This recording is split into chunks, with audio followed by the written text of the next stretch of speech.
Hi, good morning, everybody. I'd like to call to order this April 23rd, 2024 meeting of the Santa Barbara County Board of Supervisors. Madam Clerk, can I get a roll call, please? Supervisor Hartman. Here. Supervisor Nelson. Here. Supervisor Williams. Here. Supervisor Katz. Here. And Chair Lavanino. I'm here.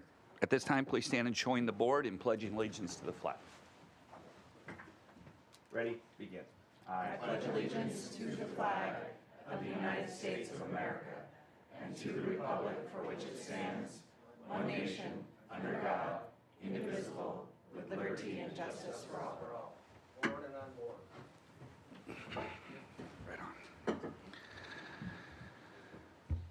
All right, next item of business, the approval of minutes from the March 2nd, 2024 meeting. So moved. Second. Moved and seconded. All those in favor? Aye. Any opposed? Passes unanimously.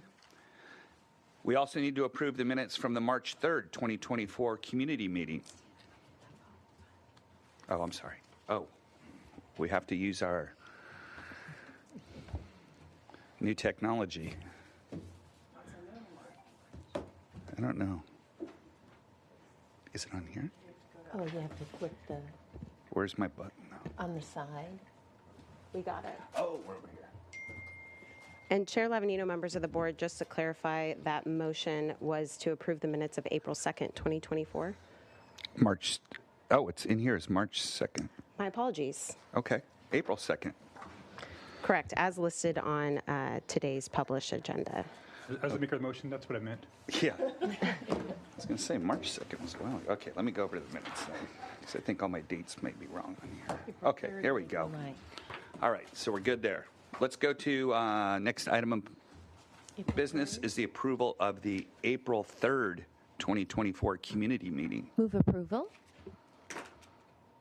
Second. Moved and seconded. All those in favor? Aye.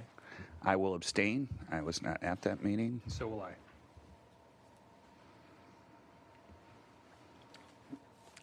Next item of business is approval of the minutes of the April 9th, 2024 and April 10th, 2024 budget workshops. So moved. Second. Moved and seconded. All those in favor? Aye. Aye. Any opposed? Passes unanimously. Next item of business is approval of an amendment to the minutes of the March 19th, 2024 meeting. And before we proceed with approval, the clerk has an announcement to make on that amendment. Yes, thank you, Chair Lavanino and members of the board. An amendment to the minutes of March 19th, 2024 is before the board today for approval related to departmental item number 4 from the Public Works Department, which was a hearing to consider recommendations regarding approval of the Tahigas landfill capacity increase project in the 3rd District.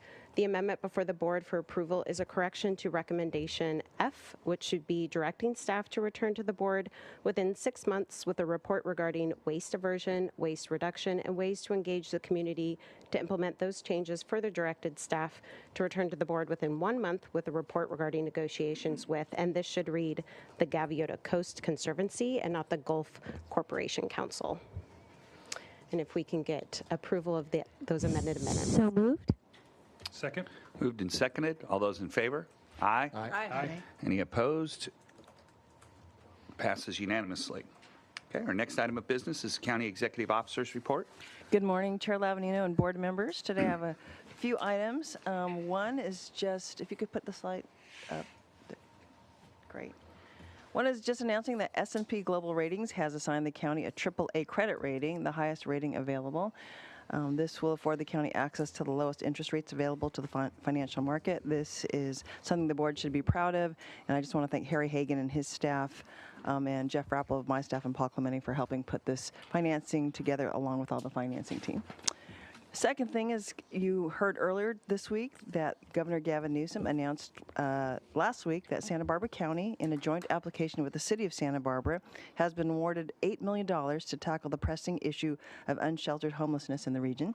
This grant aims to link individuals currently residing in vehicle encampments throughout the county to a housing solution. The county's success and proven track record of taking the issue seriously with demonstrable outcomes and utilizing data to guide our efforts were likely important factors in receipt of this award. It's very timely. As you know, there's an item on your agenda later this morning. Also, Santa Barbara County has been included in the federal major disaster declaration for the January 31st to February 9th storms. This will allow the county and other governmental agencies and nonprofit partners in the county to apply for FEMA disaster reimbursement for eligible response costs and damages. At this time, the county was not approved for individual assistance for community members and businesses who have experienced damages, or for our agricultural businesses. The county is continuing to work with the state and federal partners to identify resources for our community. For more information, go to readysbc.org for additional assistance and information. Also, our County Council Office has received a prestigious award. The California County Councils Association nominated and awarded Senior Deputy Mike Munoz for a 2024 litigation award for drafting an amicus brief for the Olympic and Georgia Partners versus the County of Los Angeles case. The case involves an assessment appeal issue, and while the matter is still under consideration by the court, Mike spent a significant amount of time over the holiday season researching and drafting the amicus brief, including extensive coordination with the other counties, so congratulations to Mike Munoz. And lastly, yes, Mike Munoz. And lastly, this morning, I'm pleased to share with you another video from our county series, Your County, Your Heroes. It features unsung heroes throughout the county who embody the spirit of selflessness and dedication. The videos in this series are played on Channel 20 throughout the week and are highlighted in our monthly county newsletter and on CSB TV's YouTube page and social media. This morning, we are featuring Flori Soto, a custody deputy of the Behavioral Health Unit of the Northern Branch Jail. And again, thank you to Kelsey Batida, who helped put these together. And if you could show the video. Welcome to Santa Barbara County, where extraordinary individuals shine bright. Join us as we celebrate the unsung heroes who embody the spirit of selflessness and dedication. From tireless volunteers to dedicated public servants, these remarkable individuals who inspire us all. Your county, your heroes. My name is Flori Soto, and I work for the Santa Barbara County Sheriff's Department. I've been here for over 25 years, and I am currently assigned as custody deputy of the Behavioral Health Unit at the North Branch Jail. We work with incarcerated inmates that have needs, more so on the mental health spectrum. All of our inmates are part of the community, and I think that every interaction she has with them, it makes a difference. If somebody's having a difficult time, she will do the research, she will do the legwork. She never takes the easy way out. She'll reach out to different agencies, different programs, and she just goes above and beyond for, inmates and coworkers. Let's make it work, whatever it takes. I'm here to ensure the safety, security, and well-being of these inmates, and that is my job. We are here to try to help them so when they do leave, they already have everything in place to better themselves when they leave this facility. That's the goal. I've been dealing with hardships myself. It's hard when your only parent dies at such a young age and you didn't see it coming. So that's the start of my journey. After that, I had nowhere to go anyway. So I went into the military. I was a combat heavy engineer. I was overseas more than I was stateside. I left the military after 10 years. I was homeless for a little bit, so I'm affiliated with Issues, and the Santa Barbara County Sheriff's Department welcomed me, so I've been here ever since. She's somebody that probably in her life has experienced tremendous highs and tremendous lows. She has been faced with circumstances that would break people easily. I also have a son that's special needs. And when they ask me to do the behavioral unit, it's like I feel like I'm giving back. It's my son, he's 16 now, and it has been a struggle. Knowing the things that I've gone through in life and seeing other people go through them too, I don't see myself as being no different than the next person. All it takes is a second to make the wrong decision. So I'm humbled in that I treat people the way I want to be treated. She was built and was made strong enough to handle all the experiences that she has had in her life to be more relatable for the population that she's dealing with here while they're in custody. Like, she's able to see their struggle and not judge them for the struggle. If I see someone not doing too well, I think I can identify quite a few things, because we're not counselors. We direct them to the resources that they need, so we don't hold anything back from them. Just let them know you care. Right, I know exactly what you're talking about. She's my hero. She's probably a lot of people's hero. I think a lot of people in our department look up to her, and I especially have looked up to her for years. She wears her compassion for her work on her sleeve, and I love that about her. She has the personality of a comedian. She has the mental fortitude of a soldier, which is represented in her work and her perseverance. She has the compassion of a saint, and she has the heart of a servant. I just want to say thank you to the Sheriff's Department, to the county for taking a chance on me. I'm not going anywhere. You got the right one. I'm not going anywhere.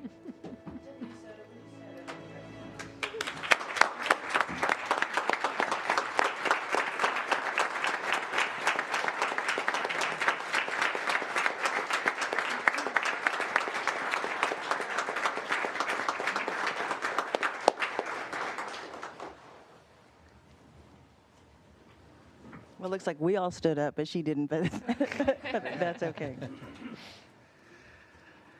Well, congratulations, and on behalf of the board, we just want to thank you for all the work that you do. We know you're probably in the toughest job that there is in the county, not just as a custody deputy, but the detail that you have, and we appreciate all of your hard work and your servant attitude. Thank you very much.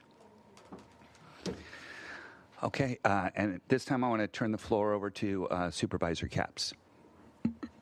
Thank you, Mr. Chair. Yet again, I report sad news out of Isla Vista. We lost another young life. Jacob Parker died on Saturday, an alum of UCSB. He graduated last year and was happy to come back to Santa Barbara for Alumni Weekend to see his old friends and hang out where he used to live along the bluff. And he was a lover of music and a big, big Bay Area sports fan. Yesterday, my colleagues and I in my office were visited by his family, his mom, his father, and his aunt, who were understandably incredibly shocked and didn't know where else to go, so they came to the county. This board has passed a safety plan. Thank you. We are doing everything we can to increase fence heights. The fence where this property has not taken us up on that offer. Multiple phone calls, letters, meetings to raise it to 6 feet, which by all likelihood would have prevented this accident from happening. He tripped. So I just use this opportunity to implore those who own properties, 74 of them along the bluff, to do the right thing by our kids and raise these fence heights and put in other basic common sense precautions. It's too much. The moms of those who've lost their children are saying enough is enough, and I say enough is enough. We've had 14 and we cannot have any more. So we'll move on, but I just wanted to acknowledge what this board is trying to do, the right thing, and move forward. Thank you. Thank you for that. Okay, Madam Clerk, we're at clerk announcements. Are there any announcements or changes to our agenda today? Chair Lavanino, I just have a quick announcement regarding public participation. For the Board of Supervisors' methods of public participation and to provide public comment on general public comment or an item on the board's agenda, please see page 2 of the agenda. Individuals that would like to provide verbal public comment may do so via Zoom by registering in advance via the link available on page 2. If you have any questions, please contact the clerk of the board's office at area code 805-568-2240. Again, that number is 805-568-2240. And that concludes my announcements for today. Okay. That takes us to our administrative agenda. Would any board members like to pull any items from the agenda? I have, okay. Supervisor Nelson? Yeah, A21. 21. Supervisor Williams? 17. Supervisor Capps? 19. 17, 19, 21. Okay. And do we have any items that the public would like to pull? Chair Lavanino and members of the board, we have no requests from the public on the administrative agenda. Okay. I'd now like to entertain a motion to approve the balance of the administrative agenda except for items 17, 19, and 21. So moved. Second. Moved and seconded. And Mr. Chair, I'm not requesting a separate vote, so you Yeah. could include 17 And in the it's- vote. Actually, also same with 19. Okay. 17. Okay. So why don't we move everything but 21 for a motion? The maker of the motion, that's, If that works for the Yeah, maker? And the second? yes. Okay. All items except A21. All those in favor? Aye. Aye. Aye. Okay. Motion passes unanimously. Are there any, well, I should ask if there's any nays. None? All right. That passes unanimously. Then let's move on to we're going to go to our resolutions first. So administrative item number 1, please. Chair Levanino and members of the board, administrative item number 1 is sponsored by Supervisor Nelson. It is to adopt a resolution proclaiming the month of April 2024 as National Poetry Month in Santa Barbara County and recognizing outstanding local student poets. And joining us in person today, we have Samantha McDonald, an 11th grade student from Rigetti High School. And I'll go ahead and read the resolution. Whereas the United States Congress and Academy of American Poets have designated April as National Poetry Month to highlight the extraordinary contributions of poets and their role in uplifting culture through self-expression. And whereas the County of Santa Barbara stewards programs such as Poetry Out Loud and Youth Poet Laureate to support civic engagement platforms for our next generation leaders. And whereas in these endeavors, students serve as distinguished cultural ambassadors, joining their peers throughout the nation in their collective effort to explore the written word, voice distinctive visions, and cultivate empathy through language. And whereas we commend the participants in the 2024 Santa Barbara County Poetry Out Loud competition, Brianna Camarina, NJ Carrera, Bella Gonzalez, Natalie Lancourt, Samantha McDonald, and Eric Youngern from Ernest Rigetti High School, and Chanel Corpus, Kalani Iliak, Melissa Palmerin, Matthew Casino, and Michael Estrada from Pioneer Valley High School, and this year's champion, Anna Matthews from Dos Pueblos High School. And now, therefore, let it hereby be ordered and resolved that April be proclaimed as National Poetry Month in Santa Barbara County, passed and adopted today.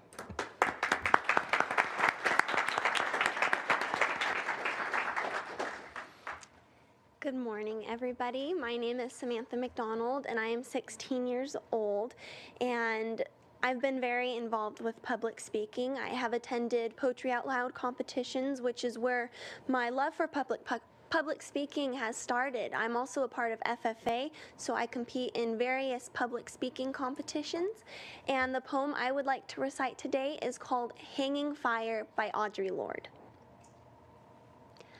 I am 14, and my skin has betrayed me.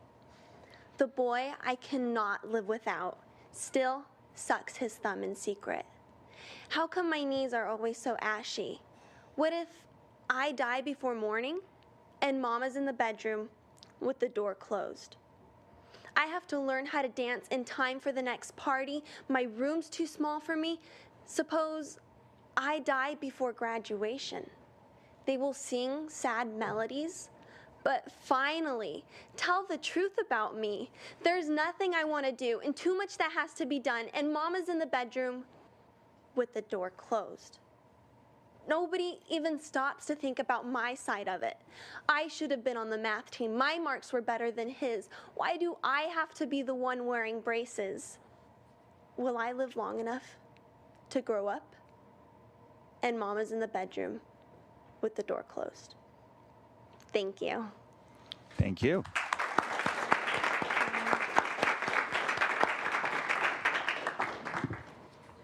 Thank you for being here today.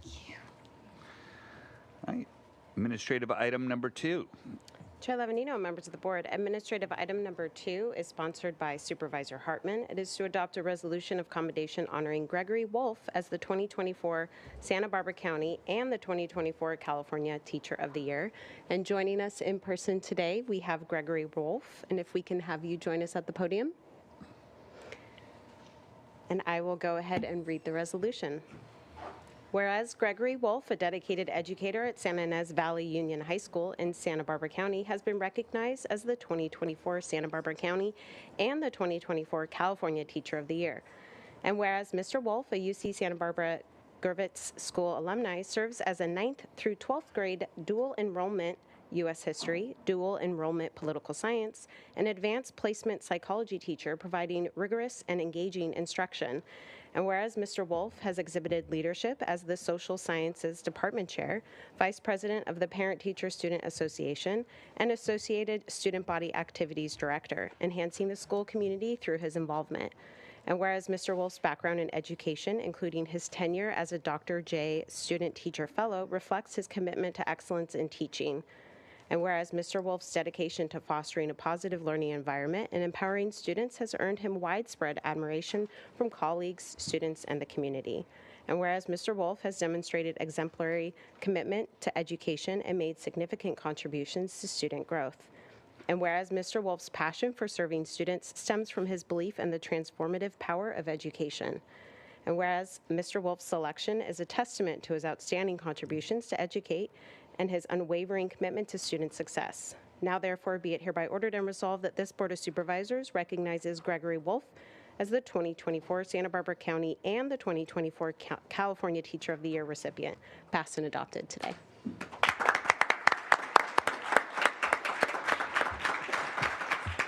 Supervisor Hartman. Thank you.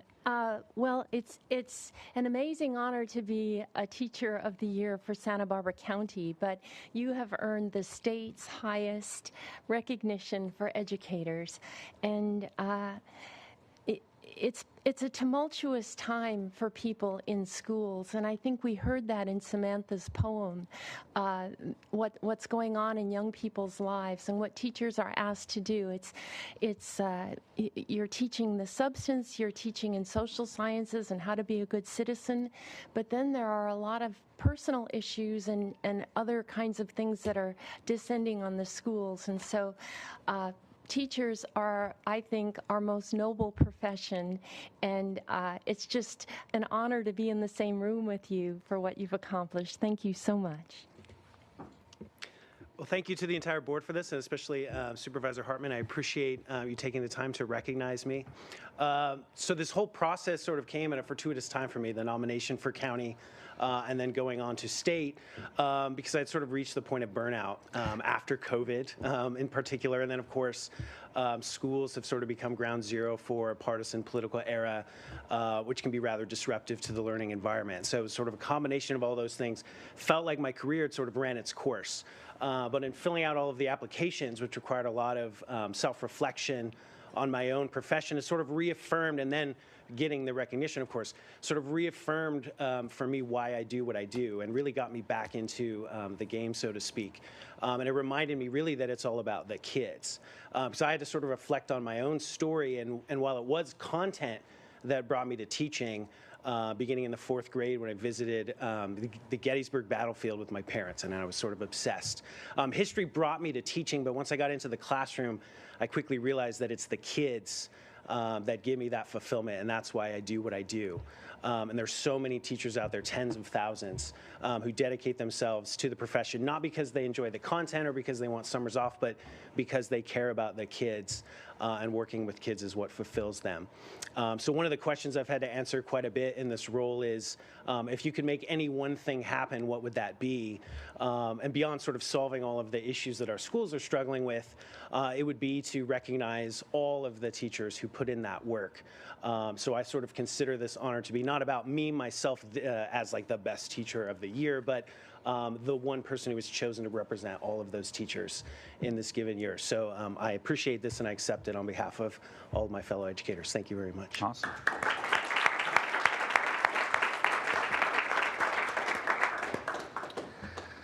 Very cool. All right, that takes us to administrative item number 3. Clerk.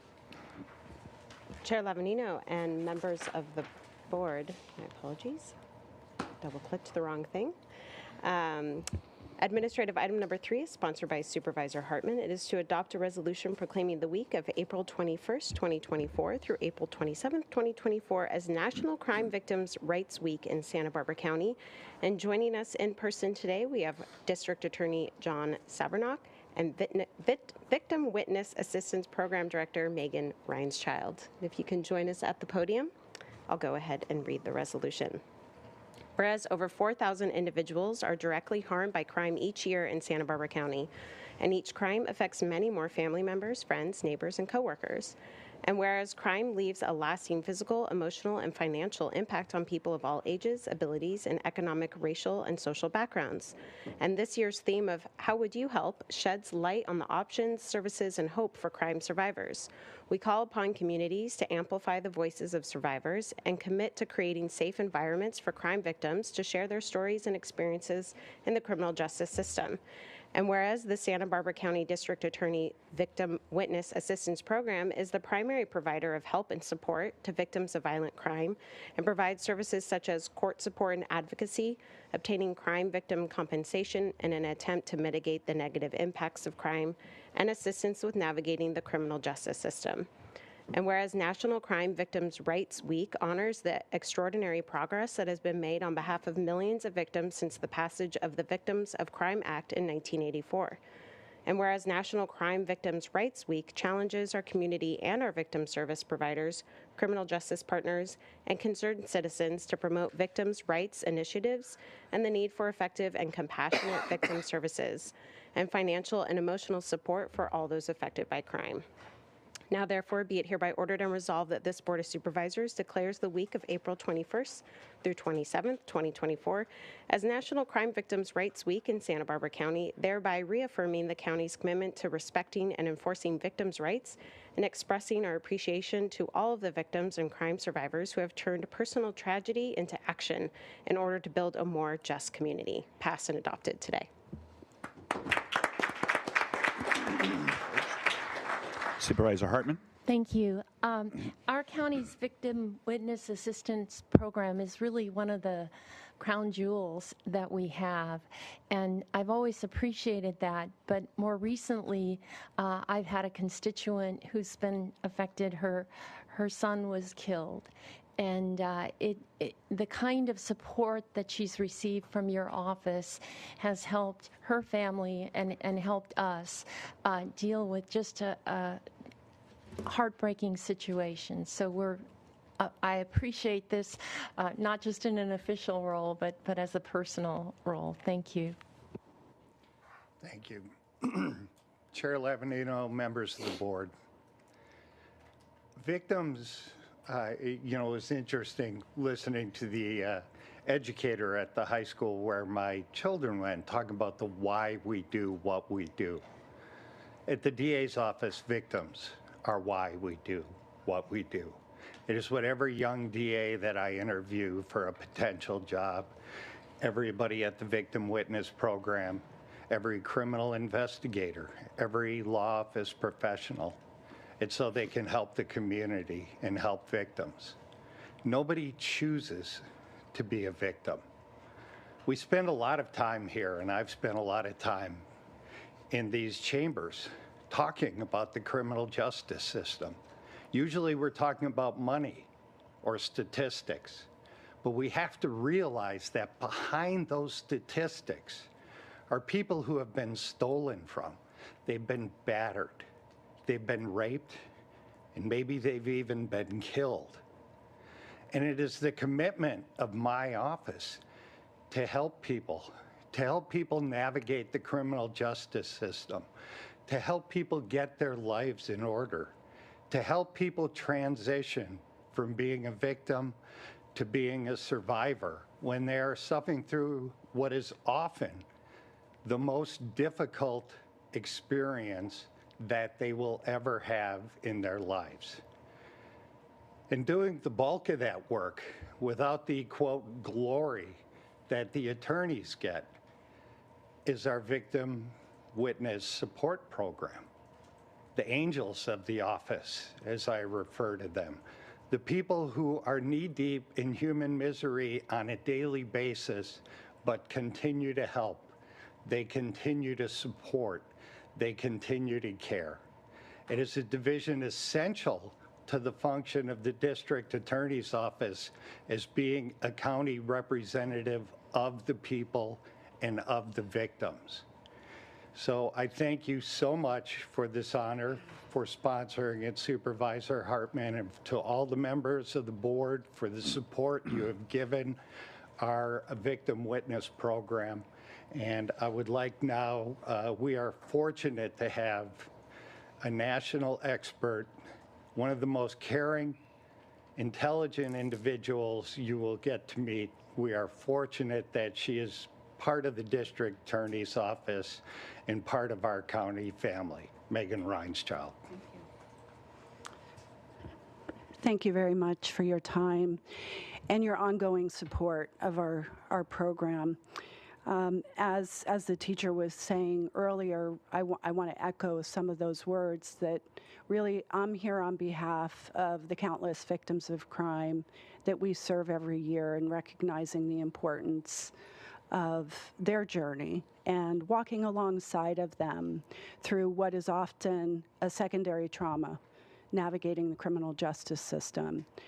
And so I also want to just acknowledge the staff in our office, as John did, because they are our unsung heroes. We have an army of victim advocates throughout the county, a claim specialist that processes victim compensation benefits, restitution specialist, and they're the ones that are on the front lines talking to victims of crime every day and hearing about their journey.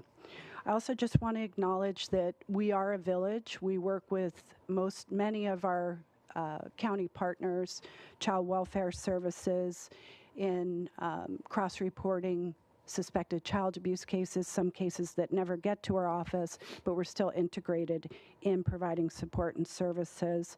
Our sexual assault response team, in partnership with CALM and the Public Health Department, Marion Dignity, Lompoc Valley, and Cottage Hospital, who are amazing partners, and our law enforcement partners and rape crisis partners in our work around human trafficking. We do not do this work alone, and so I want to acknowledge our partners in the trenches for assisting us in our everyday work and sharing the compassion for that. I thank you very much for your time.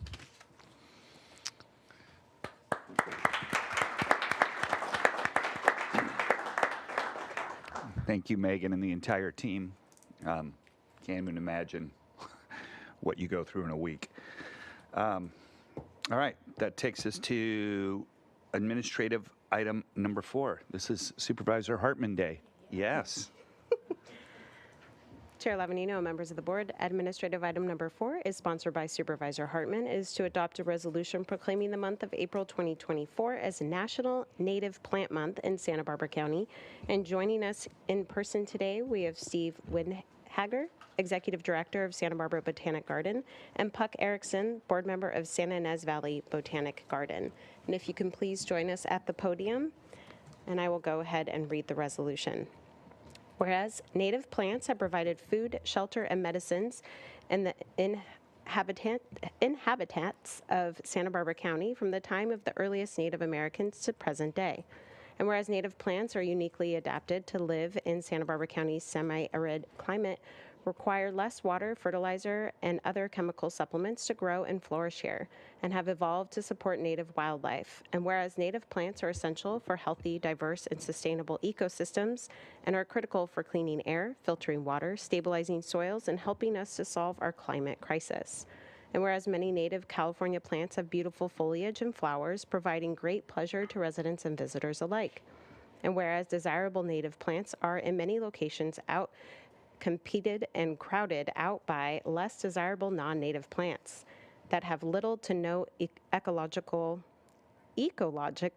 value, and that in many cases create ecological problems. And whereas National Native Plant Month is an annual month of awareness, education, and advocacy, reminding us of the benefits of native plants to pollinators and other wildlife, to the economy, and to the health and sustainability of our ecosystems. And whereas the Santa Barbara Botanic Garden and the Santa Ynez Valley Botanic Garden work to conserve native plants and habitats and to promote discovery of the beauty, serenity, and joy of our diverse natural environment and its significance in our lives for the health and well-being of people and our planet. Now, therefore, be it hereby ordered and resolved that this Board of Supervisors declares April 2024 as National Native Plant Month in Santa Barbara County, passed and adopted today.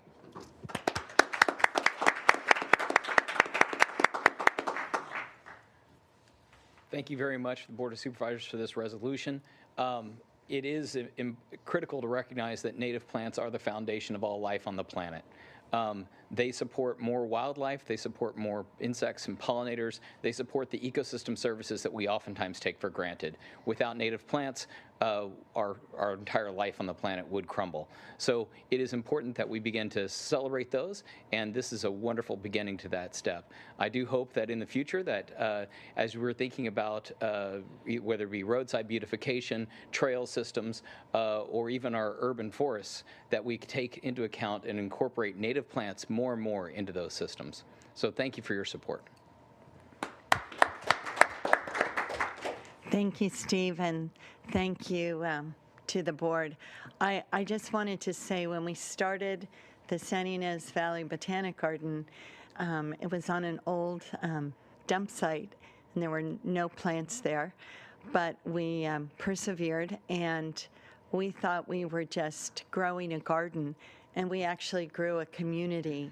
And I think there's a very quiet message that our native plants send to us when people come to the garden, and that is one of inclusion and diversity. We don't really need to have workshops. All you have to do is come to the garden and see an incredible array of plants, flora and fauna, that all work together to create an incredible, healthy, sustainable community. And I think we can all learn from that. Thank you. Thank you. Supervisor Hartman. Well, I just wanted to acknowledge that we have two of the leaders in native plants in our entire county, and you've been pioneering new ways to excite people about the wonders of and adaptive features of native plants that can survive in our rather difficult climate for plants. So thank you for all your programs, and I encourage people to go online and learn more about it because I wouldn't have thought this, but it's a great place for families and children, both gardens. You can spend a day both places, so thank you. Okay, and that takes us, Supervisor Williams. Well, I just wanted to say, since the Santa Barbara Botanic Gardens is in the 1st District in Mission Canyon, they're also not only a great example of promoting sustainability and awareness, but also of figuring out how to be good neighbors in difficult situations in residential neighborhoods, right? And I think that's an issue that happens more often, perhaps in the 1st District, because there's so many institutions and businesses right next to farms. We're going to talk about that, and right next to residences. We'll talk a little bit more about that later on today. But the Botanic Garden really has worked to improve their relationship with the neighborhood, and that's been really, really borne fruit over the years. All right, excellent. All right, that takes us to administrative item number 5. Madam Clerk. Chair Lavanino and members of the board, administrative item number 5 is sponsored by Supervisor Hartman, is to adopt a resolution proclaiming April 26, 2024 as Arbor Day in Santa Barbara County. And joining us in person today, we have William Ortega, Brian Soares, and Joe Garcia. And if you can please make your way to the podium, I'll go ahead and read the resolution. Whereas Santa Barbara County has a long and prosperous agricultural history of growing annual and perennial plants for products, as well as landscape benefits. And whereas the residents of Santa Barbara County treasure the valuable landscape trees provide on both public and private lands, and consider them to be essential living features that contribute to their quality and life experience. And whereas the natural beauty of our urban forests and county landscapes, as well as the enhanced beauty of the planted and developed landscape environments, add to the many qualities that draw visitors and new residents to one of California's most beautiful counties. And whereas 4 of the largest incorporated cities in Santa Barbara County have, for many years, been proud and active participants in the Tree City USA program, sponsored by the National Arbor Day Foundation. And whereas April 26, 2024 is National Arbor Day, and whereas as governing stewards responsible for the planting and care of all trees growing on county public lands, as well as promoting and encouraging conservation of valuable trees growing on private lands. Now therefore be it hereby ordered and resolved that this Board of Supervisors of the County of Santa Barbara, together with the Public Works and the Community Services Departments, proclaim Friday, April 26, 2024 as Arbor Day throughout the county, and encourage all citizens to recognize the multitude of benefits our community derives from the conscious acts of planting and properly maintaining landscape trees, and requests that all institutions of primary and secondary education throughout the county seek ways to observe this important day and to teach students the value of trees in our lives, passed and adopted today.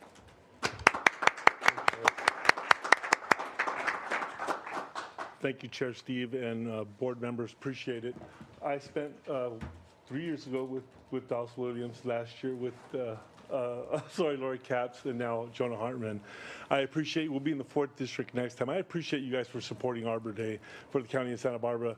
I'm from the Urban Forest Public Works Department, Urban Forestry team. And it's important to share this information with the kids and the people around, that Arbor Day is important to keep trees, maintain trees, and plant them. We're one of 2 counties in California that are certified Tree City USA, which I'm proud to be part of it. This is actually my 3rd one. Anthony Ramirez, right there, he's been part of every one of them we had, which is, we're certified 23 years, and I appreciate him for actually walking me through it. Before, I was the type of person just to go cut a tree, move it out of the way, and now I kind of tippy-toe around the trees, and especially in 1st District, because you really got to be accountable for what you do and how you remove things, and you can actually damage a tree. We have 9,300 trees that we maintain in all 5 districts, and we respond to all the trees that fall on our right-of-ways to open up the roads with the emergency services. Last night, we were out for a couple hours of recon. But thank you, guys. I appreciate it. On behalf of the County Santa Barbara Urban Forestry team, thank you. And this is our Parks Department. We're going to let them speak. Thank you, guys. Good morning, Chair Lavanino, members of the board. My name is Brian Soares. I'm the Park Operations Manager for Cachuma Lake Recreation Area. I'm joined by Cachuma Park Ranger 2, Joe Garcia. I'd like to just take this opportunity to acknowledge the many women and men like Joe throughout the Parks Division who work diligently every day to maintain the grounds, which includes well over 8,000 trees, to help provide a safe, beautiful space for our community to recreate. Parks Division has recently implemented the use of new software, Tree Plotter, to help us continue to track the health and maintenance of our trees in a more efficient manner. On behalf of Community Services Department, Parks Division, I'd like to thank you for your support. Thank you. Thank you. Supervisor Hartman. Well, I just wanted to add that at the Santa Ynez Elementary School, when we planted a beautiful live oak, it really captured the imagination of the students. This will live to be 100, maybe 200 years old, and I can see this when I'm grown up, and I have grandchildren, so it really was an amazing day, and thank you so much for making it so special for all of us. Supervisor Nelson. Yes, thank you. I just want to take the opportunity to let the public know that we're having an Arbor Day celebration at Waller Park this Saturday, April 27th at 10:30 a.m. at 300 Goodwin Road, the Arbor Day Grove. We will be celebrating Mary Lou Lose, a longtime volunteer with the Friends of the Waller Park, and honoring her as we celebrate Arbor Day. So that will be this Saturday at Waller Park. Thank you, guys. All right. Thanks for being here, guys. Appreciate it.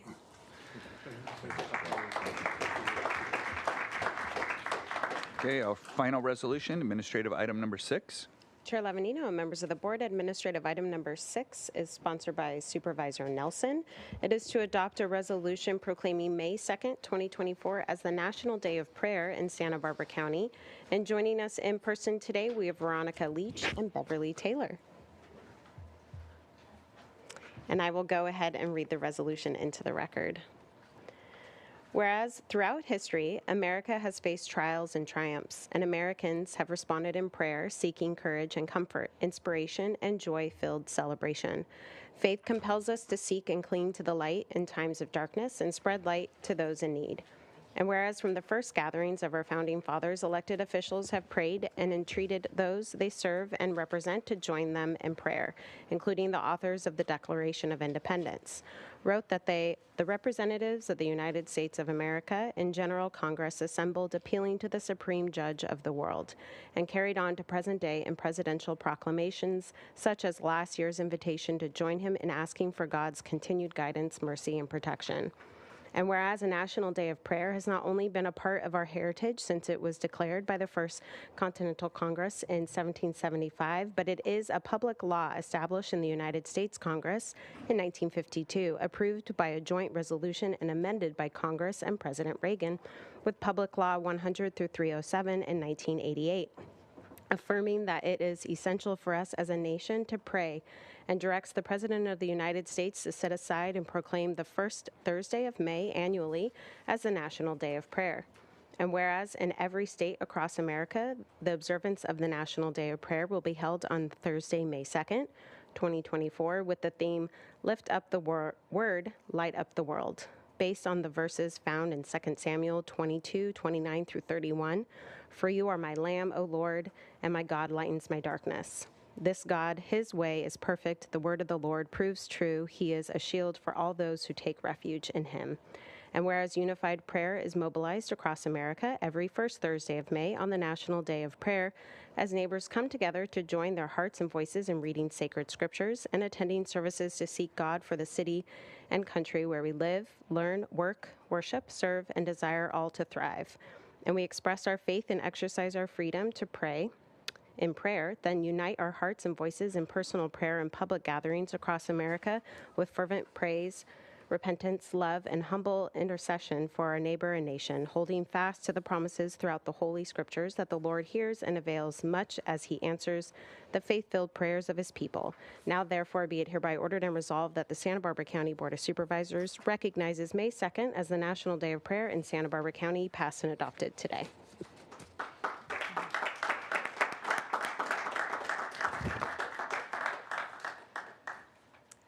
Thank you, Board of Supervisors. On behalf of the Santa Maria Valley Community of Prayer, it's an honor to receive this proclamation today.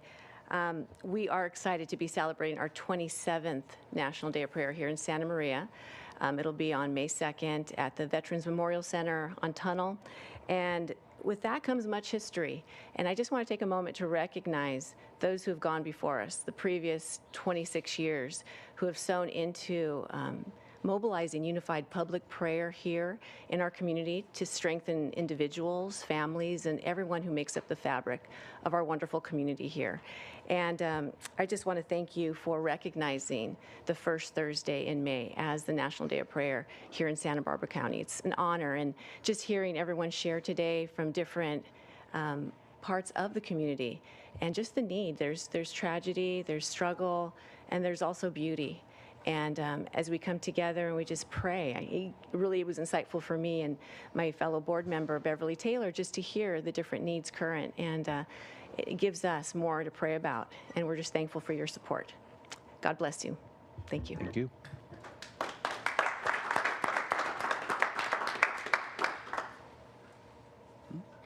Good to see you, Chief Taylor. Hope you're enjoying retirement. All right, we're now going to take up the administrative items pulled in numerical order. Madam Clerk, can we please read item 17 into the record, please? Chair Levanino and members of the board, administrative item number 17 is from the Behavioral Wellness Department. It is to consider recommendations regarding Crestwood Behavioral Health, Inc. fiscal years 2023 through 2027 services agreement for Crisis Stabilization Unit, CSU services. Okay, Supervisor Capps. Thank you, Chair Levanino. I pulled this because it's something that the community has been focusing on, as are we. It's a big ticket item, and so I just thought it would be important to demonstrate what's happening with this progress with the Crisis Stabilization Unit and discuss it. Thank you, Director Navarro.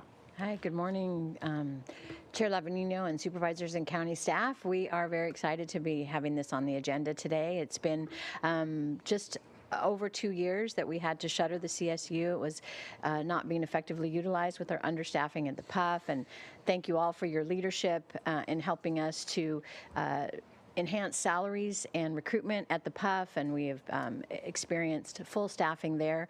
And so now it's taken us a minute to get things going in the RFP, and we have selected a contractor who is doing this work across the state as well. They're very excited to begin, and we are thrilled to be turning this into a locked facility. So this will really expand our capacity for that acute care here in the county now by 8 beds. And these are, again, as we look at the research, we know that when folks are placed in acute care and have an acute crisis, the majority of them, almost 2 in 3, can resolve within 24 hours given the right level of care and attention, and then step down to ongoing services. And that is our goal and intention with the CSU, thereby making the PUF fully available for those who need that more intensive and longer-term care more regularly. Thank you. And I understand this provider has a good reputation, Yes. good track record. Yes, they do. Yes, they do. Supervisor Williams? Well, this is incredibly welcome and fulfills a promise that we made to advocates to broaden the continuum of care. When this was open before, it was not locked, and that did really curtail the demand for the service. Obviously this is also not only about having enough beds to adequately serve population, but to have beds that are tailored best to the conditions of the client, Yes. Which is vital not only for the best interests of the client, but also for financial sustainability, which enables us to then have more beds. Yes. So this is just welcome news, and I really feel like it's important when we fulfill a promise to say, one more, several more to go Yes, yes. on this front. Yeah. Thank you so much, Director. Yeah, and thank you for bringing up the census issue. When we were a voluntary unit, we were seeing serving less than 300 folks a year for a variety of reasons. And our target goal, as you remember from the budget workshop, is to serve no less than 1,000 each year in this new service. So, thank you. Supervisor Hartman? Just one quick question. Who will refer clients to the CSUs, and how will you outreach to them that it's now available? We are already beginning our messaging.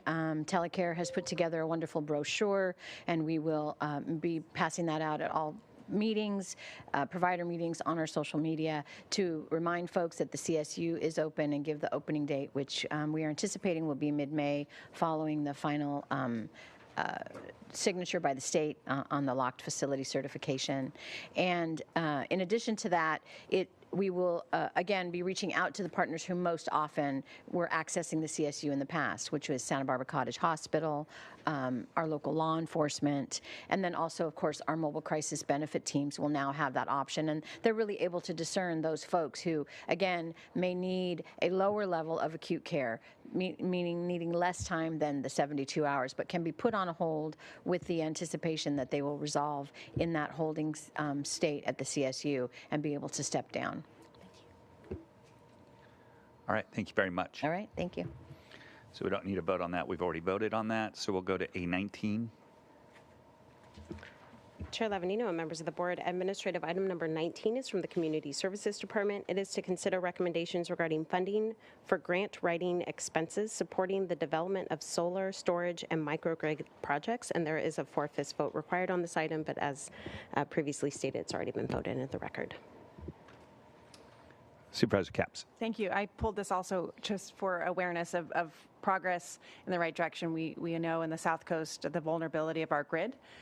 Certain entities like Santa Barbara Unified have created microgrids in order to prevent have the ability to have power when in the event of all of these extreme weather events, et cetera. So I just am pleased that our department is moving in this direction by getting a little more capacity so we can go out and get the historic amount of money that exists in the state and federal government for this kind of climate change mitigation. Thank you. Excellent.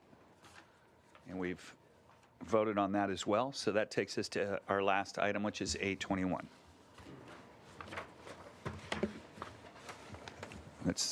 budget revisions. Chair Levanino and members of the board, administrative item number 21 is from the County Executive Office. It is to approve budget revision request numbers 9652, 9656, 9659 for a majority vote, and budget revision request numbers 9600, 9606, 9609, 9635, 9637, 9641, 9646, 9647, 9654, 9664, and 9665, which require a 4/5 vote. Yes, Wow. thank you, I think Chair maybe Lavin. next time Wow. what we'll do is we'll pull which one we. Yeah, right. So I'm pulling, or I want to discuss board journal entry 9665, so the last one there. Okay. This is the General Services increase of the appropriation for the Betteravia Solar Array Monitoring System, and I was just kind of embarrassed to read it when I saw that it was a $100,000 increase to this project so that we can save $30,000. And so I just couldn't approve that with a straight face without having more information. So I didn't know if there's anybody here that could speak to that. And I have a couple other questions if there is. All right. If not. No. I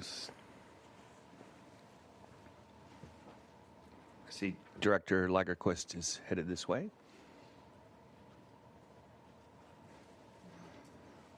Good morning.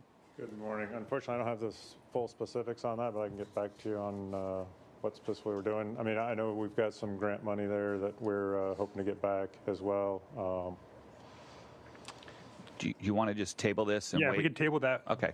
journal entry so that we could bring it back either later today or another meeting. I just have lots of questions about why it's not on the original project plan. You know, why is this new? Why are we spending $100,000 to save $30,000? Sounds like a good idea, but there's just a lot of questions that the entry suggests, as well as how far are we already over budget, how, you know, and all the other things that go along with that. Do we know? Okay, go ahead. CEO Miyasada. I'm sorry, sir. I know that our budget director, Paul Clemente, is online. I don't know if Paul has anything more to add or if we want to just defer this to a future meeting. Paul? So I don't have any further on the project specific Supervisor Nelson's asking about. I believe the funding is from and the department will have to speak to this further, is from the original project funding, and they're transferring it over from their capital fund over to the utilities fund where the asset lives. So I don't know that this is an increase rather than utilizing existing project funding that had been set aside for this project, but I'll speak with the department before we get back to this item later. Okay. Why don't we, if there's somebody in the department, if we can find something else out later on in the meeting, just let us know. Otherwise, unless there's some reason why it has to be passed today, let's just. So I think the initial motion here will be to trail it. Or I can make a motion to approve all the budget adjustments except for 9665, so they can get those through. Okay, that makes sense. So I'll make that Can motion. we get a second on that? All items except 9665, seconded by Supervisor Williams. All those in favor? Aye. Aye. Any opposed? And then you want to make a motion on 9665? Well, since it wasn't approved, it probably Okay. should just come back. It'll right? just come back. Or do you feel like we need to make a motion on that? To trail it Mr. till Chair, later in the meeting. I'm just not sure if we're trailing it to later today or we're continuing it to a Well, different if we hearing. don't do anything to it, what happens to it? You get the board, the department. It's just, Yeah. Okay. would just be no action. There'll be no action on it right now. Yeah. And then if you find out something, let us know. Otherwise, we'll go to our next meeting. Okay? Thank you.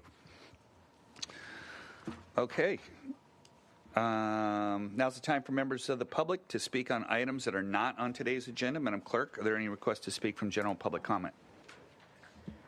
Chair Lavanino and members of the board, yes, we have 6 requests to speak from the public on general public comment. We are going to begin here in Santa Maria with Philip Gallanders, to be followed by Chuck Williams. Philip?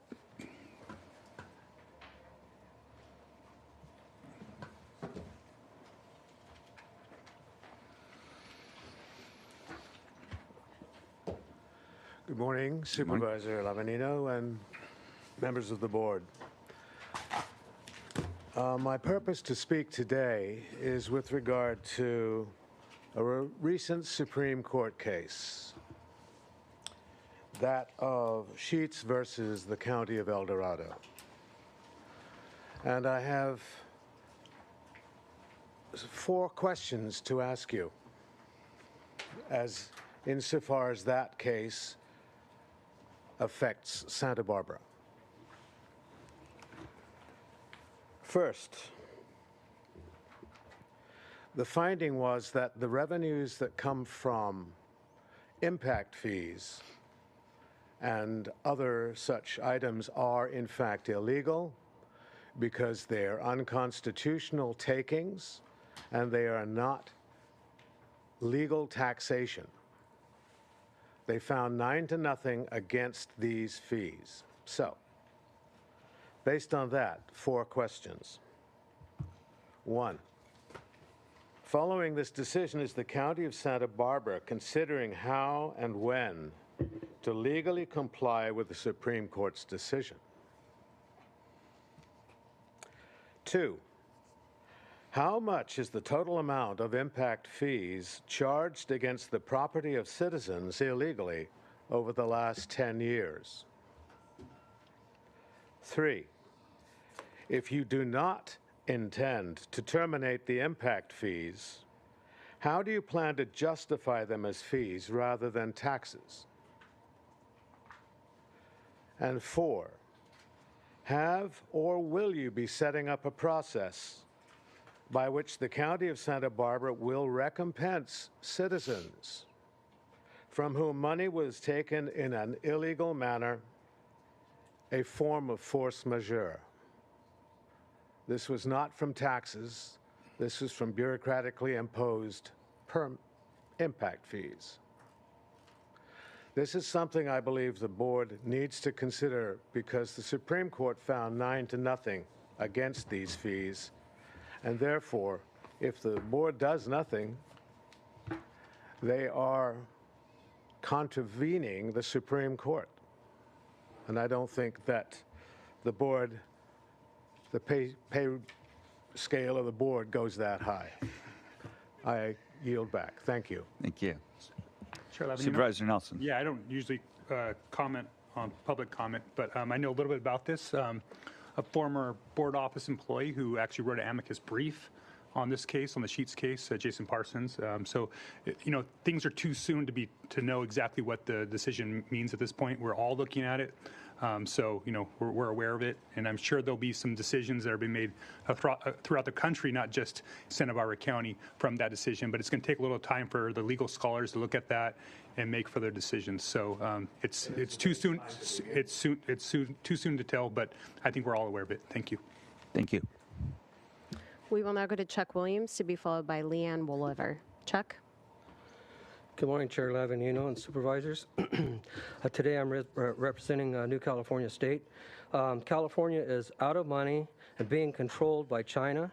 Gavin Newsom has stolen $850 billion from EDD and DMV and sent it to China. China funneled this money back to Newsom for his upcoming 2024 presidential campaign with his communist dictator Barack Obama as vice president. California is out of money. China is 100% involved with California. You depend on state and federal grant money, both controlled by Democrats and rhinos. Both are broke. United Nations hired ICLEI, Sustainable Developments, a global worldwide marketing company to promote Agenda 21 in American cities and counties with one plan that fits all, much like the parklets targeted for Old Town Orchid. Some grant monies have Agenda 21 strings attached and promoted by the United Nations, who hate Americans, also working to destroy this country from the inside. When you comply with Agenda 21 and ICLEI, you are working against the people of Santa Barbara County and America. Sustainable Development, Agenda 21, is in nearly every city and state and county in the United States. On October 2011, Wisconsin legislatures introduced bills enabling local governments to repeal comprehensive plans that alter the county's master plan, Assembly Bill 303 and Senate Bill 225. On Friday, April 12th, 2024. I'm not going to read this because Mr. Gallagher just talked about the Supreme Court. So thank you guys for the time. Thank you.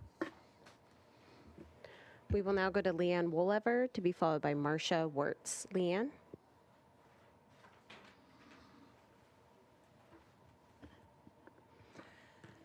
Good morning, Chairman and board members. I want to invite everyone to, we're going to be having the David Clements event, which will be in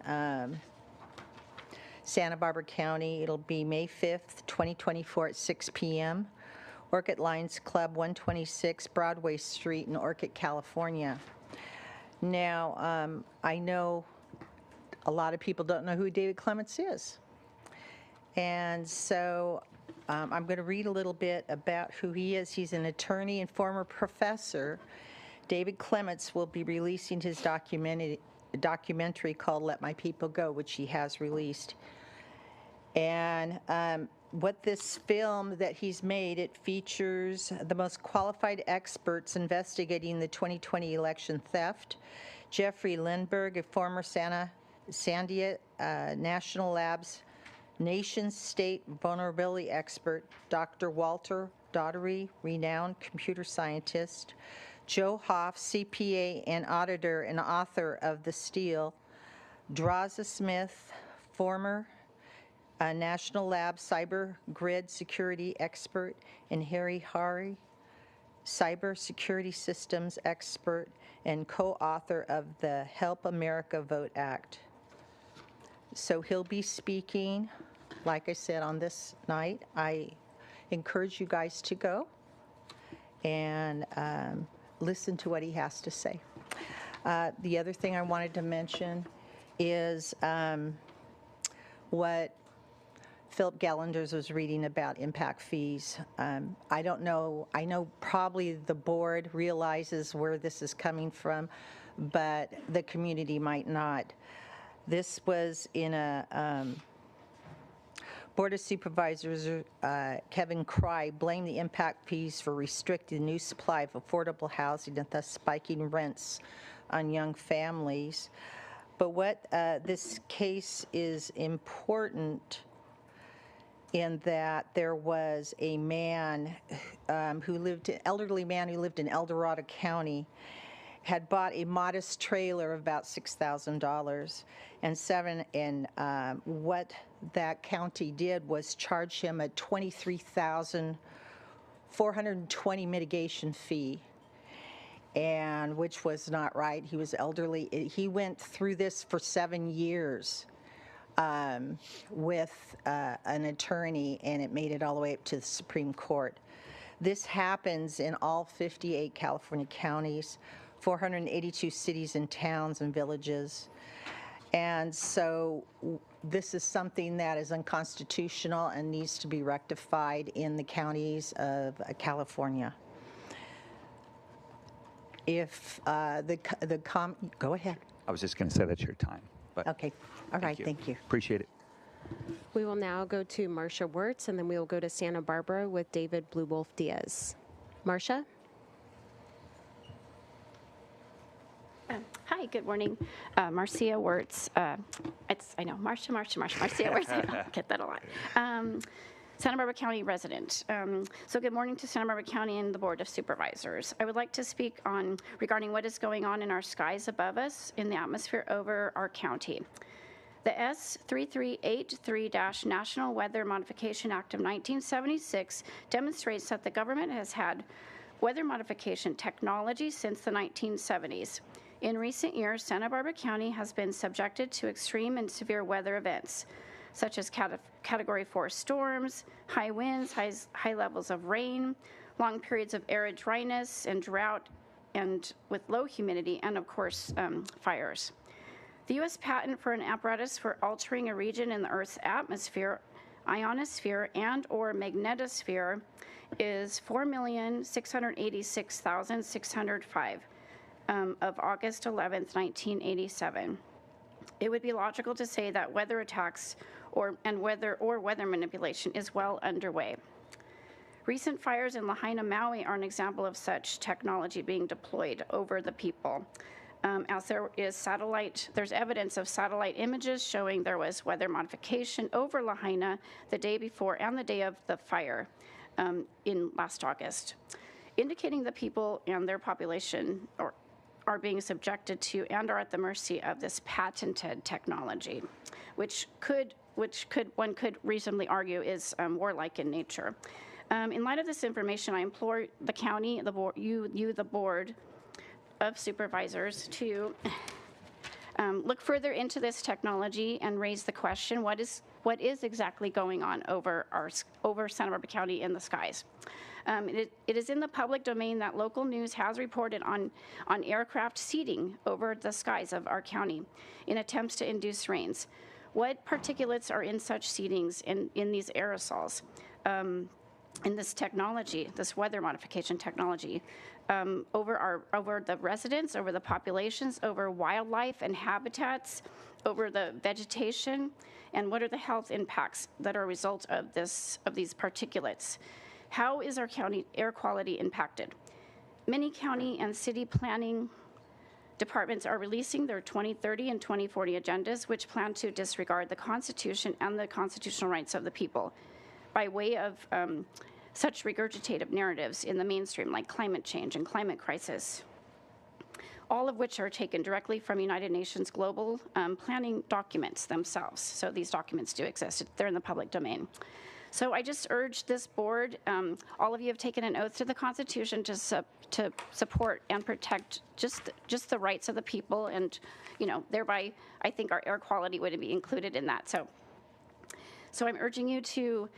Thank you. That is your Thank time. you. Just investigate and take action. Thank you. Thank you. We will now go to Santa Barbara with David Blue Wolf Diaz, and then we will go to Zoom with Sherry Foster. David? Good day. Today's issues with supervisors' caps on the Isla Vista cliff projects and the woman with the prayers. Great jobs. It's showing that the village is actually working in this region.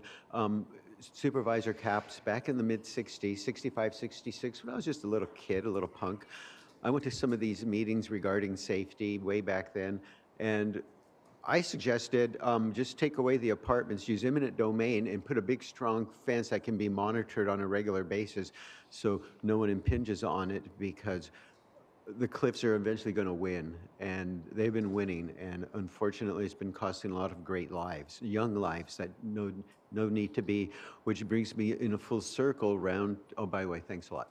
What brings me around to the full circle, all this praying and all this concern, with the woman who's speaking about prayers earlier, I was very impressed because over at our burial site in Montecito, you know it as Hammonds, we know it as Shawalawa, and just recently the county put up a fence. The park director, the new one, and like the previous one, has been a strong proponent of the neighbors gentrifying our burial site that's on a federal register with the national parks, and one of the first ones to be inducted into the state heritage parks. As sacred sites, we have extremely strong protections, but they're going ahead and converting it into what we would call a dog park, and forget our religious sacred beliefs at these sacred sites. And it's just quite devastating to see that we had very little support from the supervisor in that district, which was Doss Williams. Wow, he promised David Pu'u in front of me and myself, as well as in another meeting with Marcus Lopez, the chairman of the Montecito Band of Barbarino Indians, that he would take care of the problem. Don't worry about that. He's promising us left and right. He did nothing but flush us down the toilet. It goes to show that money can overwhelm the village on what it's trying to do to keep it and preserve it and keep it healthy, like all the plants that are growing up at the Botanic Gardens. Everything is interly connected, and it's too bad. And Doss Williams, over 150 voters locally, non-Native American Indians, have told me, we didn't vote for Doss because we didn't like what he was doing to the tribal people. So my thing is, wow, people in the community do care about culture and beliefs and maintaining the activity of what we consider a great life in purgatory here in Santa Barbara County. Thank you very much. Have a good day. We will now go to Zoom with Sherry Foster, who is our final speaker. Sherry?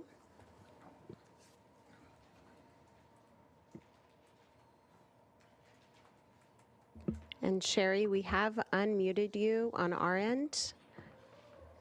If you can please unmute on your end. Can you hear me now? Yes, we can. Thank you so much. Please Okay. proceed. Okay, Chairman Lavanino and board members, on Friday, April 12th, the U.S. Supreme Court rendered a 9-0 decision on the implementation of impact fees through city and county level boards are ruled unconstitutional. It is a devastating blow to particularly this county after Andy Caldwell called in for public comment via phone on March 19, 2024.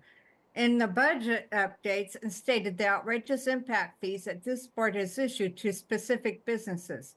How ironic. How does this board plan to repay back all these unconstitutional collection of taxpayer dollars? On January 23rd, 2024 board meeting, Mr. Williams asked, what was the power of Joseph Holland over the Board of Supervisors? The clerk responded with, he is accountable for running the elections. She was not aware of the contracts being part of the county board decisions. Now the people of Santa Barbara County know the truth, that it was you, Chair Lavanino, who signed the contract as Mike English presented it on the February 13, 2024 in general public comment. You physically pointed at yourself and waved your arms as a public demonstration of accepting the fiduciary accountability for the taxpayers' dollars that led to the discovery of how this Board of Supervisors, who was duly elected by the illegal and legal voters of Santa Barbara County. We, the people for New California State and for Santa Barbara County, along with all constituents with the Election Integrity Project, we, the people, have the power to place election security on the agenda. The Brown Act is one of over 922 amendments to the 1879 California Constitution that is unconstitutional. Our 1849 California Constitution is our legitimate constitution. Joseph E. Holland, Chair Lavanino, and board members, it is better to admit your mistakes now. After the Board of Supervisors meeting on March 12, 2024, when George Alvarez spoke after I read the 14th constitutional default for slavery, I concur with his words he spoke that day. The people for Santa Barbara County have been enslaved in a system of slavery for over 145 years when the state of California incorporated in 1879. Thank you. Have a blessed day, and we look forward to seeing you at the Professor Clements viewing of Let My People Go on May 5th. Thank you. Thank you. And that concludes general public comment for today. Okay. Thank you very much. And we will take a 10-minute break and be back with our departmental agenda.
right, we're going to reconvene this meeting of the Santa Barbara County Board of Supervisors. That takes us to departmental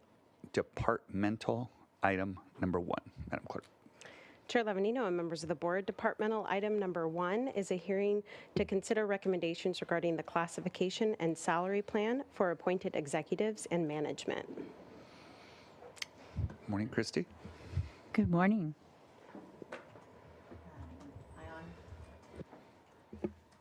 Oh, thank you. Thank you, Chair Levanino and members of the Board of Supervisors. I'm Christy Schmidt. I'm the Director of Human Resources, and I'm here today to present you with Phase 3 of the Management Classification and Compensation Project. Go ahead. Next slide, please. Our management ranks are very important to our organization as they're the chief implementers of the policy direction of our elected officials. They recommend and ensure the appropriate expenditure of funds, and they provide leadership to our employees throughout the organization in their service to the public. The management compensation involves balancing several goals. We want to be able to attract quality candidates for management positions at the county. We want to be able to encourage existing talented employees to assume increasing levels of responsibility and accountability in the organization. We want to be able to retain our existing managers and executives in an extremely competitive labor market where their skills are highly sought. And through all of this, we want to be ensure we're being wise stewards of public funds. Next slide, please. On December 7th, 2021, the County Human Resources presented the board with a 3-phase project regarding the non-elected management classifications and compensation with the intent of eliminating broadband classifications and establishing a steps-based pay ranges that are more similar to the compensation structure for the majority of the county's representative job classifications and more commonly seen for management positions in the public sector. The project goals were to establish a transparent and objective management classification and compensation system, align pay with the labor market for similar positions at comparable counties, ensure internal pay equity for incumbents and address internal compaction, establish clear promotional pathways based on increasing responsibility and accountability, prepare for the incorporation of the payroll function into the Workday ERP product, and consolidate various documents governing our management pay and benefits. The project management class and comp project was separated into 3 phases, with phase 1 of the project, which was the board addressed certain immediate operational challenges such as equity, recruitment, and retention by establishing an interim process for merit, COLA, and equity increases. The board also approved increasing bilingual pay, establishing a Juneteenth holiday and floating holiday, and eliminating retention, succession, and longevity pay within the broadbands. With phase 2, which concluded in November of 2023, the board approved in concept new management and appointing executive job family groups and classification levels, and directed the HR director to finalize the administrative aspects of the new structure and add certain other compensation components for management and appointed executives. This included designating management administrative leave banks of 40 hours with 80 hours for executive, a 5% specialty pay for finance managers who have a CPA or a CPFO license, and an executive succession plan allowance. In phase 3, which is the focus of today's recommended action, the board is asked to approve effective June 24, 2024, new salary ranges for existing classifications, and then existing positions will be assigned to new classifications, and existing documents will be rescinded with provisions consolidated into a compensation and benefits plan for manager and confidential employees. And then a separate agenda item today will set a hearing next month to begin the process to amend the county code regarding the exemption of management classifications for the civil service system. I should note that all of the changes that will be discussed today are applicable to appointed department heads, but we're not making recommendations about elected department heads as part of this project. Next slide. Okay, so as a reminder, these are the job levels and job families that were approved by the Board of Supervisors last fall. There are 18 job families that will group managers with similar competitive labor markets. The job levels reflect significant differences in responsibility, authority, supervision, and accountability in the organization. These include 3 levels of management professionals, 3 levels of program managers, the assistant director level, the department director level, and the assistant CEO levels. There are a few positions that didn't fit cleanly into the overall concept, and we have recommended some separate classifications for those positions. Next slide, please. Attachment A to your board report includes new classifications and salary ranges. We're recommending salary ranges for each classification, which were set based on aligning anchor jobs in each family with the labor market median for that job, and then setting other levels within the same job family based on compaction between the different levels of accountability and responsibility. And in some cases, we were also looking at internal alignment across job families. For most management positions, the structure of each salary range will include 6 steps set at 5% apart, and managers will be eligible to move between the steps based on performance, similar to other county classifications. Classifications at the department head level and above will have a similar range of 30%, but don't have fixed steps. That just provides the CEO with a little bit more flexibility when addressing department heads. We've preliminarily assigned each management position to a new classification based on incumbent position description questionnaires that our managers all filled out and subsequent meetings with our department heads. Attachment D to your report shows the preliminary list of authorized management positions in each department with the old broadband classification and the preliminarily recommended new classification for each of these positions. Next. So the benefits that we anticipate from this change include increased transparency, so it'll be easier to look and see where a given manager's compensation falls. Objective criteria for setting salaries that is internally and externally justifiable. A better ability to compare internal and external equity between positions.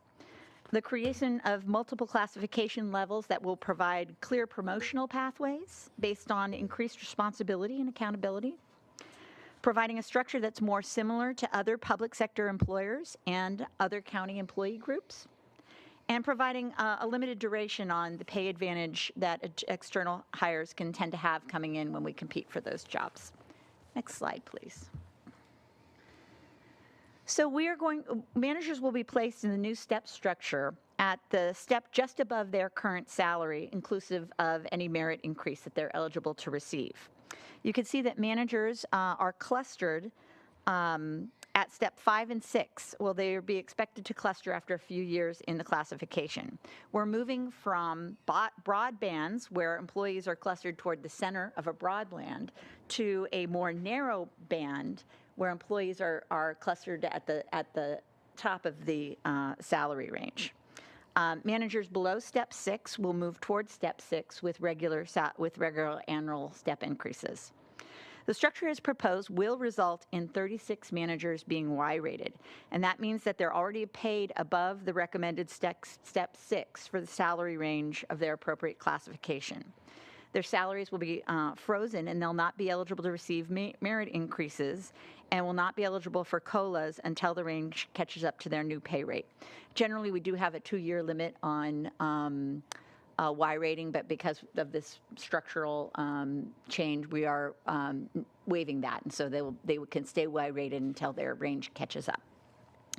Another 25 managers aren't Y-rated, meaning they will be eligible for their merit increase, but they're close enough to step 6 that they won't be eligible to receive the full merit increase that would otherwise be eligible for them. However, they will be eligible for COLAs in the future. We also call those here GSIs, I think, general salary increases. Next slide. We're also proposing the adoption of a resolution that establishes a consolidated compensation and benefits plan for managers, appointed executives, and our confidential employees and unrepresented attorney. The resolution repeals 3 previous documents, which were the benefits resolution that applied to managers, as well as confidential employees and attorneys, the management classification and compensation plan, and the civil service rules for managers. The resolution further incorporates provisions from Phase 1 and Phase 2 that you've already considered, including the bilingual increases to new holidays, the administrative leave banks of 40 hours and 80 hours, the 5% special pay for the non-executive financial managers, and a 5% special pay for a temporary or succession assignment. It also provides for a hiring incentive for executive positions with board approval, which can be up to 10% over the top of the range and then grandfathered until the range catches up. So that just provides the board with an additional provision it can employ to compete for top talent. Next slide, please. Since we're changing all of our classifications, we need to provide for those management classifications that will be exempt from the civil service system. To do that, we recommend changing the county code to eliminate reference to obsolete classification of enterprise leader, and instead the code will exempt all management classifications unless the Board of Supervisors chooses to cover them under the civil service system. The proposed change is scheduled to come for you for a first hearing on May 14th. As part of the resolution that you are considering today, management classifications at the manager 1 level, so that manager 1, 2, 3, and above, are generally listed as exempt from the civil service rules. Included in the civil service rules will be management professionals and certain social services and child support services managers who are required to be covered by their federal funding rules. Any current managers who have an existing civil service coverage in their current classification, but whose new class will be exempt from coverage, will be grandfathered in as covered by the civil service in their new classification. Next slide. The annualized cost of the salary structure related to managers at the department head level and below is approximately $1.3 million overall, of which approximately $715,000, or about 55%, is general fund.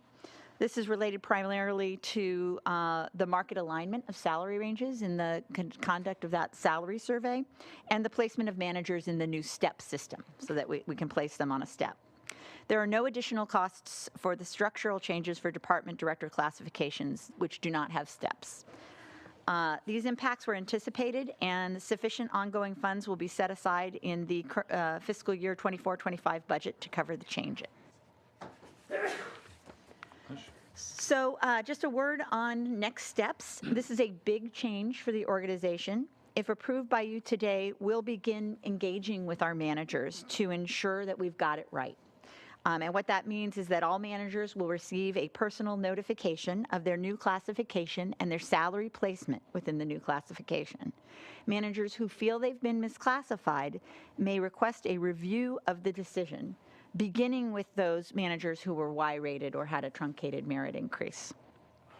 Adjustments will be made as appropriate and recommended. And the reason we're coming to you early is so that we can have that process to ensure that everybody gets an opportunity to at least ask us to look at their placement if they think that it's wrong. So that changes won't become effective until June. And so we have time to consider those requests and to bring you the final action in June.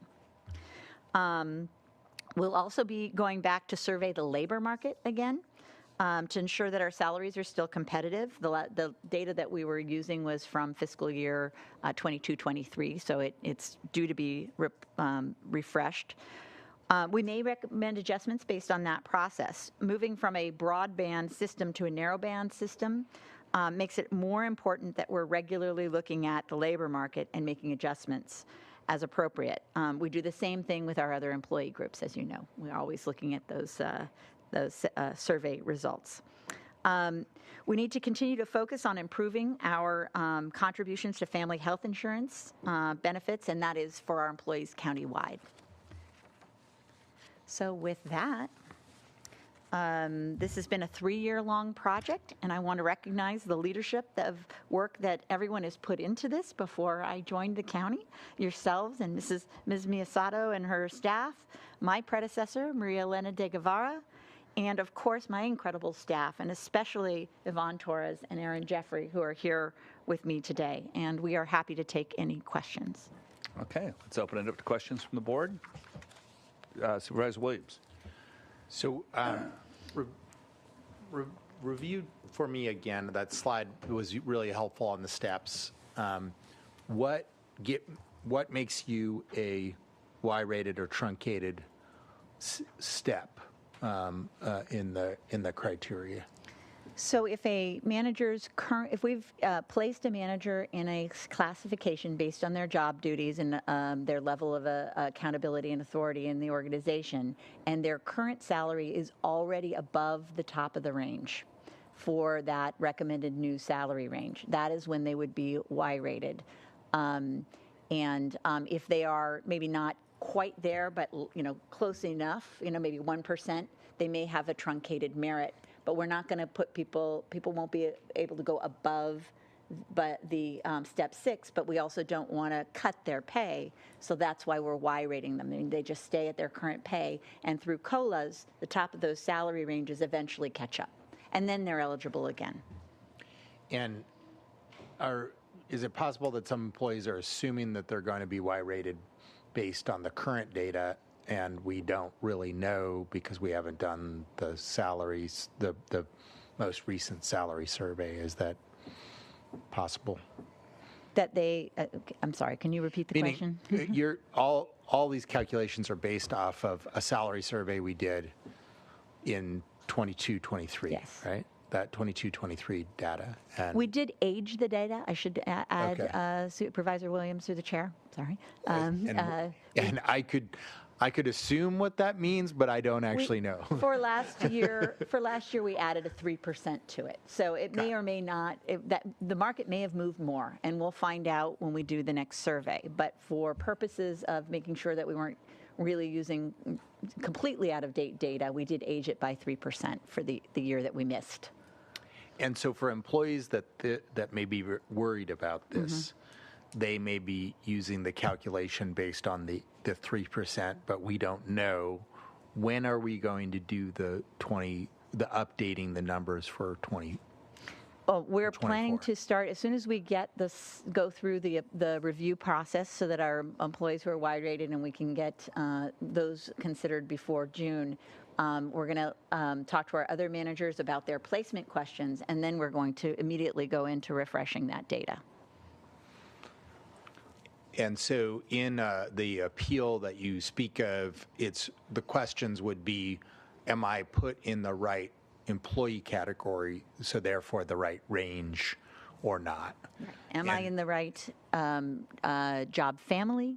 Right. And am I at the right level, given my accountability and organizational accountability and authority?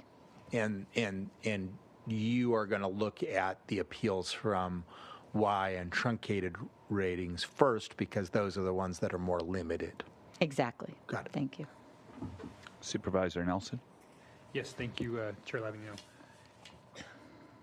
Really like the work that's been done here, and I really appreciate everything that's gone into it, and very supportive. But I think at the same time, it's a broad solution. There's going to be winners and losers with this, and when there's losers, these are people's lives, and so I know there's going to be a lot of people out there, some of our managers, that are going to be looking at this through the lens of how this affects me, right? And I think that's natural, and I think with this that, as we, the winners and losers, I really appreciate that you guys will be looking at this right away and doing some reviews immediately. I think that there's probably some challenges out there with, for some of our departments that are looking at trying to hire people in certain areas where they might not be able to fill it, and now they're just seeing maybe that get brought even down further. And so I'm just hoping that the process, that we constantly renew this, and we're constantly looking at it. I think it's a very dynamic situation, and we're looking at a very, not everybody can fill these positions, so it's a very dynamic work environment. So, but getting along to those that are potentially losers in this process, it's those that are Y-rated and potentially Y-rated for a long period of time. help me. I mean, how many? Some it's going to be potentially Y rated. How much time would they? What's the worst case scenario? Somebody going to be Y rated for 5 years? I mean, is that possible with the 3%? I mean, what are some people staring down? Because I think that is a concern. Because I got to imagine if I'm looking at being Y rated for 5 years, and to seeing my pay continue to erode, its ability. That would be a challenge, and it'd be a real hit to the morale. And so, I don't know if that's even the case, but help me out there. Are there some people that are going to be potentially Y-rated for an extended period of time? 15% would be the high end. We may have one, and that person may be already Y-rated, so that they were, but most of our managers, it's going to be in the 0 to 5% range. The vast majority of people who are Y-rated will be, just barely to 5%. So with the kind of inflation we're seeing right now, that might be 1 year, maybe 2 years that they'll be Y-rated before they'll start picking up the COLAs. Yeah, it really will depend on the COLA. Right, of course. So, how much that is, but each COLA will sort of eat into that, the amount that they're above the range. So there might be somebody out there that might be as high as 15, and if we're looking at 3% COLAs, that might be 5 years before they actually start to see another COLA.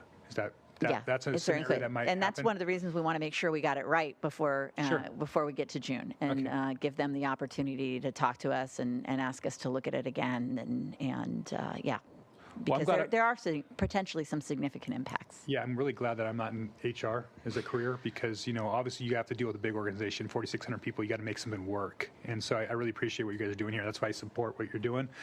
But there's also going to be some counseling going on, and some, as you work through some of those really human issues there for some of our employees that are potentially staring that down, maybe some of our highest performing employees too. So I really hope that you're able to figure out a way with those reviews that you do that to at least acknowledge that, maybe if those employees, they also need to acknowledge that maybe they were above market for a while too, and that this is part of the evening out of that process. But I'm sure it's going to be a tough pill to swallow for some of our employees. But again, most of this, I think that you guys have done a good job tackling this. Thank you. Supervisor Hartman? I think you said there were 36 managers who are in the Y classification, but the truncated, how many are there? That 25. 25. So if we have 18 job families, that's a lot of people in management across our organization. Have you had an opportunity to look in terms of men and women and how they're affected? Does it differentially affect one group versus another? Demographically? No, I don't think I have that data. We can certainly look at it. Right. And one of the benefits of this is really setting objective criteria that we can really look at, and it's one of the improvements that this whole process will bring, is our ability to really make those, make sure that positions that are like are grouped together, and that we can really deal with those equity issues. It'll be fairer over time. Yeah. Well, I want to echo what Supervisor Nelson said. I know this has been a long haul. I worked for the federal government once, and this was the system we had, and our system has been a bit opaque. So I think it's good, but it is going to be wrenching, and I'm concerned about what it'll mean to the leadership of our organization. And do you have any ideas on how to persuade people not to be demoralized and not to leave us? I think, one of the things we can encourage is for people to consider promotion to the next level, and help them get there, provide them with resources for some, professional mobility in that way. Certainly the Y rating, have the decision to Y rate, which was made, before my time, but I think that's, not bringing people down just because they may be paid above the market. But I think part of this is nobody's going to get a pay cut. Right. It's just the future expectation. Yes. Supervisor Capps. Yeah, thank you for this. I know you came in as this was underway, and I appreciate all the work that's gone in for years.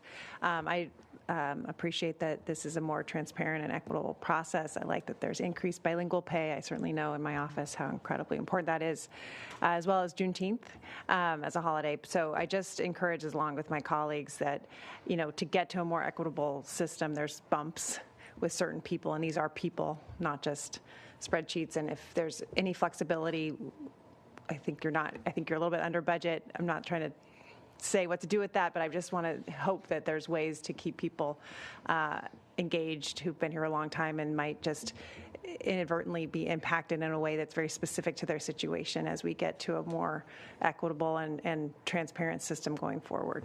Thank you. Thank you. And I think that the thesis of today is this has taken a long time, and I really appreciate you dragging it across the finish line. This sounded easy at the time, and then when you start making changes with 4,700 people, you're like, whew. I remember referring to it as like a spider web. You touch over here, and then that makes these folks out of line, and then you fix that, and then these people over here are messed up. So, I think what you're hearing from us too is we're really concentrated on the Y-rated because. Those are the people going to be the most impacted. Only question, not question, but direction I would like to offer is that if we could continue to get an update on how many are in that pool. Because they do tend to be, whenever I used to see the list of who was maxed out, it's always the brain trust and the stars of the people that have just been busting it, and they're just bumping up into, the max. And it's always been difficult, but at some point, I think we also have to understand, and those are the people that have been here the longest. But at some point, there has to be a realization also on the employee's part that for that job classification and title, that's the maximum that we were willing to pay. That's what matches up into our competition. So it has to kind of work both ways. And so I'm glad that it's that we've kind of limited it to, a couple of dozen people. But I want to see how I'm also glad to hear that, people aren't going to be stuck in this for 5-6 years.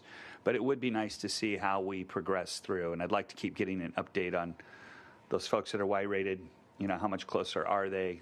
How many are we knocking off each year? So, but outside of that, excellent work. This thing, there's no way you can't do this without having winners and losers, as you said. So not everybody is going to fly through this thing unscathed. So appreciate that. Is there any public comment on this matter? Chair Lavanino, members of the board, yes, we have 3 requests to speak on this item. Okay. We are going to begin here in Santa Maria with Kimberly Albers, to be followed by Kelly Hubbard on Zoom. Kimberly?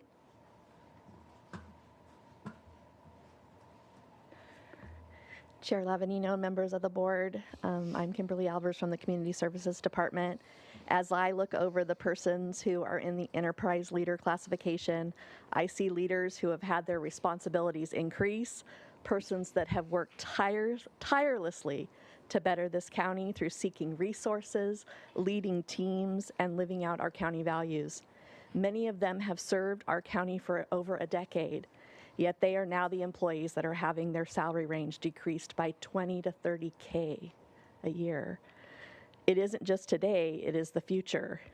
It is particularly disturbing that many of us were not spoken to directly, but were notified by the posting of the board letter publicly on Thursday.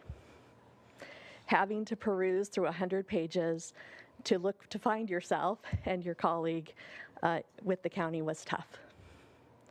Seeing the list of names that this would impact negatively, benignly called Y-rated today, I believe would impact your decision.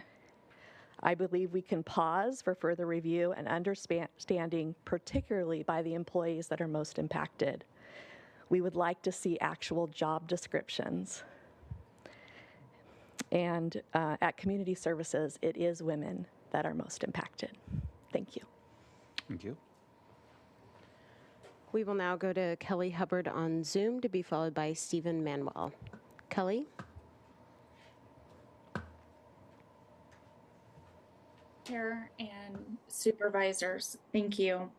I went back and forth on whether to speak today, but I was disappointed with myself when I did not speak in November. So Director Schmidt is in a position of implementing a tough change that she did not initiate, and that although I do not agree with the entirety of the approach, overall, I support the concept. It is a necessary process to create better structures and systems moving forward. In November, a board member, apologies, I cannot remember who it was, commented something to the nature of, no public comment on this process is reflective of how well this is being communicated and handled. That was disappointing and frustrating to hear. I am reassured by the board's comments today, but in November, there were no public comments because this impacts a group of county employees who are unrepresented and frankly, many who are at will, like myself. Employees who were advised not to speak on their own behalf or were afraid to do so. So I wanted to share. Again, I agree that this is a necessary change. However, as is common in these practices and as identified already, there are winners and losers. This process could have resulted in pay cuts and it has not. Most are receiving a raise to move to the determined steps, which is reassuring. I'm not sure if all of those impacted are aware of this reality, but I am thankful for this decision and this reality. However, by my approximation, 2/3 of the management class just learned that the career earning potential will be reduced by this action. Many, as noted by the previous speaker, were notified by a board agenda item. Some by pennies, a few by $15 to $20 per hour, some without the ability to promote within their current career path. This reduction for some is a bruise and ego. For others, this is justified and, as intended, correcting inequities, whether realized or not. For some, this means not being able to continue to work here. For some, this feels like they are unappreciated and undervalued. For many, this simply means they will need to leave and able to grow and continue in their career paths. Again, I support the overall intent and purpose of this action. I respect what we are trying to accomplish here and the very tough position that HR is in. And I am, again, reassured by the comments of the board and learning today about the reassessment and reevaluation of those studies. But I wanted to recognize that many of those impacted are not feeling great right now.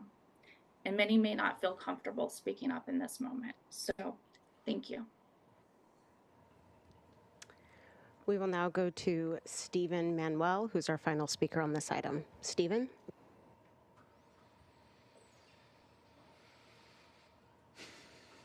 Hello. Thank you for the opportunity to speak today.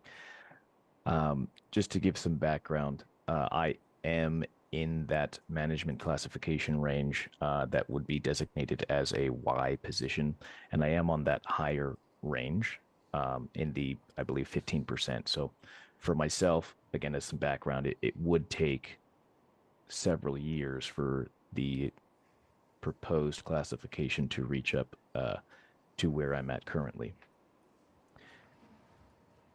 I want to recognize that I will support and appreciate the work that's been provided thus far for this, and I agree that reclassifications and adjustments are needed.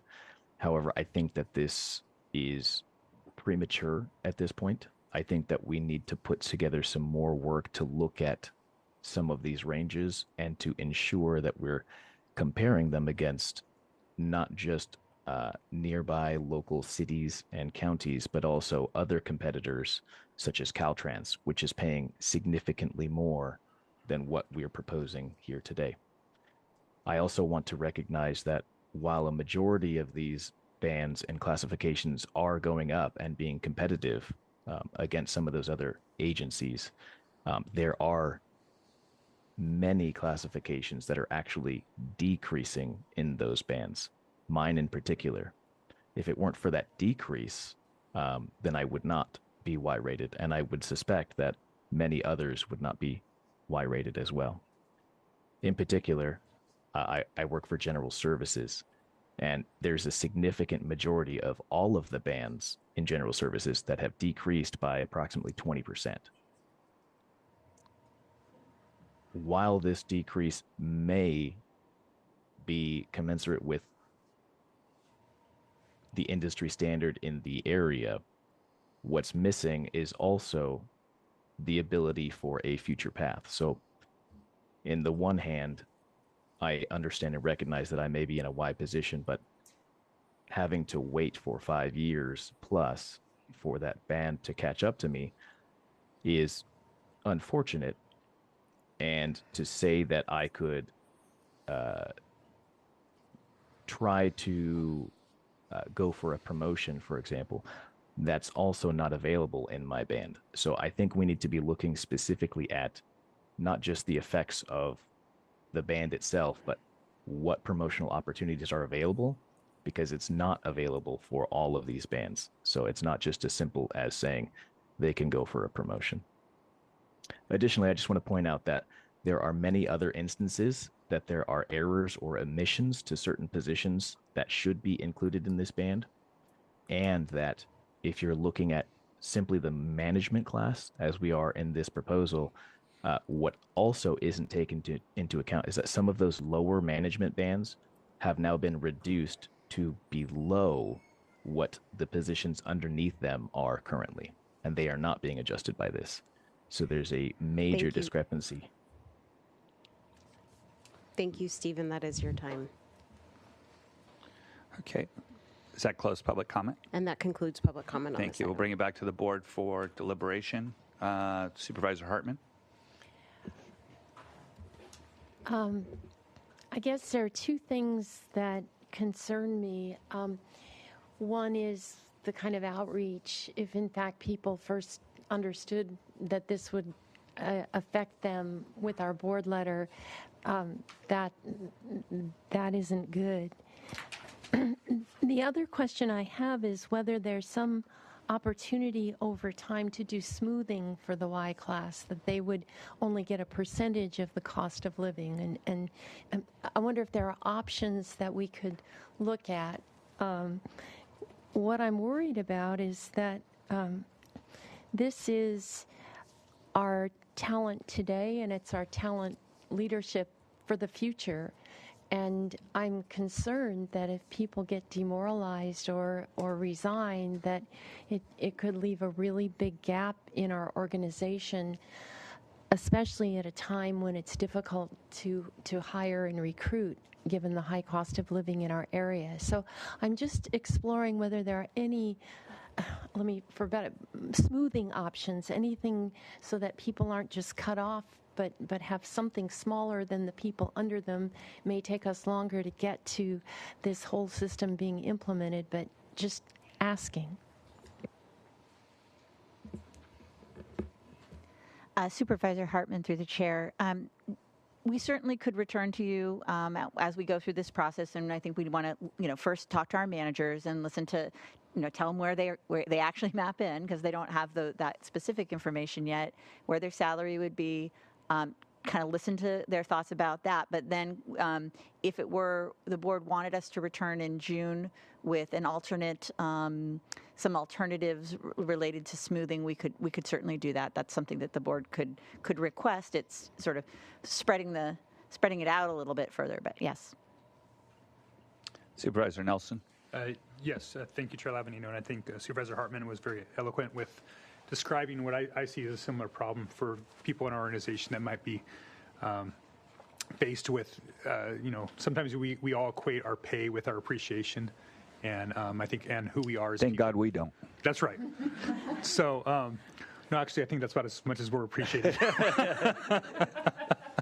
So I just think there's, and if it's only a couple dozen people, it sounds like it's something that we could, maybe come back with it. But I don't want to stop this from moving forward, because I think if we stop this from moving forward, it's going to die on the vine again. And it's, 2 HR directors from now, we'll see it again. So hope you're here a long time. But, that's just been kind of what this has been. So I think we need to move it forward. But I do think we need to send, and I think we're doing that now as a board, sending some signals to those who are impacted here that we are listening. And we want a feedback loop that comes back to us sooner. Because I think what their fear is that this is going to just get buried, and the board won't look at it again for another couple of years. And in the meantime, and if something even happens then. So it doesn't necessarily have to be by June for me, but it needs to be sometime in the not too distant future where we can hear how some of those reviews went, and what are the solutions, what kind of counseling that we did to address some of those top performers within our organizations. And, maybe some of them haven't got a chance to make that case, that things that, there's 100 different positions here that have different, job descriptions is something I heard there, where that maybe, the title doesn't quite fit what that person does. And I think those conversations need to be had within the organization to eventually bring those back to us in the future. And not only is the Y-rated issue that I heard, was the other issue was that some people have learned that their career earning potential has gone away. But I do want to remind them, though, that hopefully that CPI is going to continue with that, too. So, the Y rating is not just going to impact you. If you're kind of, you may hit it a little bit sooner, but that might be a piece there to look at as well. So I'm okay with moving forward, but I do think that we need to continue to look at some of those tough spots. CEO Miyasato. Supervisors, I think we've heard your comments loud and clear. And I think, again, I thank Christy, particularly and the HR team, for working on this. Everyone acknowledges their hard work. I think it would be helpful if you direct us to come back. I would like to get this adopted, but with a commitment that we come back with options for folks who are Y-rated, but also what you heard from several employees is that they feel that their career stability here is going to be impeded. And that's because we opted from going from a broadband, which was a 50% span in salary. That means if you thought, you came in at $122,000, which is one of them, and you saw the top of the band as $180,000, that maybe, I keep saying our long-range planning division head makes, you as an analyst, as a coordinator, you thought, I'm going to make that someday. And that's not realistic, or that's not what the market tells us. And so HR had the difficult task of figuring out what is that then. And it was just a map, trying to do the best job in mapping. But I am concerned. I don't think we have invested enough in managers the last 10 years. We've had difficult times. And so this was an attempt to get managers to have 5% steps, like the represented employees, so that they didn't just fight for the COLA every year. For many years we did, but they got 5%. But we see now people at the top end, just like we probably have in our representative employees, who are maxed out. Mm-hmm. So we can, if you could direct us to look at the Y rates and look at, is there other options for those? I'm fine to look at those with Christy and her team to see what else can we do, and maybe there are different options we can take. But I think we need to start with what HR has presented today. Absolutely. Supervisor Williams. Well, I would be comfortable with starting with that if we did some percentage of COLA for the Y-rated employees, as is, I think, being suggested by Supervisor Hartman. That's what you're talking about in terms of smoothing? Yeah, options. I'm sure we're not the first organization ever to encounter this, and just how we can make this a smoother landing for highly valued employees. And is in June, will we know the 2024 comps? Supervisor Williams, through the chair, are you talking about the COLAs or the? In June 2024, it will depend on negotiations with our. Right. Our biggest unit is in negotiations right now, but once we determine that COLA, then we'll know what our market, what to compare against, and then we can look at the market after that. But we really should wait till we know what our salaries are after the COLA, and then go out with that. I mean, I do think that there also is value in, right now, this is a projected number, and it might be close to accurate, but it might not be fully accurate, right? And so people are reacting against something that is a number, but not yet a solid number, because we're going to update the comparisons too, not just so there's two things going on. There's both bargaining and there's the update of the comparisons, and both would happen in June. CEO Miyasato. Just to clarify, so we don't know what the GSI, the COLA is yet, as we've discussed, and that would be added. So this, whatever the bands are showing now, the ranges, in addition to that, employees would get could get the COLA, whatever it ends up being. In addition, HR will do, they've surveyed all the comparable counties for these different job families. So they've already done that work. And what Christy said is then they inflated it by 3% just to get an estimate for this fiscal year. So the question is, Christy, you said you would be then updating the comparable numbers soon. But the numbers that we're using today are what we're asking to adopt. And as she goes through the process, updating it, when would we expect updated numbers? Is that for next June or is that sooner than that? It could be sooner than that. So I think that we can bring that back and talk to you about that. Or next year, we would be able to start the process once those COLAs are in place. So part of the timing of that would be, okay, once those are in place, then we can start the process. And many organizations give their salary increases in July as well. So usually it's better to wait till after July, till all the organizations that we compare to have given that COLA and we've given the COLA, and then to start from where we are at that competitive point. Okay, Supervisor Hartman? Yes, so one quick question. So we're waiting for our employee negotiations to be concluded to determine the COLA. And then how long would it take to update the market study, the comp study? It would likely take several months. It's, we have to, there's a lot of vetting of what we get back. It's, and so it would likely take several months, maybe 3 months, I would say. I'm going to look at my team here. Yeah. So just so people have so ballpark, when would you say you would come back with some options for us? I would say the beginning of November. Okay. We wait till August till everybody's got their COLAs in place, and then we have about 3 months there for the comparison work to occur, and then we can be back in November. So that will be, I will say that will be our target date, is to come back to you with that by November. And then could you just talk a little bit about how you will be interacting with our Y employees and the others who are just the truncated? What will your process be? So those employees will get a letter that says, okay, this is the classification that we've preliminarily mapped you into. This is the level that we've preliminarily mapped you into. Here's what your new salary would be, the new range, and what step you'll be in the range, and what your resulting salary is, and what the resulting increase. And if it's less than 2.5%, then you get to go first in the request for review. And so then our process currently has them providing those by May 14th to us. And then we would start the process. It's going to be a panel of myself, one of the compensation professionals we work with, and one of my peers to look at it, just to have a new, fresh set of eyes on that. So. And then say November, we see we want to change something. How does that play in? Then we would come to the board and probably in closed session on negotiations on salaries and benefits for unrepresented employees, and talk to you about what the results are, and what you'd like to do about those, or what you can afford to do, and what we would like to do about those results. CEO Miyasato. Supervisors, the mechanics of it is on your board letter today. There's a resolution that has every position and salary ranges. So I think what Ms. Schmidt is saying, that if those changed, that's when you'd be seeing that again with different ranges.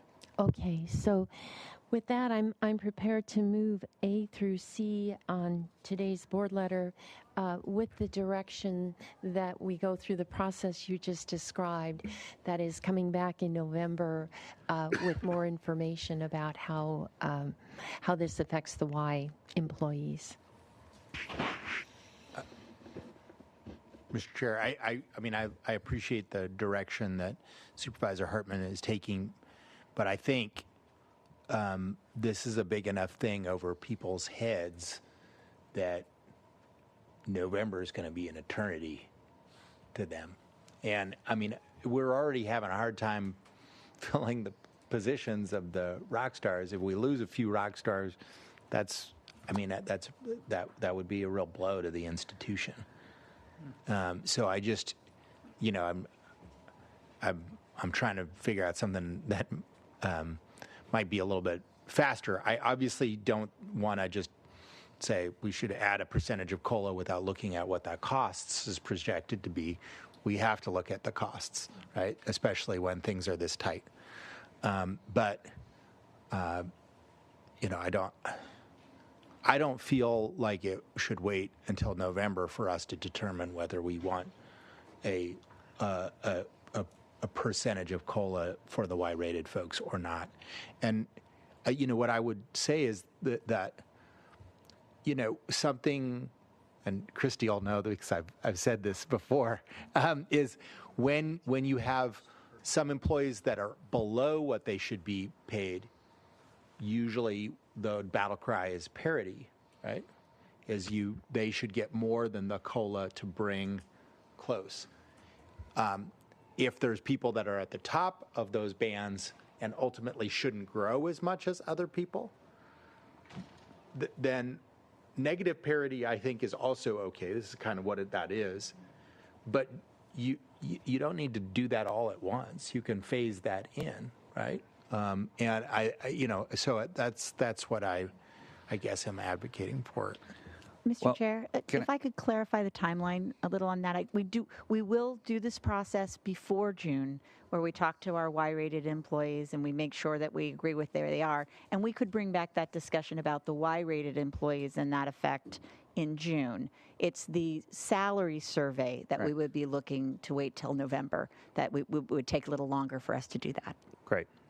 And I think anytime that we've tried to do things on the fly from up here on the dais, don't necessarily get done properly. So I would be more than happy to. I think we're sending a strong message to the employees that, yes, this is Y-rated, is a concern to us. We're looking for innovative ways and new ways to deal with this, and we're directing staff to come back as soon as possible to correct that situation. Supervisor Nelson. Yeah, you hit the nail on the head. Could I correct my motion then to include what you just said as direction? So does, i.e. that it's coming back to us in June. Okay. The Y-rated portion, we're moving forward. The Y-rated portion is coming back to us in June or July. Let's say July, so we give you a little bit more time, and then we can talk in July about when we want to see the salary. If we can, November's fine, but if we can do it sooner, that's great too. So do we have direction? And I'll second that motion from Supervisor Hartman on that. Okay. Supervisor Hartman made the motion. Supervisor Nelson with the second. Any other discussion? Let's call for a vote. All those in favor? Aye. Aye. Any opposed? Passes unanimously. Thank you.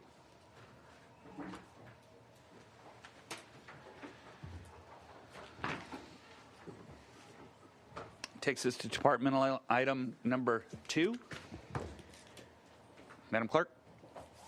Chair Levanino and members of the board, departmental item number 2 is from the Public Works Department. It is a hearing to consider recommendations regarding the amendment of County Code Chapter 28 for use of county rights of way for business purposes.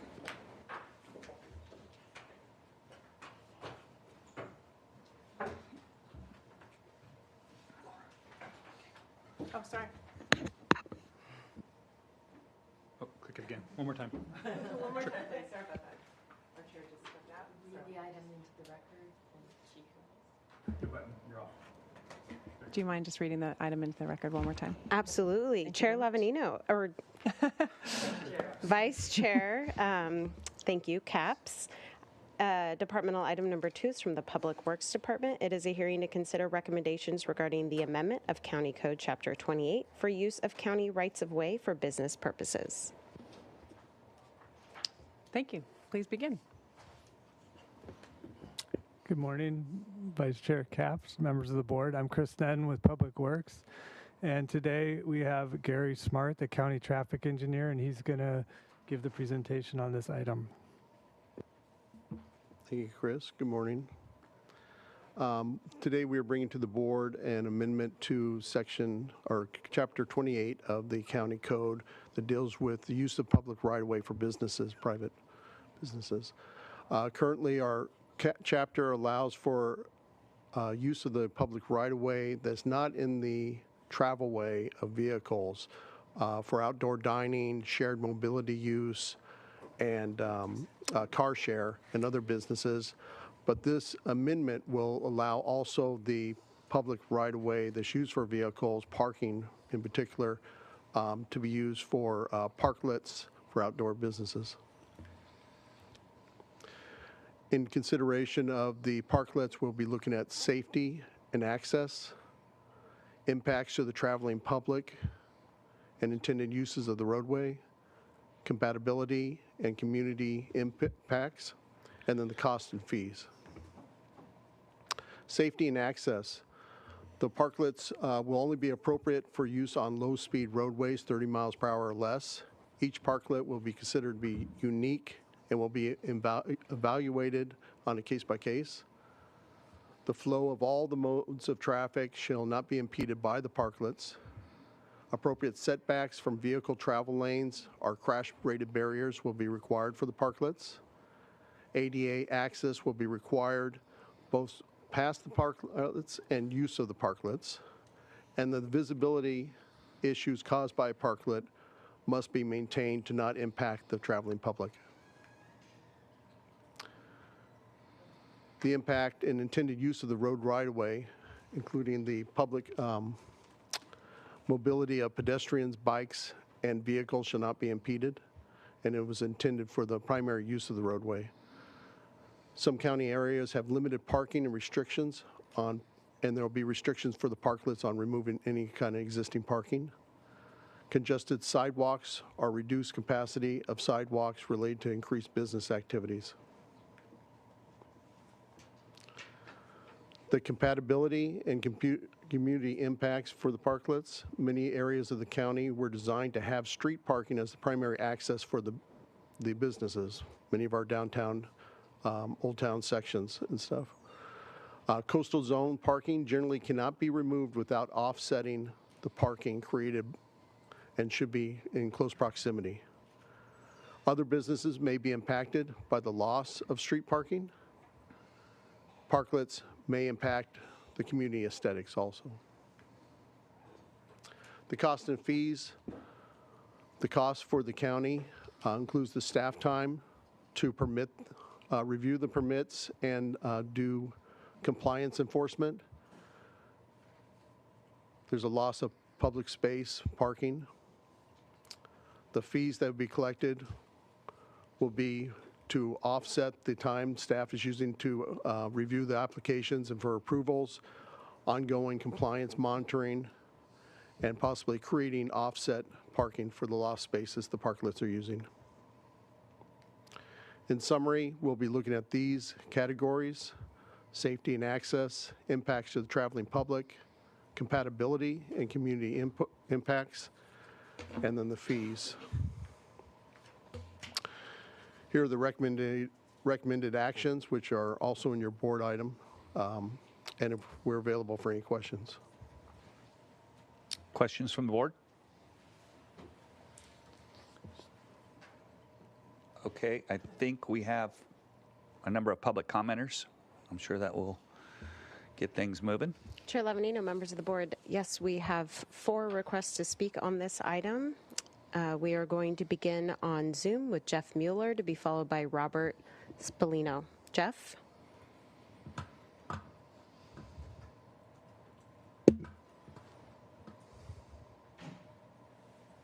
Sorry, I hope you can hear me now. I'm a Yes, we can. techno. Yep. Okay, thank you. Good morning. The email that I got from Supervisor Hartman's office said that the intent of this is to not permit parklets in Los Olivos. Am I correct about that? Is that, I didn't see that in the presentation.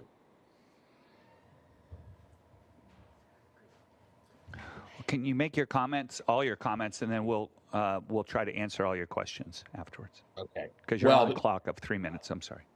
Okay. Well, assuming that I'm understanding that correctly, I just want to express my strong support for that.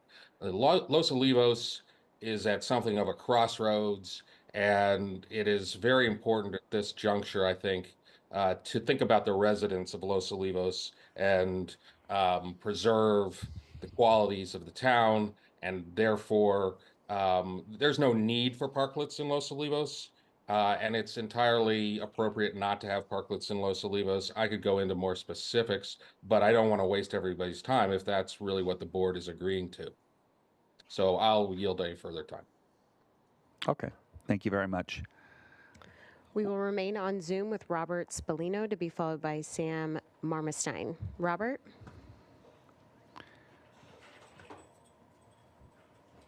Thank you. Can you hear me? Yes, we can. Please proceed. All right. So full disclosure, I'm the owner of Pizzeria Bellaforno in Old Orchid. We're the only ones that really put a parklet in. And currently, we pay the county for the use of this parklet. Our motive is obviously selfishly, we want to see our business continue to thrive. But the response from the community for the support of it is overwhelming. We've submitted over 2,000 signatures of people, and we're asked every day, can we keep it? And we think our parklet kind of dives into the Old Orchid community plan that was adopted by the county 18 years ago, trying to make it create a walking, attractive vibe for all the businesses. And we feel our parklet has done that. Neighboring businesses benefit from our restaurant being busy because Orchid offers, and Clark Avenue in our location, a unique view of the hills and the sunset.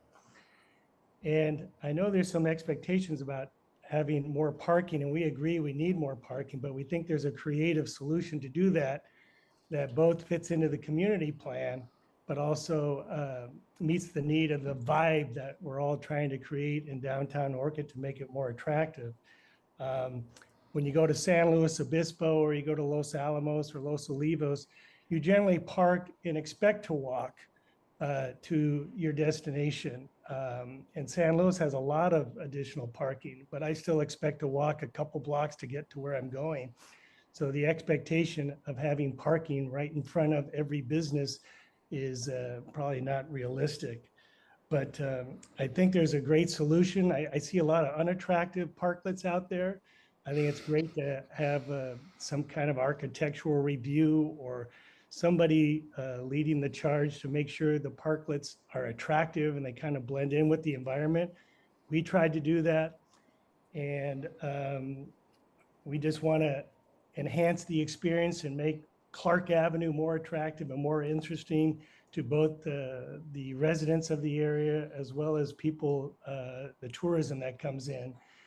And we just think it's the community expressed to us over and over again through their loyalty to us, as well as just the experience they have. They can watch their friends come and go walking down the sidewalk, and we think it really ties in nicely with the community plan.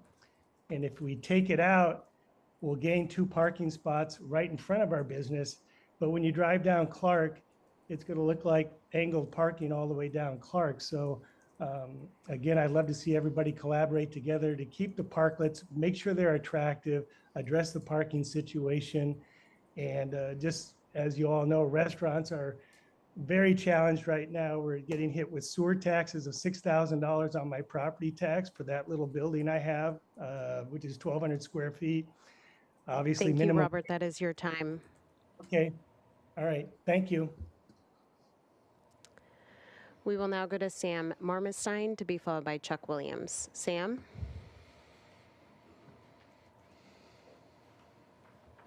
Hello, can you hear me? Chuck, you're next. After the next, there's one more before you. Sorry. That's all right. Go ahead, Sam. Okay, you can hear me? Yep. Okay, thank you. My name is Sam Armstein. I'm the owner of the Los Olivos Wine Merchant and Cafe. I don't agree with taking away the parklets in front of the Los Olivos Cafe. The parklet actually takes maybe about 2 parking spots. It's not going to make a difference in the parking in Los Olivos. Maybe somebody will have to park a block away and walk a little bit instead of parking right in front of the business.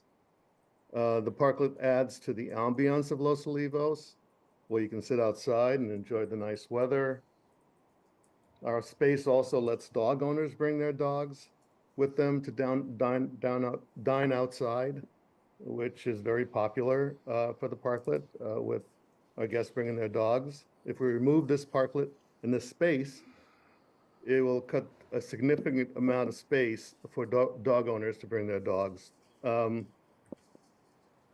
if we knew that we can keep this parklet for another 1 or 2 years, then we can make the investment in it and make it look a lot nicer than having the orange barriers that are on there now. But we've had the orange barriers because we didn't know from the county whether we could keep it 1 year or 2 years or how long we can keep it. So I don't agree with taking it away. I think it's an asset and a nice thing for Los Olivos where you can sit outside, watch the world go by and have something to eat, maybe a drink or something. So that's my comment. Thank you for your time. Thank you.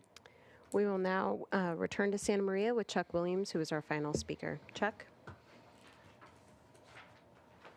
Thank you again. Thank you once again. I am opposed to the parklets in Old Town Orchid. Parking was rearranged back 20 years ago to accommodate the businesses with the angled parking because they eliminated on-site parking for all of the businesses in Orchid and all commercial buildings. We currently have 18-wheelers driving down Clark Avenue that are parking in the middle of the street and unloading products for the merchants, which is a good thing, but it also creates a jam, and we have problems with that. And Mr. Spolino talks about not wanting to take up parking. He is one to talk because he takes up about 4 parking spaces in front of his home, which is right behind his restaurant, and he drives his vehicle and uses those parking spaces at times. So I'm going to move a little faster on this because there's more to this. So we have school kids that walk up and down the residential streets, going back and forth to school. We have seniors that walk on those streets, and these putting these parklets in is going to force more traffic in our residential areas, as it started 20 years ago with the overlay that was implemented, which changed the zoning for all the commercial businesses. And I'm not opposed to business at all, but I'm opposed to careless and irresponsible changes that affects the quality of life for those that live in the old town of Orchid, and this definitely does. Also, Orchid Lions Club, the oldest nonprofit business in Orchid, was established in 1956, and it is a home to OCF, also known as the Orchid Community Foundation, who puts on the Christmas parade. Members have helped local school kids raise a lot of money for sports equipment, musical equipment, graduation caps and gowns, traveling sports teams, bands, help the flood victims on Union Valley Parkway, fire victims in several California fires. Most recent, we reached out to Hawaii and helped them a little bit. We contribute annually to the City of Hope and annual vision screening for the 4th and 5th District school kids, provide eye care to those students who in need at no cost, and much more. In Santa Barbara County, your revenue increased a whole lot with the careless overlay that was implemented 20 years ago. It has also handicapped this little small mighty Lions Club. By the way, this puts more resources in the 4th and 5th District communities than any of these businesses combined in Orchid. Even though we are still able to function, your overlay eliminated on-site parking, making it difficult for us to function properly. And now you want to put parklets in to make it even worse. So proposed parking on Markham Street to extend the angled parking on East Clark Avenue is just a smokescreen for parklets. People are lazy, and they will take the path of least resistance, which is down our streets and parking in the residential parking. Thank you. That concludes public comment on this item. Okay, we'll bring it back to the board. Supervisor Hartman. I have a couple of questions, just to make sure that it's clear. So Public Works already has a program for allowing restaurants to use sidewalk space. Is that correct? And then this is kind of integrating a COVID recovery program into that sidewalk space program. Is that correct? Supervisor Hartman through the board, through the chairman. Yes, that's correct. We allowed the parklets during COVID to provide outdoor space for them to continue operating. And this is now codifying that into the county code to permit it permanently. The outdoor dining has been going on for several years, first in Isla Vista, and then we expanded it throughout the county. And the fees are yet to be determined. You're going to be studying that? Supervisor Hartman through the chair. That is correct. We'll be returning to the Board of Supervisors with a resolution to establish the fees. And I know that while you were considering how to do this, there were many options, and I think you've come up with a very elegant solution using the community plan in the coastal areas and then focusing on the 4 areas that you do. I guess I'll just say this from my perspective on it. I really think outdoor dining is great. It enlivens the street. People like to watch other people, and it's good for business and good for people. But I do think in some of the smaller communities, my office has had a lot of complaints about the ability to get through the sidewalk, the ability to park, the ability to drive easily. We actually did in Los Olivos one Saturday, had a field trip with Mr. Snedden and others to go around and look at the issues of circulation in Los Olivos. And the cafe is right at the intersection, which makes it right in the middle of all the activities. So I support this approach. I think it's a solid one. I think it responds to the community as I've understood it, and I'm really sorry that it's going to mean a change for some restaurateurs, but I think in the interest of the larger community, it's an overall good plan, and you're to be commended for the hard work on it. Supervisor Williams? Yeah, I feel like I need to know a little bit more background and the effect on the existing ones. I mean, obviously, planning the future is most important, but how it affects existing ones is the most immediate, right? So, I am unfamiliar. I haven't been to. I've been through the valley a lot, but not in Los Olivos in a while. I don't know. I can't really evaluate that parklet in any way. I have been by the Orchid. I think there's only one parklet in downtown Orchid, so I guess I can gauge that. Will this allow them, deny them, or require them to make changes but allow them? Is what those are 3 options. I want to understand it. Supervisor Williams, through the chair, it's actually a combination of some of those options. And the way that's really addressed is through the community-specific guidelines. Each community area has community plans of different types that have been adopted over the years, and different sort of strategies for how to address the businesses, the traffic circulation, the vitality of the area. And so the community-specific guidelines have different requirements for each community on where parklets can and can't go. So for example, in Los Olivos and San Ynez area, where the parking demand exceeds the available parking, parklets can't take parking spaces because there's already too much demand for the parking.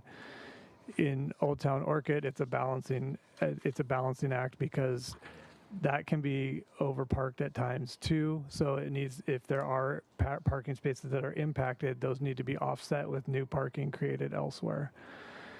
And then in other areas like the coastal zones, you can't take away coastal access parking, so they're not allowed in parking spaces. And then the sort of third option piece of it is that the parklets that do remain will be modified to meet these requirements. They need to be temporary and removable. They have certain conditions and limitations on the size and bulk and elements of the parklets. And so the ones that do remain will be brought into the permit system and have to meet the requirements for the different areas that they're in. And so so in all likelihood, what my takeaway, in all likelihood, this will definitely get rid of the one in Los Olivos. The one in Orchid would have to. How was one supposed to offset parking? Or is it our job to offset parking? Through the fees, I think, correct? Supervisor Williams, to the chair. Yes, so Orchid does have opportunities to create additional parking, but yes, it costs money. So the applicant would need to pay into a fund to help create that offset parking. Supervisor Nelson? Yes, thank you, Chair Lavanino. And I just want to compliment staff on the work that you've done here. I think that you guys have kind of threaded the needle when it comes to trying to figure out a way to make this work countywide, and especially with community-specific guidelines. This is a touchy subject. There's a lot of people in my community in Orchid where this is, like Chuck that showed up and expressed his displeasure. I've got some letters here from those that also don't like it, but I also have those that love it. So it's a real balancing act as a supervisor, as we try to address this. And I think, the good thing about COVID, because there were some good things that came out of that, was we were allowed to kind of test things out and trial them and figure out things that worked and didn't work. Even with this parklet that we have in Old Orchid at this point, it was much larger at one point. It got shrunk. We didn't think about things about the flow of traffic and safety, so then there were some safety improvements put into place. And so it gave us a chance to really trial something before we came up with an ordinance that could make something more semi-permanent. And I call it semi-permanent because it's not. I mean, this is at the discretion of a future board to repeal this. So if there's some issues that become larger in the future that we don't realize now, we can come back and potentially change things. The way I balance it out here is I understand, and what I've heard from most of my constituents when it comes to the parklets is it's because parking is so constrained. I know what Chuck is saying about people going to the neighborhoods, and that is something that is a concern. But at the same time, our office has been very engaged on trying to find additional parking in Old Orchid. We did about 20 spots along Broadway where we added angle parking in the last couple of years, and then we have another potentially 24 spots that we're going to be getting by going on to the south side of Clark Avenue and doing angle parking on that, which will again at that point help to make Clark Avenue a little bit more narrower, make it better for pedestrians. It's usually better for businesses in that way. In the future, you won't have the big semis being able to park out there anymore because that would have eliminated that. We have it in part of our ATP program, our alternative transportation plan, is to really work on some of the connectivity there in Orchid. So this is all it's all flows in together, and I think to positive. So I said another 24 spots on the south side. Also this year we're looking at adding another 60 spots on Markham Road. Is a project that our office is doing. So that's adding another 100 spots in Orchid just in the last few years, which is a significant amount of parking when you talk about an Old Town area. And I'm not done yet. If we can find more spots, we're going to do it. The reason why we made this big compromise when Chuck talks about from 20 years ago on eliminating commercial properties from having to have on-site parking was because that really was constraining the ability for Old Orchid to grow and to prosper. If you had to actually do those parking spots on those properties, there's no way they could develop. There are a lot of small lots. Even the Lions Club doesn't have any parking on their own parcels. So we need to rely upon each other to be able to solve some of the problems in the Orchid community. And so I think what's been developed here is something that is thoughtful. There is a lot of compromises that are already built into this. And just my commitment to those who are concerned is I'm going to keep the conversation going and trying to solve some of these problems in our community.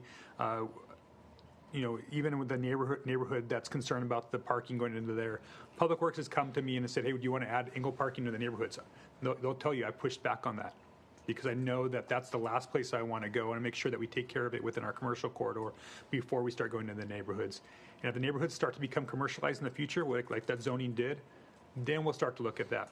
But that'll be led by the uses there, not by the county pushing people out of their houses. That's the last thing I want to do. Those are neighbors and friends, just like you are, Chuck. And so I do hear you. I'm ready to support this moving forward. And so I want to thank staff and those who have supported this and opposed it, because I think you've made it a better project.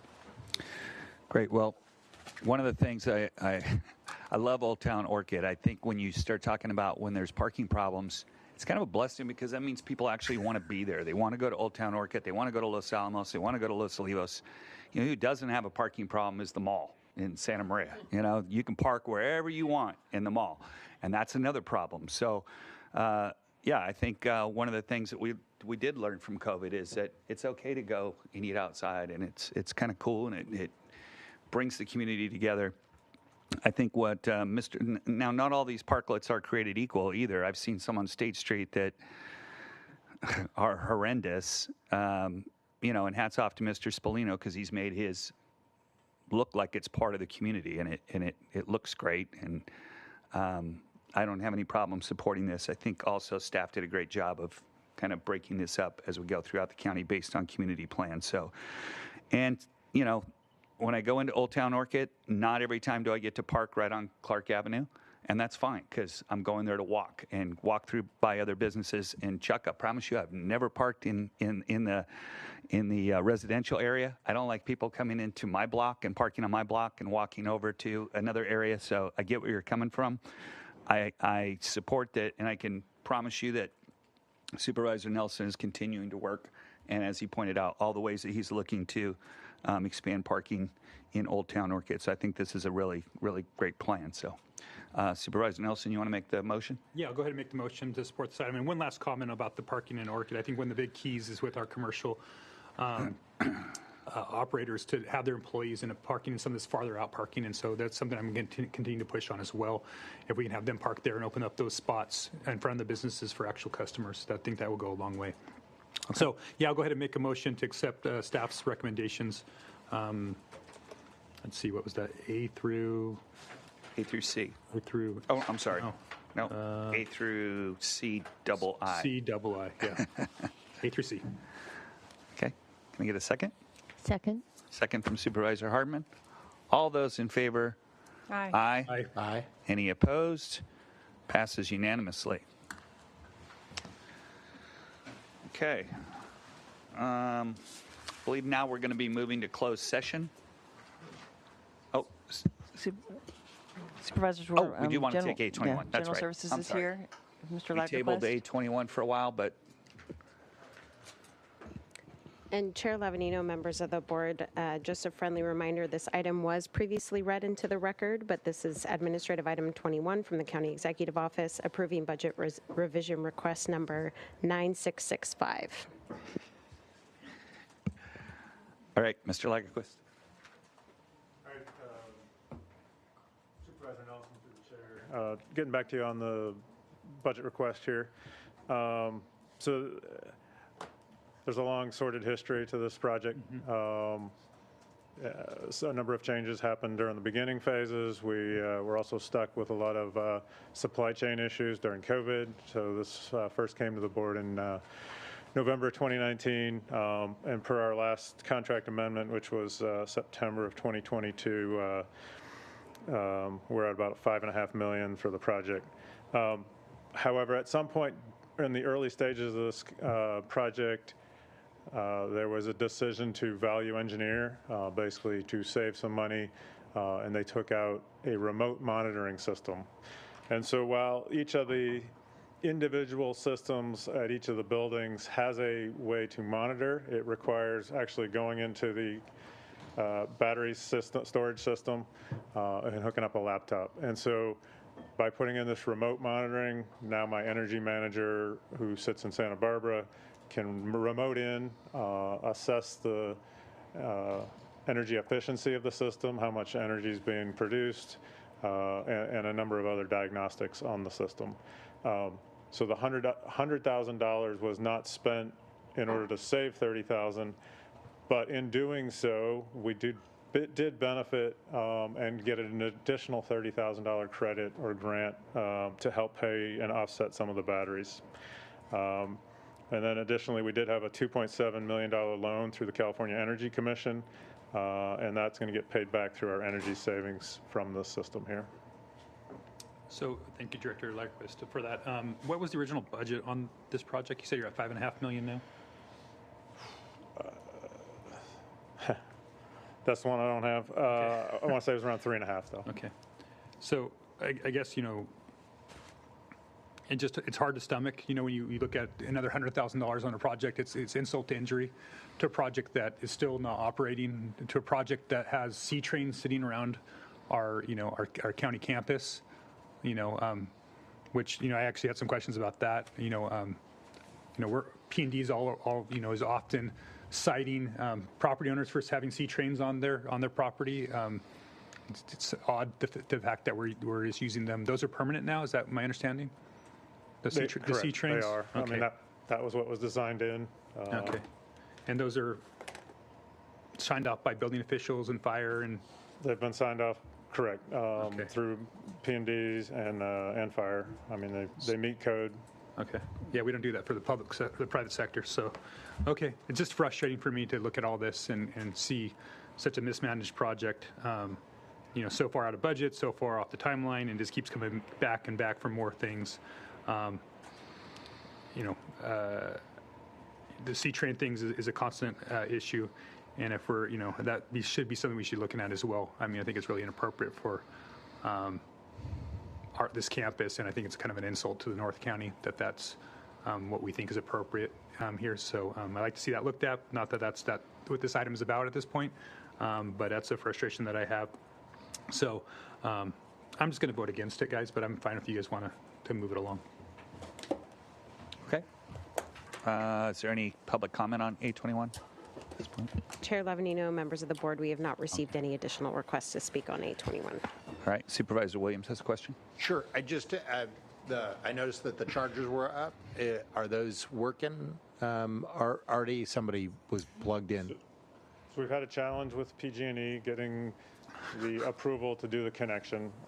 We ran into some recent issues, disagreements between how it was designed, what planning and development was going to allow, and what PG&E would sign off on as well. So we've finally got to some resolution there.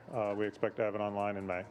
Great, because as usual, all of the employees' chargers are full, which probably means there's somebody who can't hook up. Now, today, Supervisor Capps and I commuted, so we're not a casualty of that. Together, we carpooled, so we're good. We got enough range. We're cool, but I'm worried about what it does to retard the adoption of the technology by our employees, many of whom commute and are barely making it and could use the help. Hope that we can keep on the urgency, because I'm sure another bank of chargers will at 21 cents a kilowatt will really help our employees be able to have some transportation options. So I guess just to address that, so the system is pushing power back into the grid. We do have battery backups, so each individual building is treated like a microgrid. So if the power goes down for this building, we've got a good 4 to 8 hours of backup power through the batteries that are being charged through those solar system as well. As Great. far as the electric chargers for cars, we have 60 being installed right now here at the Betteravia campus, and those should be done within the next couple of months. And then we'll move on over to Foster Road to put in additional chargers over there. That is great. Supervisor Nelson. Yeah, so did I get it right? We're fully functional here now? We're pushing electricity into the system? In May, we will. Okay. We're not there yet. Right. It took the final approval with PG&E, and that's happening in the next couple of weeks. Okay, thank you. And we'll do a ribbon cutting at that point. Cool. Supervisor Hartman. I'll move the item A21, but I don't remember which piece of it. 9665. Thank you. Can I get a second on that? Second. Second. Okay. All those in favor? Aye. Aye. Aye. Any opposed? No. Okay. Passes 4-1. And I think that closes out A agenda and 1 and 2. So we are going to move to closed session. Adam County Council, can you read us into a closed session, please? Thank you, Mr. Chair, members of the board. The board is scheduled to meet in closed session on 2 items. The first is anticipated litigation. deciding whether to initiate litigation. And the second is existing litigation, and it's County of Santa Barbara versus Island View Ranch, and it's a Santa Barbara County Superior Court case. And the time estimate is 40 to 45 minutes. Okay, well, I think we're having a little problem in the back right now, so why don't we come back at 10 to 1? Okay? All right.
All right, we're reconvening this meeting of April 19th, 2024, the Santa Barbara County Board of Supervisors. County Council, can we please get a report out from closed session?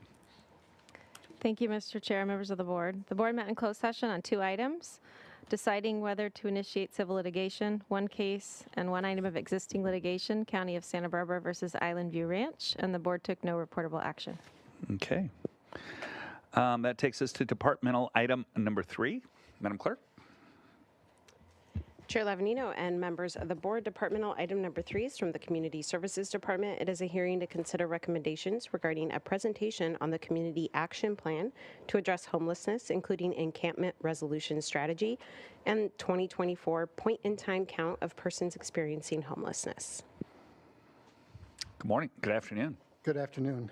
Chair Lavanino and members of the board, Jesus Harmas, Community Services Director. Today, staff is updating the board and the general public about the county's efforts to address homelessness. As staff will review, the county has made considerable progress in housing the unhoused. At the same time, we are aware our work is not done. To review our progress and our challenges, allow me to introduce Deputy Director Joe Zavonik to begin the presentation. Good afternoon, Chair Lavanino, honorable members of the board. I am Joe Zavonik, the Deputy Director for Santa Barbara County's Housing and Community Development Division. Is this microphone working? Yes, sir. Okay. Next slide, please. In our presentation today, I will ask this board to receive and file this presentation, which consists of the following agenda items: an overview that examines how our funding strategy for addressing homelessness in Santa Barbara County has evolved over the past few years, what it looks like today, and how I expect this to look in the future. I also summarize this year's point-in-time count efforts. I will then turn it over to Kimberly Albers to present a 3-year progress report on the Community Action Plan to address homelessness. And finally, Lucille Boss will present a 2-year progress report on the county's encampment resolution strategy. The other recommended action for today is for your board to approve CSD to continue using American Rescue Plan Act dollars, or ARPA dollars, for encampment cleanup efforts across the county through June of 2026. And finally, we also ask your board today to provide staff any direction and guidance you feel are appropriate and necessary. Next slide. So let's start right off at the key points of where we are in our year 3 of our plan to address homelessness in Santa Barbara County. The good news, 1,400 people have transitioned out of homelessness and into permanent housing during the past calendar year of 2023. This represents the highest level of success in any one year for this critical metric since being measured in our county. And this is the 3rd year in a row of increasing success in this area. This one metric is really the primary thermometer of whether or not a homelessness strategy is working. Getting this many people out of homelessness and into a permanent housing within 1 year represents a strategy where outreach is not only expansive, but of high quality. I say this because it's difficult to get people housed and remain housed unless they accept and use services. And accepting and using services requires building trust with an outreach worker and case manager, and having those same case managers knowing how to navigate the system for their clients to attain and retain housing. Well, then this leads us to another critical piece of the strategy, having what I call a continuum of shelter available to support the strategy. Most of us are aware that to improve our chances of getting someone who lives in the street and riverbeds to the point of permanent housing, more often than not requires moving them through a series of shelters. Sometimes it starts in emergency congregate shelters, sometimes warming centers, sometimes medical facilities, or even justice pathways. But having these various forms of shelter available and staffed by caring and observant professionals who are knowledgeable and persistent in leading their clients down the pathway out of homelessness, that's what allows us to achieve the success we are seeing in the housing efforts being discussed here today. This system, which was built when your board approved the Community Action Plan 3 years ago, represents an equal mix of inspiration and perspiration. So looking back at the slide here, that green tab on the far right shows us it's about to get better. La Posada, which begins accepting clients next week, and Hope Village, which opened the clients 1 month ago, both represent a huge widening of the gateway to exiting homelessness in Santa Barbara County. So let me say a few words about the troubling trends we see here. 1, there remains a consistent inflow of people accessing services for the first time, which is good and bad, and therefore colored amber here for reasons I will explain later. 2, we saw an increase in the number of families requiring shelter and housing services. And 3, regarding what we call vehicular homelessness, or people who live in their cars, We see significant growth in this category across the county and a disproportionate growth of those living in vehicles being seniors and families.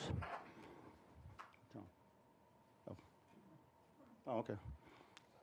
Oh, we're on a different slide. So this category across the county and a disproportionate growth of those living in vehicles being seniors and families.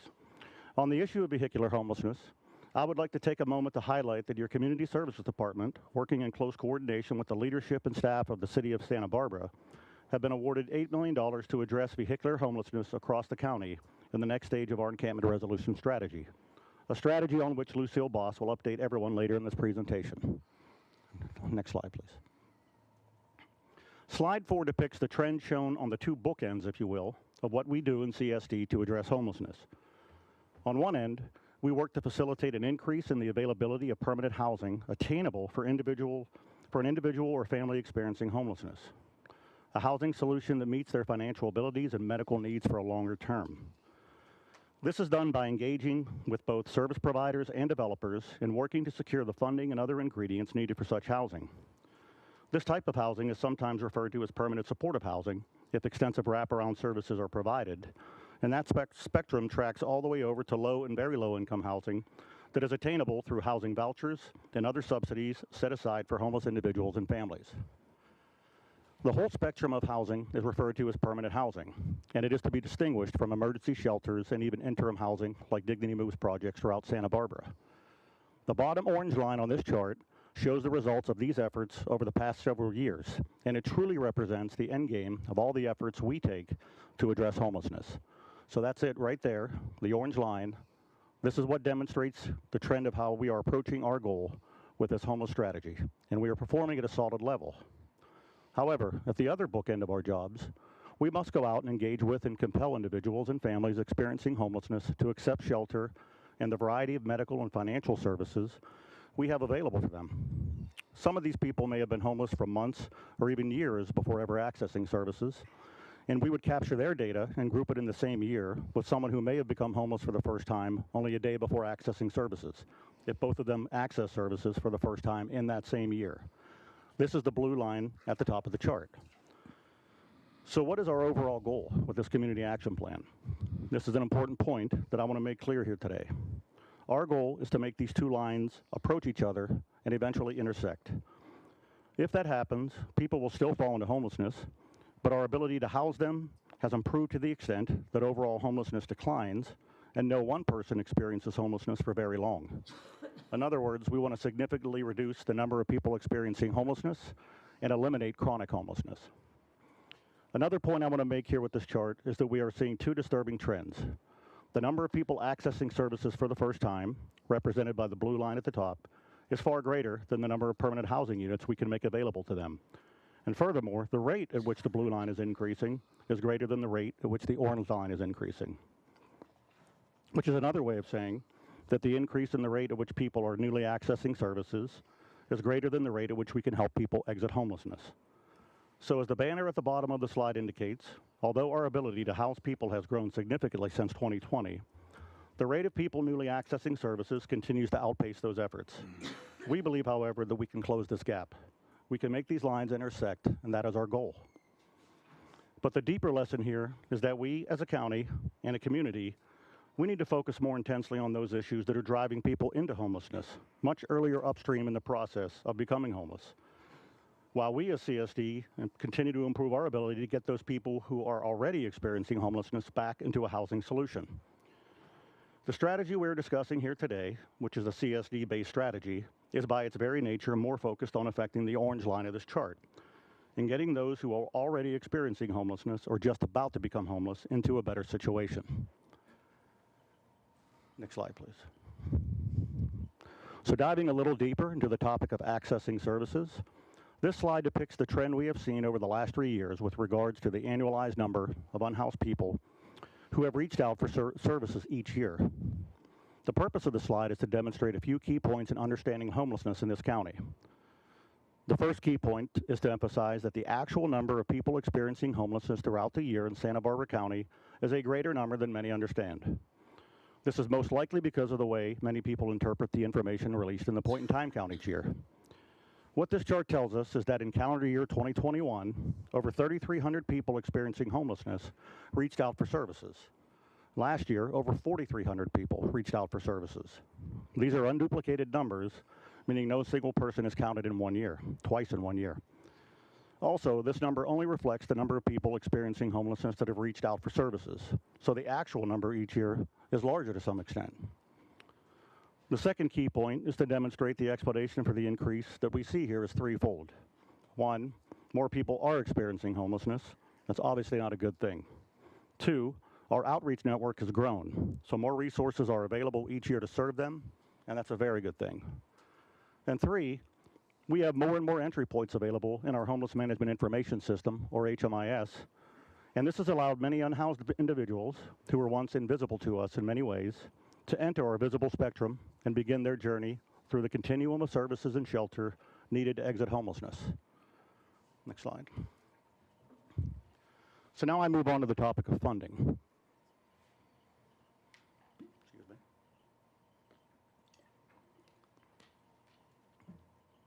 Here I introduce a funding concept we call the Regional Annual Investment into Homelessness, or RAI.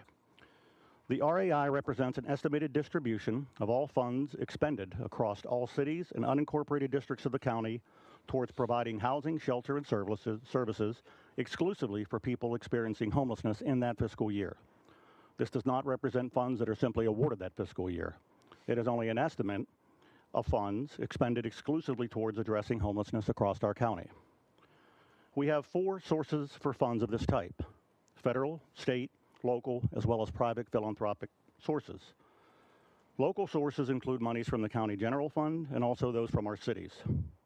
The total of the funds already expended or to be expended in the remainder of this fiscal year is $112 million. Of this $112 million, 46%, or $52.5 million, was administered by 6 departments across the county to include CSD. 31% of the total $112 million that is reaching the community to address homelessness is being administered by CSD. So now that we see where these funds originate, let's see where they go. Next slide, please. The way this $112 million is being distributed this year through developers and service providers across the county to address homelessness is shown here. The $112 million enters through the left part of the slide, if you will, and is being distributed to the 7 buckets shown on the right. Our top 3 priorities of funding are clearly dedicated to what we all know is the real solution to homelessness: building an attainable housing continuum, from emergency shelters to interim housing up to and including permanent housing in the proper proportions as needed through time. The largest bucket at the top reflects money expended in the housing projects and/or infrastructure projects but are not yet completed.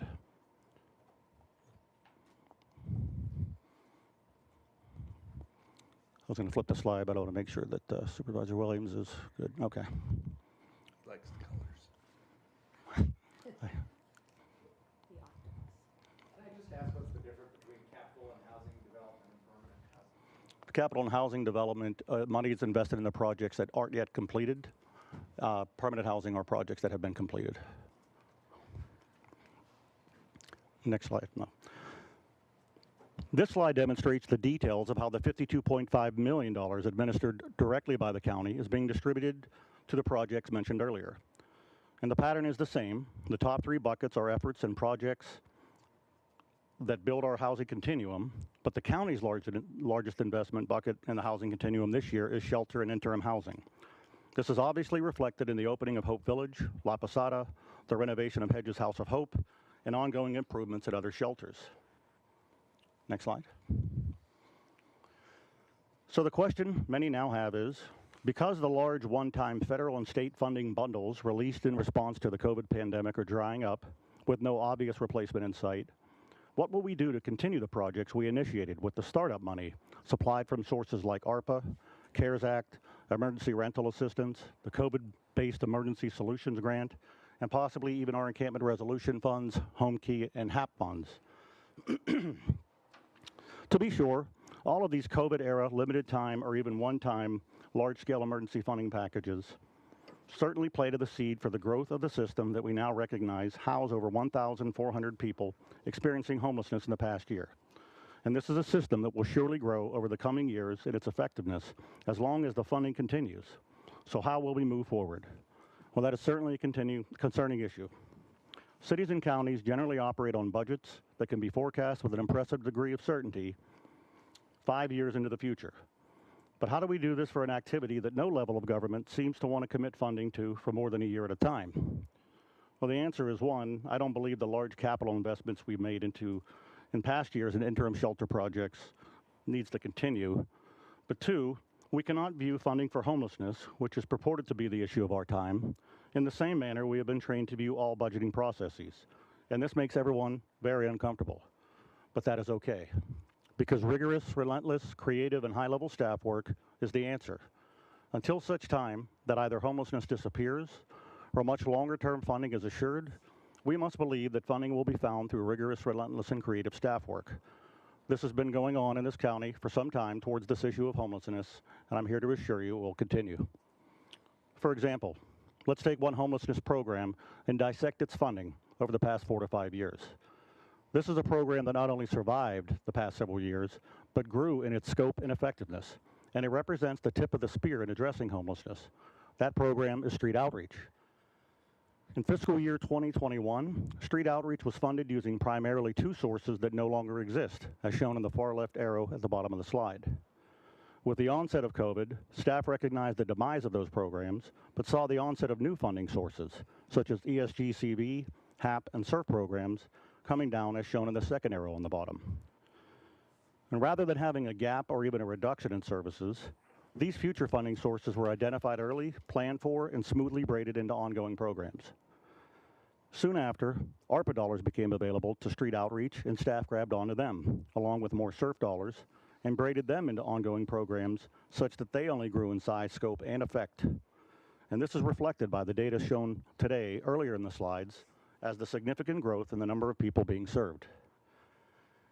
As we move forward, staff is already looking at braiding CalAIM, Community Corrections Partnership, the Mental Health Services Act, as well as an upcoming injection of $8 million in SURF funding to carry on and improve excellence in street outreach that ultimately leads to housing someone, as long as we continue to have housing available for them, and I believe we will.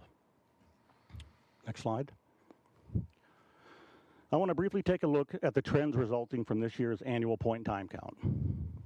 First, I want to mention that the level of volunteerism combined with the level of staff coordination it takes to get this done in a matter of hours across the entire county is tremendous. However, for the sake of time today, and the fact that this board letter has a specific report attached that digs deep into the operations and analysis of this event, I will not spend much time on it because it truly does only reflect a snapshot in time. So when we look at those snapshots for the last 2 years, we see a 12% jump in the overall number of individuals visible to us as being homeless, specifically an increase of 232 individuals. This trend undoubtedly reflects a true overall increase in homelessness. But I will add this, that even in comparison of the 2 previous pit counts, say of 2022 to 2023, we saw what appeared to be a decrease. However, we are certain that in reality, overall homelessness was still increasing between those 2 years, and every year being shown here, in fact. It's just that the snapshot we took at those particular times didn't capture it. And furthermore, although our point-in-time count conducted in 2024 tells us that we saw 2,119 individuals experiencing homelessness, we know from the data presented earlier in slide 5 that over twice that many individuals experienced homelessness throughout the entire county in calendar year 2023. Next slide. So here's my final point before I turn it over to Kimberly. I spent a lot of time today talking about trends and money, but I wanted to take a moment to show how our citizens have benefited from the funding allocated by your board to homeless efforts across the county. I would like to introduce everyone here today to Francisco. He is one of the 1,400 Santa Barbara citizens who have achieved permanent housing last year. Francisco was one of the first residents at the Dignity Moves Santa Barbara Street Village. He was referred there by behavioral wellness because he had a pacemaker and needed a place to recover and stabilize from his significant heart issues.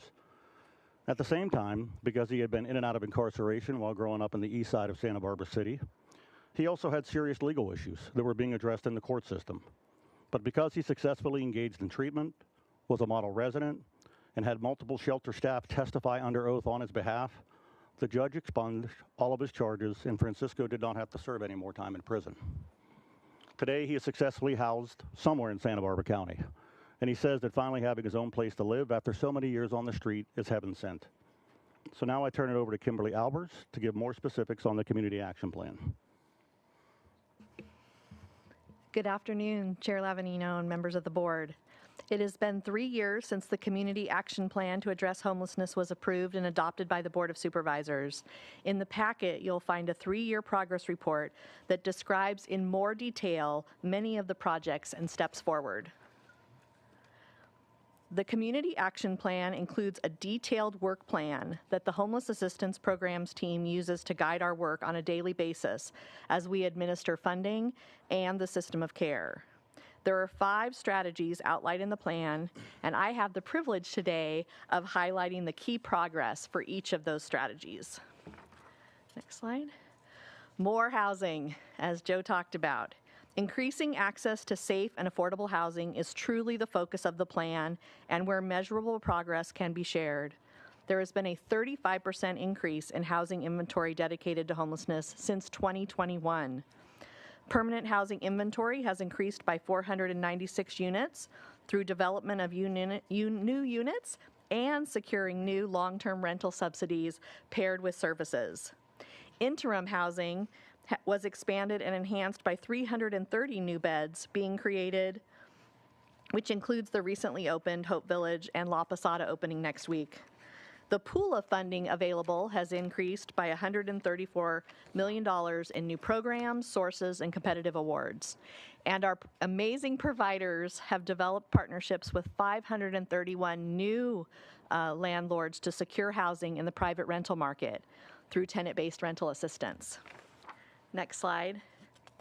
We must meet individual needs. Expanding supportive services to ensure we can meet the needs of individuals experiencing homelessness in our community is the second strategy. It is not an overstatement to say we are changing the way that services are delivered, as many supportive services are now billable to Medi-Cal. Just over a year ago, no one in our system was receiving enhanced care management and Medi-Cal funded housing navigation services and tenancy sustaining services. Today, 931 people active in the Homeless Management Information System are receiving those services. We also had great success with the Emergency Housing Voucher Program, which provided a model for more robust post-housing placement services with an interdisciplinary team and permanently housed over 350 people with a 90% retention rate. Next slide. Having a support system in place to help persons obtain and maintain housing is the third strategy. We are expanding the reach to those experiencing unsheltered homelessness by over 1,000 persons engaged in services. Unsheltered persons engaged in services. Encampment resolution efforts that will be highlighted later and in the presentation, and county departments joining together, such as public health, behavioral wellness, the public defender, and community services to serve persons with the most complex needs are part of that progress. We have maintained the reduction to veteran homelessness with a 57% reduction since 2020. And in the photo, you see a 69-year-old local veteran who had been living in encampments before his recent move-in to Buena Tierra. We must continue to build provider capacity. It is one of our most significant challenges in the system of care. An extremely dedicated group of provider agencies, many of the names you see here, serve persons experiencing homelessness across the county. Very limited administration funding for oversight, low wages, burnout, and lack of affordable housing for staff make it difficult to sustain the workforce. CenCal Health has invested over $8 million in capacity building funds to prepare providers to bill Medi-Cal for supportive services. New private and philanthropic investments have also been tremendously helpful. For example, the Balleco Foundation has invested in the Farm and Culinary Arts Program and interim housing. Good Samaritan is the largest shelter and provider of services to persons experiencing homelessness in Santa Barbara County. Private investment by the Balleco Foundation allowed Good Samaritan to lease the land from the county around the Bridge House shelter and establish a farm with fruit and vegetables. The produce is then moved to the commercial kitchen in Santa Maria on the Morrison Avenue campus. There, the in-house chef trains shelter residents and prepare meals for not only the residents at the Morrison Avenue campus, but nearby Hope Village. A commercial kitchen is under construction at Hedges House of Hope to replicate that model in South County. Bridge House Farm Produce and Culinary Arts training programs will feed the residents at Hedges House of Hope, La Posada, and the Santa Barbara Street Village. This provides valuable savings and efficiency on meals across a number of our local shelters. Once these projects are working and established, Good Samaritan intends to grow the farm and culinary program into a social venture of food trucks, providing catering and meals for sale to the public. This will provide jobs to persons residing in the shelters as they prepare for permanent housing. And it has been encouraging for some of us to see Good Samaritan and Chef Michael catering the recent grand openings. We've also seen expansion of the Homeless Assistance Program team through state and federal funding, which is making significant improvements to the system of care by improving access and outcomes. Collective action is critical in this work. The adopted community action plan by the board, the continuum of care in most local cities, creates a roadmap for us all to follow together toward the same goals. 45 organizations are now part of the Homeless Management Information System, with 96% of active participants with assigned release of information to allow coordination of their care. A community interactive dashboard is accessible to the public and stakeholders. The Continuum of Care established the Youth Action Board in 2019. A youth action board meets weekly to create community among youth with similar experiences, provide feedback to the continuum of care, plan community outreach events, and support for youth with lived experience at events like the one pictured here at the University of California, Santa Barbara. The Youth Action Board was instrumental in achieving an award of $5.3 million from the Department of Housing and Urban Development for the Youth Homelessness Demonstration Program. As a youth homeless demonstration program community, youth drafted a coordinated plan to address youth homelessness in Santa Barbara County and direct youth-specific funds to projects that best meet the needs of people ages 18 to 24. The Youth Action Board and Youth Homelessness Demonstration Program team elevate youth voices and needs to augment the existing community action plan, the homeless response system, and the youth point-in-time count. The progress across all five key strategies is significant and is making a difference in the lives of persons experiencing homelessness and the greater community. We'll now transition to Lucille Boss for the 2-year Encampment Resolution Strategy Report, and I want to take this opportunity to publicly thank her for all her efforts to resolve encampments across Santa Barbara County as she transitions to the Interim Housing and Grants Program Manager at Housing and Community Development. Lucille? Thank you, Kimberly. Good afternoon, Chair Lavanino and Board. As you heard a moment ago, the Community Action Plan called for strengthening the regional support system to obtain and maintain housing. A key action of the strategy was to create a coordinated encampment response. The Board approved encampment resolution strategy and response protocols. Protocol relies on an effective system of care that can ultimately provide shelter, housing, and services to meet the needs of persons experiencing homelessness. It is a 3-year effort, 2021 to 2024, with the initial goal of resolving 45 encampments of varying size and impact on county-owned or county-controlled property. The collective efforts to resolve encampments among county, cities, Caltrans, and railroad partners from 2021 to 2023 resulted in removal or clearing of approximately 700 active encampments. This includes 321 led by county efforts, 226 of which were on county-controlled property. In South County, 169 sites, including Montecito Beaches, unincorporated area creeks and open spaces, and Isla Vista. In Mid-County, 20 sites in the Santa Ynez Riverbed near Lompoc, and in North County, 37 sites in the Santa Maria Riverbed. The metrics in the written report accompanying this board letter specify physical encampment sites, and the performance measures detail client successes, persons moving into shelter or housing. Of the persons residing in the removed or cleared encampments, 289 have relocated to shelter or housing. 143 have been permanently housed, and 146 relocated to interim housing or emergency shelter. And there has been a 13% decrease in calls for service for county fire. These efforts and results were funded by American Rescue Plan Act and state and local recovery funds and California Encampment Resolution Funding Program. Beginning in year 2 of the strategy, the contracted sanitation services provider Quick Response carefully tracked waste removal. Year 2 totals removed from encampment sites include over 70 tons of waste, nearly 5 pounds of needles, 145 pounds of biohazard waste, and 73 propane tanks. The county's established protocol and $1.9 million investment was leveraged to acquire, a correction here, $16.52 million in competitive funding with last week's announcement, which has expanded robust outreach, as you'll see on the next slide. The first touch point with encampments is often through engagement with outreach teams. A person-centered approach of targeted outreach to specific populations, encampments near waterways, grouping of vehicles, has provided an increase in program enrollment. Since August 31st, 2021, 902 people have enrolled in services through one of the encampment outreach teams. This has led to an increased rate of movement into shelter and housing. As reflected again in the performance measures in the written report, more people are moving into shelter and housing because expanded outreach teams have capacity to navigate service and housing plans with clients.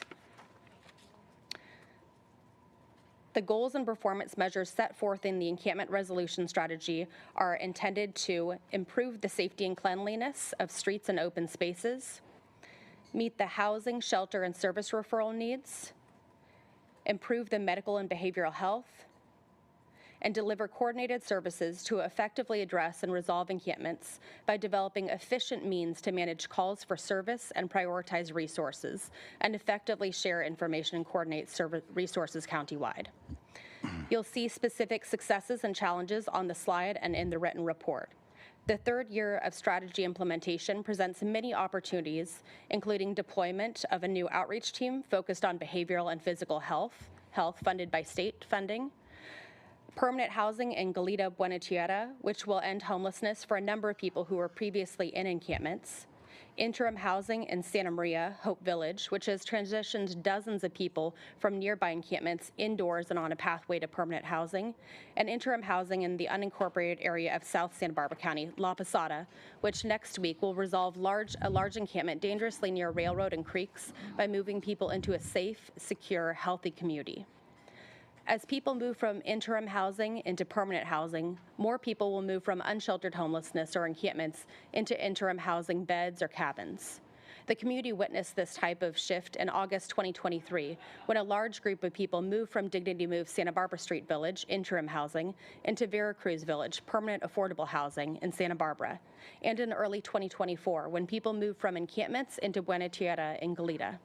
This calendar year, 2024, will be one for the record books. The incredible outreach, shelter, and housing retention teams cannot be thanked enough for their dedication to this work. I'll turn it back to Joe. So we know how to end homelessness, and we know the actions required to do so. We do it by increasing the combined availability of attainable housing and effective services. Now, how do we make this happen? By increasing the availability of affordable housing and increasing our support to the hardworking outreach teams, case managers, and everyone involved in the service provider workforce. Next slide. So, Mr. Chairman, members of the board, thank you for your time today. We look forward to your questions, guidance, and your response to our recommended actions. And now, for final comments, I turn it over to Director Armas. In closing, we hope that the information presented today demonstrates that when we address homelessness comprehensively and authentically, with clear focus and compassion, we can make a difference. Allow me to share a case in point. There we go. In May of 2023, Jeanette Redlas, her husband, and their 6 children faced a daunting reality of homelessness, alternating between living in their car and the living room at a close friend's house, as well as navigating the Good Sam emergency shelter and later the family transitional shelter. Then, in October of 2023, Jeanette was paired with a dedicated case manager who worked diligently with her to find permanent housing. Their efforts yielded success when, in February of 2024, the family successfully moved into a 4-bedroom apartment. The family could not be happier and more grateful living and enjoying a place they finally call home. As the slide indicates, helping families like the Reles is why we do what we do. Staff is available to respond to questions. Is there any public comment on this matter? Chair Levanino and members of the board, we have no requests to speak from the public on this Okay. item. Bring it to the board. Supervisor Williams. Well, I just think that the work being done is amazing. The dedication of the staff is where it starts. The political will by the institution and this board, and by our partners in many of the cities. City councils have also chipped in funds and helped. It feels like we are making great progress, and to some neighborhoods, I can tell you, they notice the difference, right? All of the changes are sometimes uneven, right? And many neighborhoods that in my district noticed a decrease of homelessness in the last few years. The problem, of course, is daunting. That in the state of the rental market, it's not a surprise that we still have more people entering homelessness, and that we face the tough task of figuring out a way to outpace the failure of the private housing market, right? As well as the other factors that go into homelessness. But I am sure if we can sustain that political will, that we can make great progress. If not eliminating homelessness, I know that we can dramatically reduce it, because I think it's not always known by everybody, but I think this work shows the amount of people that are willing to come out of the camps, the amount of people that are willing to access services. While not everybody would accept a normal life in permanent housing, most homeless individuals would, and definitely we have not even gotten close to running out of people who are willing to be sheltered or housed. So, I also want to bring up just the importance of analysis of what our programs are working the most. Because they're, in the context of the statewide picture, there is understandably going to be more scrutiny of that. And I want this effort to really be bulletproof and also be introspective enough to know, like, okay, we know that 98% of the stuff is working. The 2% that's not working, what do we do about that, right? And I think that level of analysis is really important, looking into the future and making sure that this is sustainable into the future. Supervisor Capps. Thank you. Well, congratulations on the $8 million. That's pretty exciting and helps with the daunting prospect before us. Supervisor Williams and I were in Sacramento last week, and a few state leaders commented on they know what we're doing here, as you well know, and the success certainly with our partnership with Dignity Moves and Good Sam, but also encampments. And so I just wanted to ask, you had the charts up there, so I just want to make sure I understand, because I know I have this number ingrained in my head of 563 beds. Given the uptick with our point-in-time count, does that change that number at all, or is 563 still on track? So the 563 was built based on the 2019 gaps analysis. Yep. But I think we still feel like it's very reflective of what we need, and that we certainly wouldn't want to adjust it until we see how effective we can be.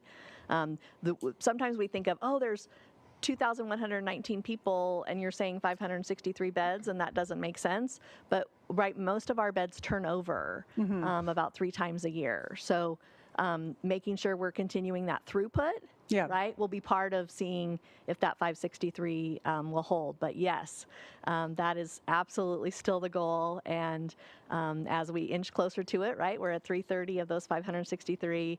We're already, I think, going to see with the additional 174 that are coming online now, a tremendous impact. So we'll continue to evaluate. We do redo the gaps analysis every year, and it would show some changes, but we have stuck with that number because we still feel like we want to continue to strive also for shelter flow. And I calculated this before the La Posada opening. We were 58% there, so that's pretty good.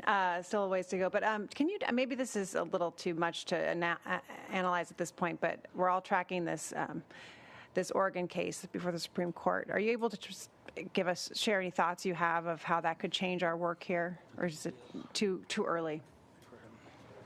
I think it's still early, and we're trying to assess whether, in fact, it will have an impact. And so until it evolves to a further state, and of course the opinion is rendered, we're hesitant to indicate what the ramifications will be. Understandably. Well, I just, I think it just bears repeating, because I love that family you showed at the end who is taking it, is now housed, and I just, this is a tough place to live, and it's, to me, and so many experts, first and foremost, a housing issue, and we've just seen rents and real estate go up 35% in the last few years. Wages still staying about the same, and so I appreciate the way that you presented this information. Of course, we wish we saw the numbers go way down. We all wish that, and that's what you all are working on every day. So many people are as well. But this fits the national trend. When housing prices go up, there's more homeless, and so many people in our community. In fact, Chair Lavanino and I were at a United Way event, and that number is also seared in my brain of 42% of our county do not make a livable wage, and housing is the main driver of that. So it just bears repeating that so many of us, so many neighbors are just one paycheck away from being homeless. And that's why we see 200 and so more this year than we did last year. And just reminds us of all the work we have to do. Thank you. Thank you.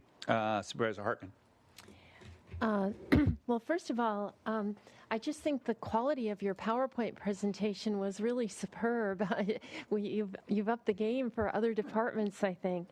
And I particularly am drawn to more than a point in time, the title of that. And I think this is the first public presentation of this year's point in time results. And with the 12% increase, I wonder if you can help us understand this in perhaps a wider state context or benchmark counties, because I think when you lay it all out, it sounds good, but it's sort of, we've done so much and we're losing on it. That gap, those lines on slide 4 is widening. So help me when I talk to people. How should I explain that indeed we're really making progress given this? And how can you frame it in your own outreach on the point in time so that we don't feel discouraged? Let me start, and then others who have more experience can expand. But I think one of the important elements is the slide early on that indicated we were able to assist some 1,400 individuals in 2023. So it's important to understand that while the challenge remains, and it's a difficult one, we've made some significant progress. And 1,400 people last year were assisted that might otherwise have not been helped. And so it's important to begin with that. And as I believe the Deputy Director indicated, the point in time is a snapshot. One could take it another day and find a different result. And so it's important to remind our residents and our constituents that looking at it as a snapshot is just that, a snapshot. It guides us, it can help us, but it's important to look at it comprehensively. And then, as was indicated earlier, if we carefully examine and consider the data, we can help guide where we make the investments and how we can direct those dollars to produce the most beneficial results. So I think if we tell that kind of story, as well as, of course, try to humanize it, we make some progress. And that's why we wanted to share the story about that family that we concluded the presentation with. And also on my part, just to reiterate, the slide that had the two, the orange line and the blue line, I mean, I look at it as, that's kind of the holistic picture of what we're trying to do. And we at CSD, I mean, our job is to look at the folks that are about to become homeless or are already experiencing homelessness and get them back into a better situation.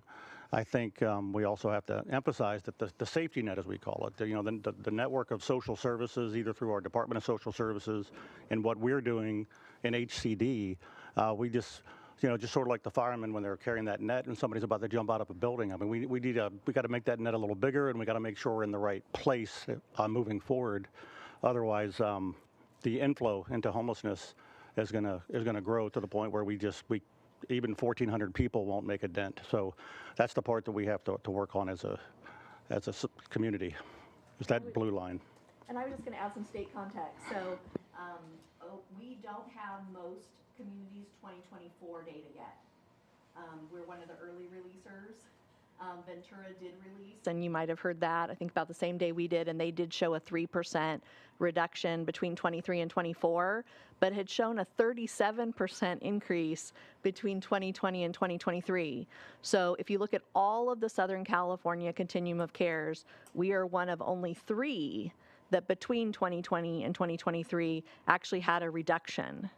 And so this is our first, right? Our 12% is disheartening. We really wish some of those beds had opened. We had a lot of beds we thought would be open before the point in time count, and they weren't. So, for instance, like I said, Ventura, they're having the 3% increase between 23 and 24, but their increase between 2020 and 2023 was 37%. So, we still feel like when you compare us across communities, given we have one of the most expensive housing markets, we're still thinking that even with 2024 data, we'll still be trending in the, on the low end of what other Southern California communities are seeing.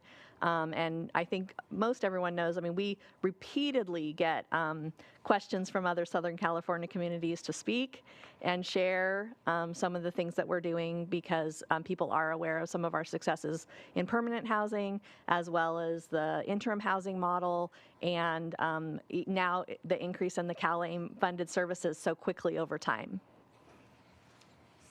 Your mic's off. Sorry. I just wanted to echo what Supervisor Williams said. With the LAO's report, accountability will be important. I'm maybe reading something into it, but that $8 million seems to me a vote of confidence in our system and that we're doing well. But I wonder if you at some point would have hypotheses about which programs you think are the most effective or will be, like you mentioned enhanced care management, or I think it's always nice to have a hypothesis and then kind of test and see, well, did that turn out as well, or why not? And so I don't know whether you're thinking in those terms, but I believe the state will be, and for us to be able to frame things that way, the relative success or with different communities.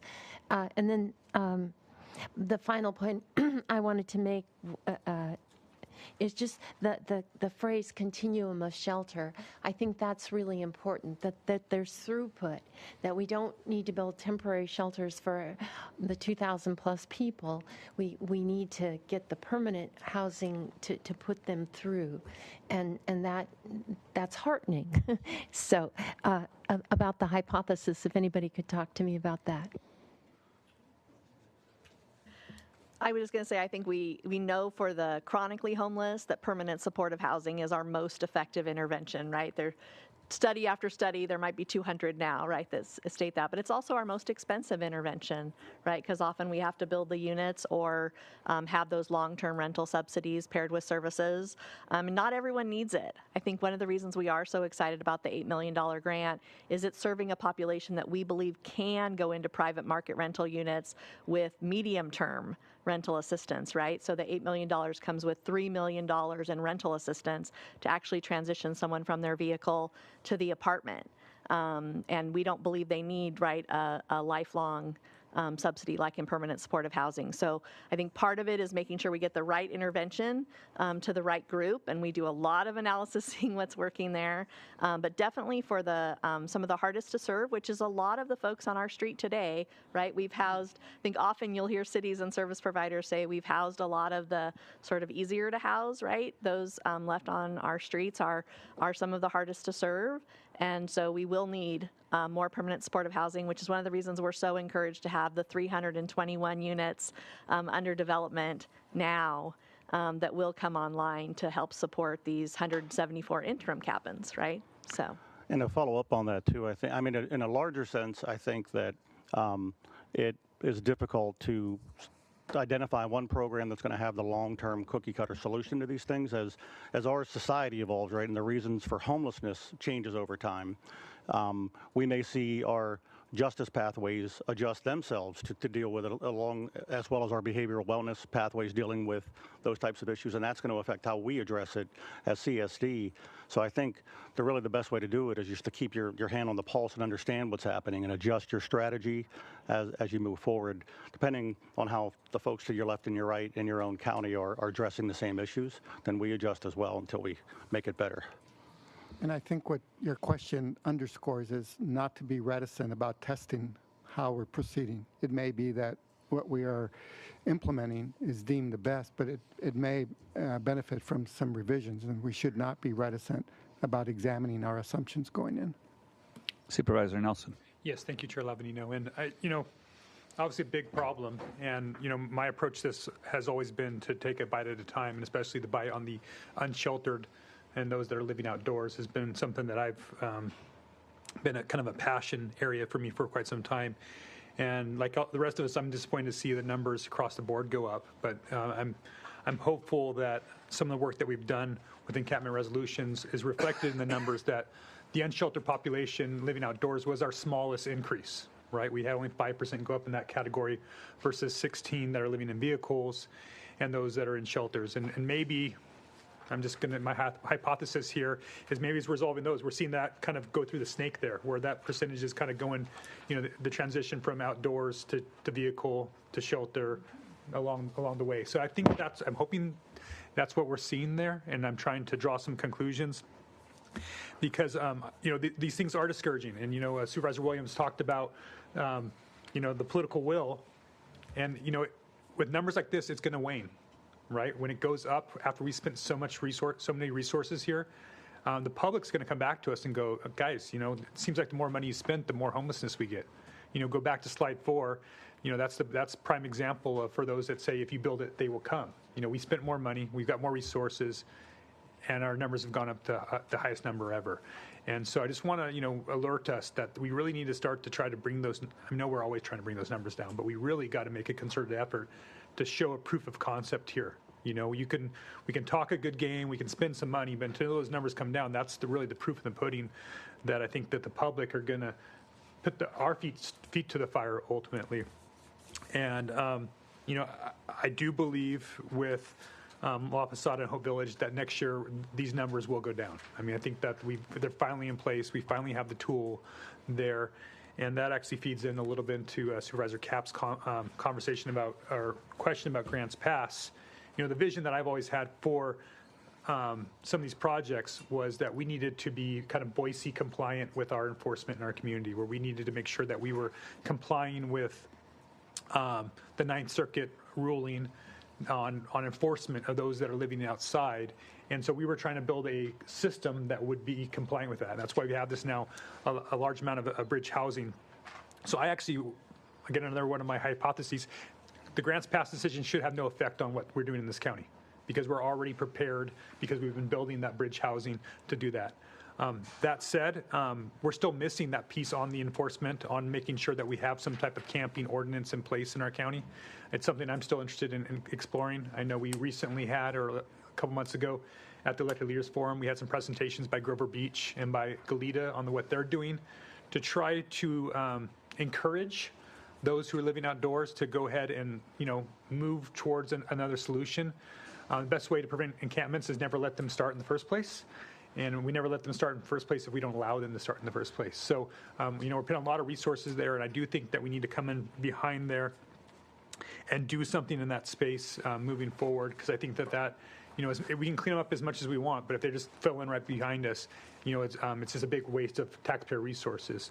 Where we're at now, 2/3, maybe it's up to 90% when we try to clean encampments, we offer them housing and they say no. And that's because they can go move somewhere else. We need to change that by partly putting some levels of enforcement in place so that isn't an option just, to say no to us when we clean those encampments. So I know that's not the topic today, but I do think that's a topic I'd like to see our board tackle in the coming months here. And even if that's me bringing something to the board to discuss with all of you what's been successful in other jurisdictions. And I don't want to do it in a way that just because grant pass with the Supreme Court takes that up, that they're ruling. I want to do it in the way that Santa Barbara County has been tackling this all along, because we've put the measures in place, and we definitely have it now with La Posada and Hope Village to be able to do it in a humane way. Grover Beach city manager, when he talked about this, he said it's compassion with order, and that's what we want. And the order part has been not there for a long time, and I really think that we should be doing our part to make sure that there's order out there, so that we can deliver the compassion that we've invested in to this point. All good comments. First off, I want to go back to C3H, and I think we got to give a big shout out to Supervisor Farr and Chuck Flax, Jeff Schaefer. I remember when we got $50,000 to attack homelessness in Santa Barbara County. We were stoked. We were like, all right, everybody's in. So we've come a long way. I mean, there's a lot of progress. The fact that 96% of people have signed a release so that we can follow where they're going, that number used to be 0. So one department had no clue what the other department was doing. So if the person went to Be Well, nobody in public health or anywhere else knew what was going on. So that's huge. But really, and then I think something, I'm not sure was brought up in this one, but I noticed in the report that even though a lot of the numbers are going up, veteran homelessness is down almost 60%. So that's awesome. But I don't get too caught up in the numbers, because they do get really discouraging if they don't go down and you're putting all this energy in. But we got to realize something. We do not control. The only way you can do corrective action is you have to attack the root cause of a problem. And we don't control the root cause. So we're dealt with all these folks that society, because of all these huge societal issues that we don't control, we're on the end of it, of the conveyor belt. We're Lucille Ball, with all the stuff coming at you, and you're trying to figure it out. To me, I've gone through over my time on this board of being committed to it and then getting discouraged and getting committed to it, being discouraged. I think we're at a point now where there's so much progress, there's so much focus on it. The numbers don't affect me that much, because I do feel that I can see it. I can see the progress being made. But what Bob's talking about, and that's very important, is public perception. And the public in North County, as long as we have the Santa Maria Riverbed kind of looking like it is, they don't think we're doing anything. And so I really I'm going to dig deeper on my end. And I think we actually need to put together some sort of working group of, I don't know what's in existence right now, but whatever it is, as much effort's going into it, we got to do more. And I don't know if that's bringing San Luis Obispo County on board, getting Bob and I on some kind of a committee with almost like what happened in Lompoc, where you bring in the public defender and Be Well and social services, and all those things cost money, I know. But we can't drive over that bridge and have that face all of our community every day and then tell them that, Hope Village is doing a good job. They're not. It's just a total disconnect to them. They're like, so what? Look what's over there. And so I know you're inundated with a lot of other things, but that has to be. We've got to come up with a strategy that either doesn't allow that. I mean, I can't imagine the funny thing is, I have people come to me and say, if I try to go in the riverbed and ride a motorcycle or do something, I'm going to get arrested. But these guys they've got gates and doors and mayors, and I mean, we've got a whole community out there. And I'm offering myself and my services, and we got to figure out, not today, but we need to meet and figure out a different way to do it, because what we're doing right now is not successful, and it needs to be. So, Chair Supervisor Lovett, Nelson. we would be yes. happy to prepare some information for both you and Supervisor Nelson, just to update you on what's going on in the north part, and then we can discuss subsequent steps after that. Perfect. Yeah, if I could just add to that discussion for a moment, there is actually a lot going on right now. We got that waterway encampment dollars. I think it was $6 million countywide, which I believe 2/3 of that is devoted to the Santa Maria River. Half, 50%. No, take 60. Yeah, okay. Take 60. Well, I'll take $3 million. I'll take $3 million. So, so there's a lot of money going on. I think what you're seeing, Supervisor Lavanino, is that it's taken a while to get that thing going. I think there's been a lot of delays. And then with Hope Village, like we see, we haven't seen the impacts yet, but I do think community services has put a lot into that.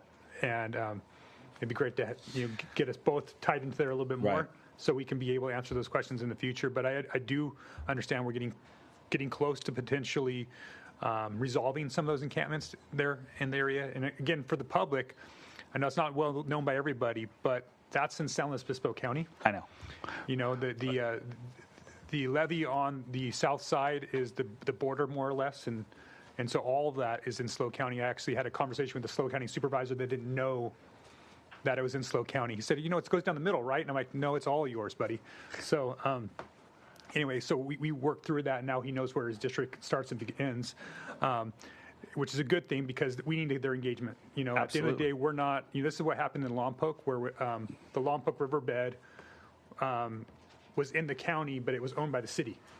So we ended up having Lompoc PD and the sheriff's office pointing at each other all the time on whose real jurisdiction is this. We're having that same issue here, and it seems like that's one of these things within homelessness that by hook or by crook, these border issues is where this ends up flourishing. It's not by accident. Not either. by accident. Yeah. You see it even between Orchid and Santa Maria. That's where homeless typically will go, because they'll go from one side of the street to the other, and they'll play the game. And that's why the coordination, that's why the work that we're doing with the Elected Leaders Forum is really important in all this. So just wanted to... Yeah, and I just think in closing on this for me is that just as much as the community is, is hesitant to buy into how much we're doing on homelessness because of what they do see in the riverbed, is when we do get that cleaned up, we will have everybody on board, and it'll be so I know there's a lot being done out there, because I see the vans parked there, I see people walking into the riverbed, but we'll work together to come up with some new strategies. So, all right, cool. Supervisor Williams. I didn't want to take much more time, but you do love the quips, so I was going to say, on this subject matter in particular, I channel my inner Lucille Boss, not my inner Lucille Ball. Maybe that's why it was in the front of my head there. And there's one of these factors that we can actually control, which is land use, right? If we want fewer people slipping into homelessness, that's why the housing element, and making a victory on the housing element where we have accessible housing. Most people in this county, possess housing or live in housing that is maybe 1, 2, or 3 steps below the quality that someone of their same income level would live in another community. And so we ultimately, that squeezes out the people that are poorest, because the units that would normally be accessible to them are not, because they're occupied by middle-class folks who have nowhere else to go. So we can make a difference through the housing element. Right on. Okay, so can I get a motion for items A through D, please? I move. Second. Moved and seconded. Let's get our little vote screens on. All those in favor? Aye. Aye. Any opposed? Passes unanimously. Do you want to take a 5-minute break before we've got? No, you want to roll? Okay. I know, but we have interpreters. We have other things to get in. You're good? Okay. We're good. We'll move on to departmental item number 4. Chair Lavanino and members of the board, departmental item number 4 is from the Planning and Development Department. It is a hearing to consider recommendations regarding a briefing on cannabis odor abatement plan compliance monitoring in Santa Barbara County. All right. Take a second for everybody to get loaded up. Wow. Glad we built that overflow room.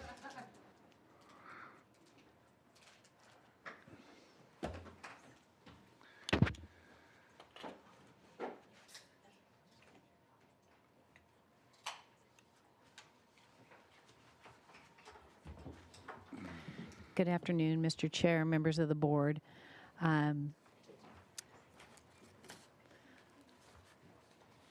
We're here today in response to a request that was made by the board back in November of last year to return with information about sort of the successes and challenges that we've had with respect to the cannabis program, and more narrowly focused on enforcement with respect to odor.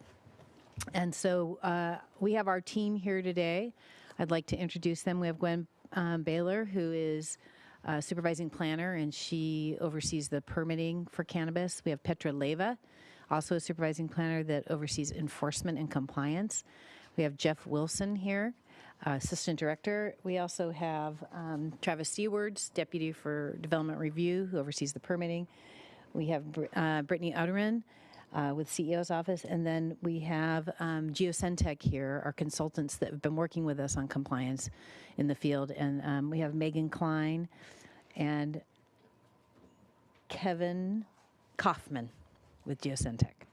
So with that, I'm going to turn it over to Ms. Baylor, and she is going to make the presentation.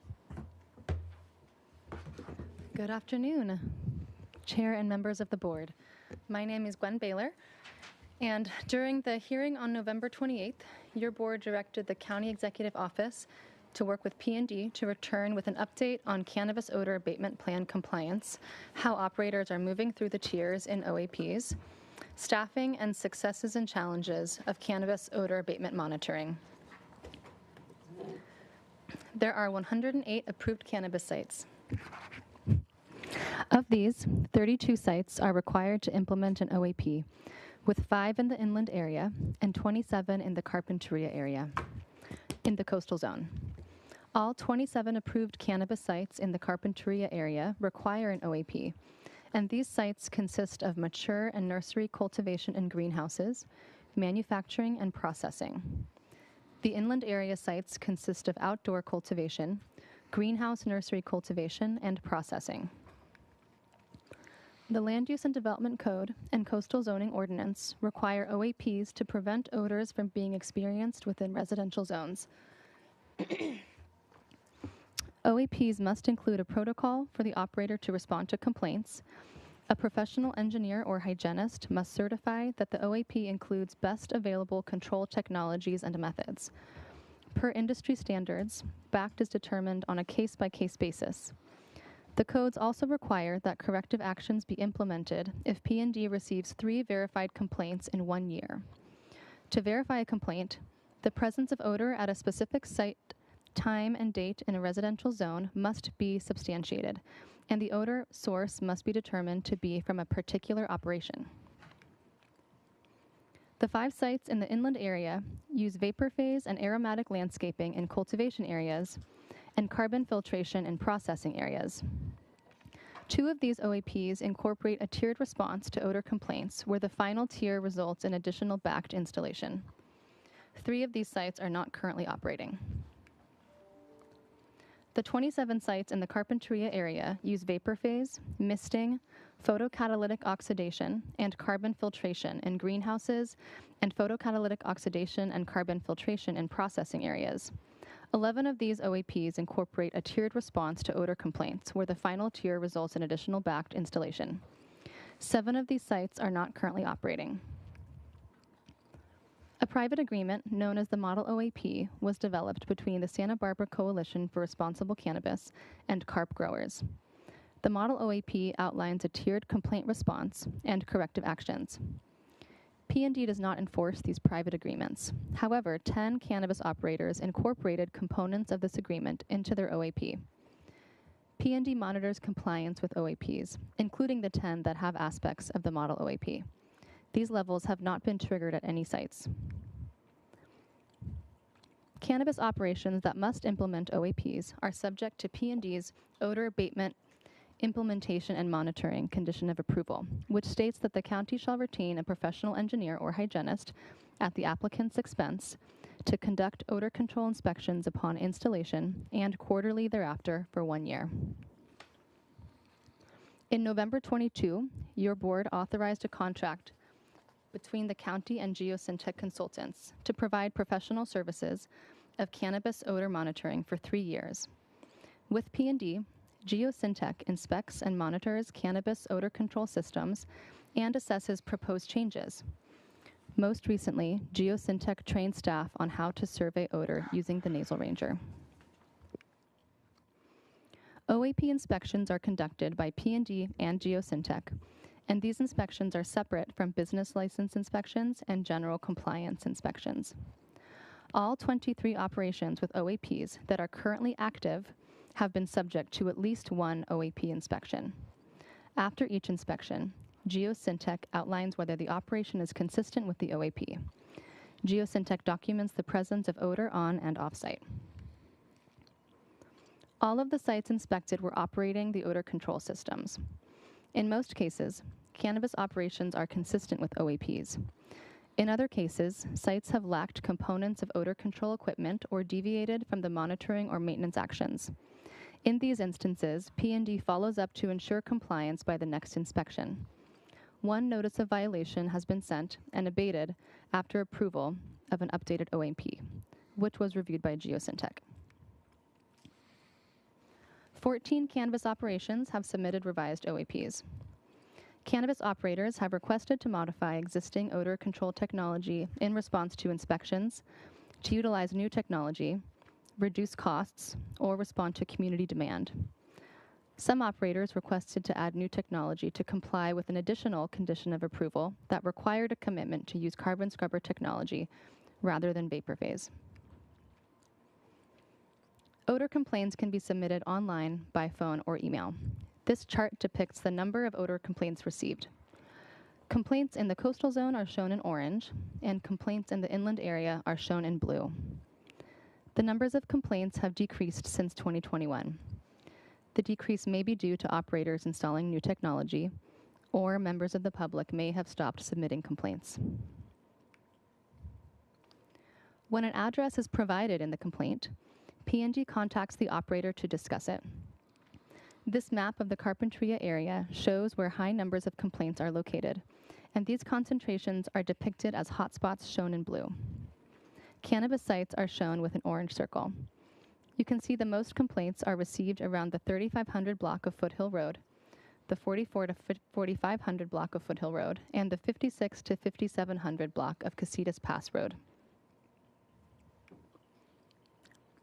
P&D has collected preliminary data with odor detection equipment known as a Nasal Ranger, using a method called dilution to threshold, or D/T. The Nasal Ranger can be used to survey all odor, not just cannabis odor. This table provides a frame of reference for understanding D/T. A reading of 2 D/T is barely perceptible, and 7 to 15 D/T is noticeable or strong. This is the same map of the Carpinteria area from the previous slide, but this also includes the locations of Nasal Ranger surveys, shown by red diamonds. P&D has surveyed areas where complaints have been received. While collecting D/T data, P&D has observed afternoon odor readings have generally been higher, and that odor has not been detected in residential zones with regularity. These observations may be due to temperature, topography, structures, or wind, which impact how odor travels. As stated previously, staff deployed the Nasal Ranger to gather data in areas with the most numbers of complaints. The highest reading along the 3500 block of Foothill Road is 15 D/T. The highest reading along the 44 to 4500 block of Foothill Road is 4 D/T. And the reading along 56 to 5700 block of Casitas Pass Road is 30 D/T. That's the highest reading. Overall, readings at these surveyed locations mostly ranged between 0 and 4 D/T. Here's a breakdown of staffing in P&D. Development review processes cannabis applications and revisions to OAPs. Enforcement and compliance reviews compliance with cannabis permits and coordinates with Geosyntec, and monitors and investigates complaints. Building and safety processes building permits for cannabis structures and odor control equipment. Photocatalytic oxidizers and carbon scrubber technology require a 480-volt power supply from Southern California Edison. Facilities that currently only have a 120 or 240-volt power supply would need to coordinate upgrades with SCE. Where 480-volt service is possible, SCE will need to install upgraded transformers and service drops with the cost charged to the operator, running potentially around $50,000 in addition to on-site power infrastructure upgrades. It is unclear what level of power supply is available to each cannabis site, whether SCE infrastructure can accommodate this demand, and what upgrades would be required to distribute 480-volt service. Successes of this OAP monitoring program include that all of the sites were operating odor abatement systems during inspections. Cannabis operators are adjusting operations and revising OAPs to increase efficiencies and correct deviations. Odor data is being collected to assist with data-driven decisions related to odor detection and effectiveness of odor abatement systems. Formerly legal nonconforming sites have approved entitlements, and P&D has initiated monitoring of these odor abatement systems. The code requires BACT and allows the county to require corrective actions, such as additional or new BACT. Challenges of monitoring and compliance include that private agreements are separate from county regulations. Tiered responses have not been triggered. Operators are resistant to install new technologies due to cost, lack of electrical capacity, and possible appeals. Staff is unable to verify odor complaints. It is difficult to identify the particular source of odor, and it is a challenge to enforce the residential zone threshold. Key issues are that the county can currently require modifications to odor control technology when an operation creates odor in a residential zone if 3 verified complaints are received. However, it is difficult to verify complaints. The current threshold is difficult to enforce, and another standard or threshold, such as one that may include the use of D/T, would assist with enforcement and potential upgrades to odor control technology. Your board could take the following steps, which include studying the power supply in the Carpinteria area, amending the codes to require use of a specific odor control technology where appropriate, and require quarterly OAP inspections during the first year of operation, and annual OAP inspections thereafter. Research the feasibility of a threshold to determine compliance with OAPs and identify when corrective actions are appropriate. And if a specific technology is identified, staff recommends additional research of existing odor control technologies. These steps will require additional funding and assistance from a consultant, such as Geosyntec. Now, Megan Klein, who's the senior principal at Geosyntec, is here today and is also going to share some reflections and information from their experience working with P&D so far.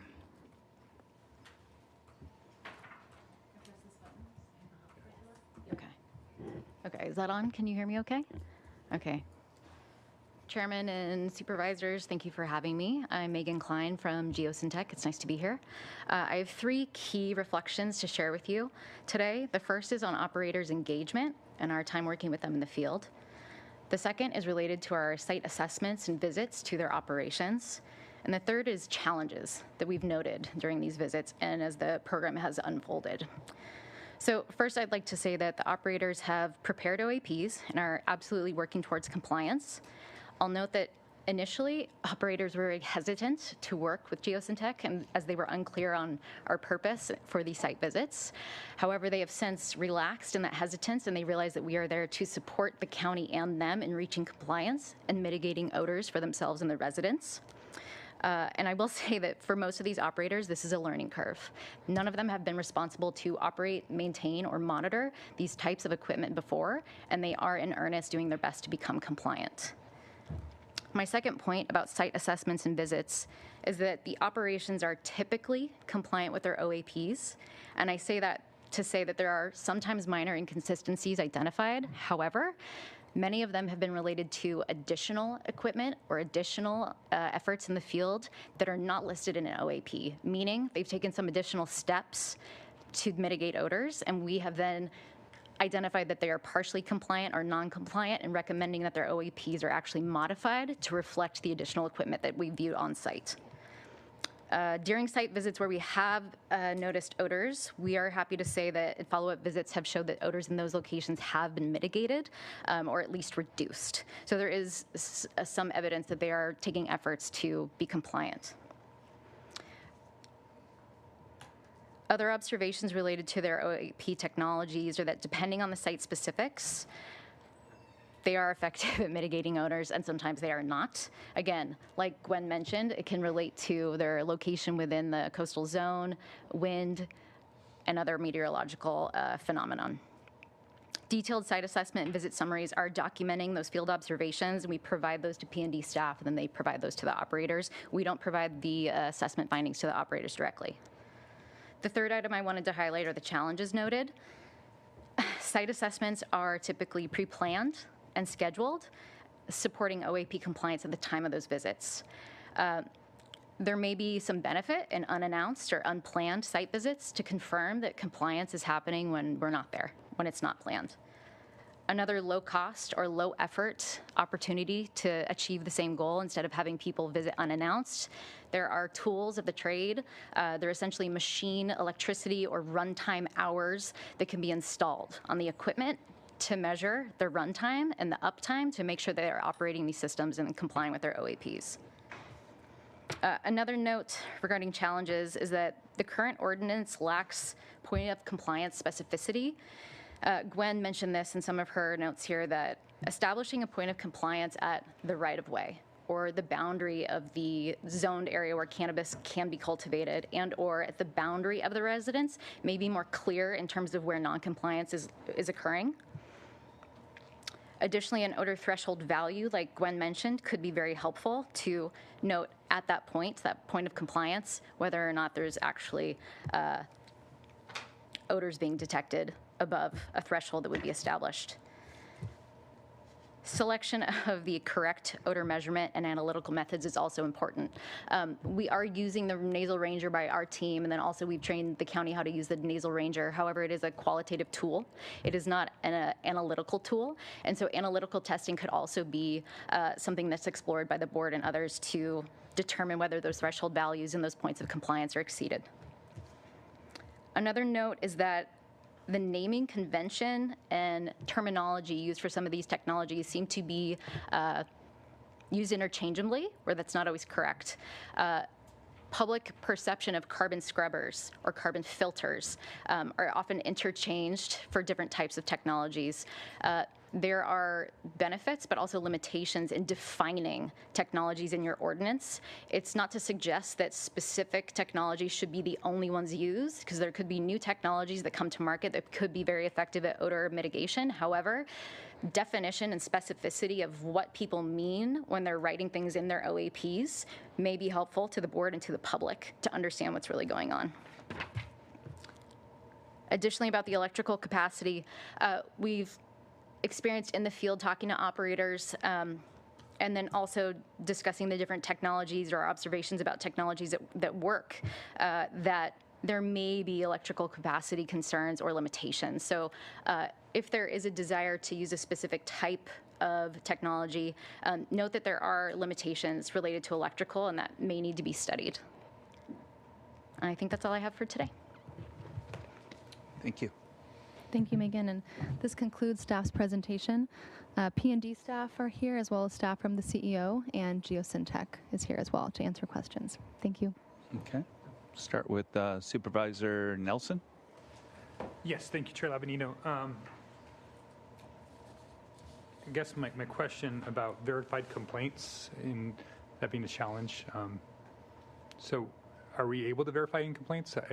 Have we verified complaints at this point?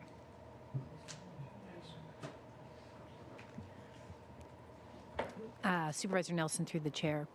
So we have had a great deal of challenge verifying them and causing people to move through the tiered system to increase their technology or change their technology. And that's because usually what happens is we get a notification about odor being detected in a particular area. We often don't get an address. So by the time we get out there, the odor circumstances have changed. Winds may have picked up.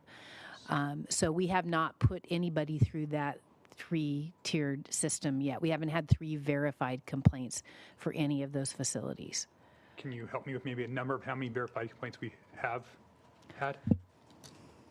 I'm going to turn that over to Petra Leva to see if we've had any. We have not. Chair Levanino, Supervisor Nelson, we have not. We've not, as Director Plummet has said, I cannot verify the source of the odor based on, growers being next to each other when, as Director Plummet said. I think I knew that answer. I was actually just trying to bubble that up, that there has been no verified complaints. Yeah, and I think while the ordinance, there are aspects of the ordinance that are good and could be effective, the tool that we have to verify the complaints is a problem. The detection in a residential zone. And so we have suggested here that the creation of another tool would allow us to be more specific in areas where we have persistent odor complaints. Like as you saw on the map, we've got 3 areas in the Carpinteria Valley that have that's where we get most of the notifications that odor's being smelled, or where we're finding it when we're in the field. And so if with another tool, I think we could push people through those tiers more effectively. Did these thresholds and tools come from the board, or those planning's tools? So that would be something that the board would direct us to look into today, and working with Geosentech, that we would establish something like a D over T threshold, maybe for an area. Like, okay, we have persistent odor in this area along the 192, and we could, and this is all preliminary, of course, but this is just an idea, is we could create an area where we're finding those odor complaints, and if we have this threshold that's get triggered more than a certain number of times, let's say 3 times, then we could, in theory, ask all of the growers in that area to go through that tiered system. Okay. Because what we find is it's hard to tell, like we said, from one grower to the next who is emitting it, and they all feel like they're complying, and so they're thinking, well, it must be my neighbor that's doing it. And so we think if we could group them together in an area and use a different threshold, it'd be more effective. But the thresholds we have now are department generated, right? I mean, the board actually never gave thresholds to begin with. You know what? I can't answer that with any. We don't have a threshold. Okay. We just have a specific requirement that says if it's detected in a residential zone, that is the tool that we have.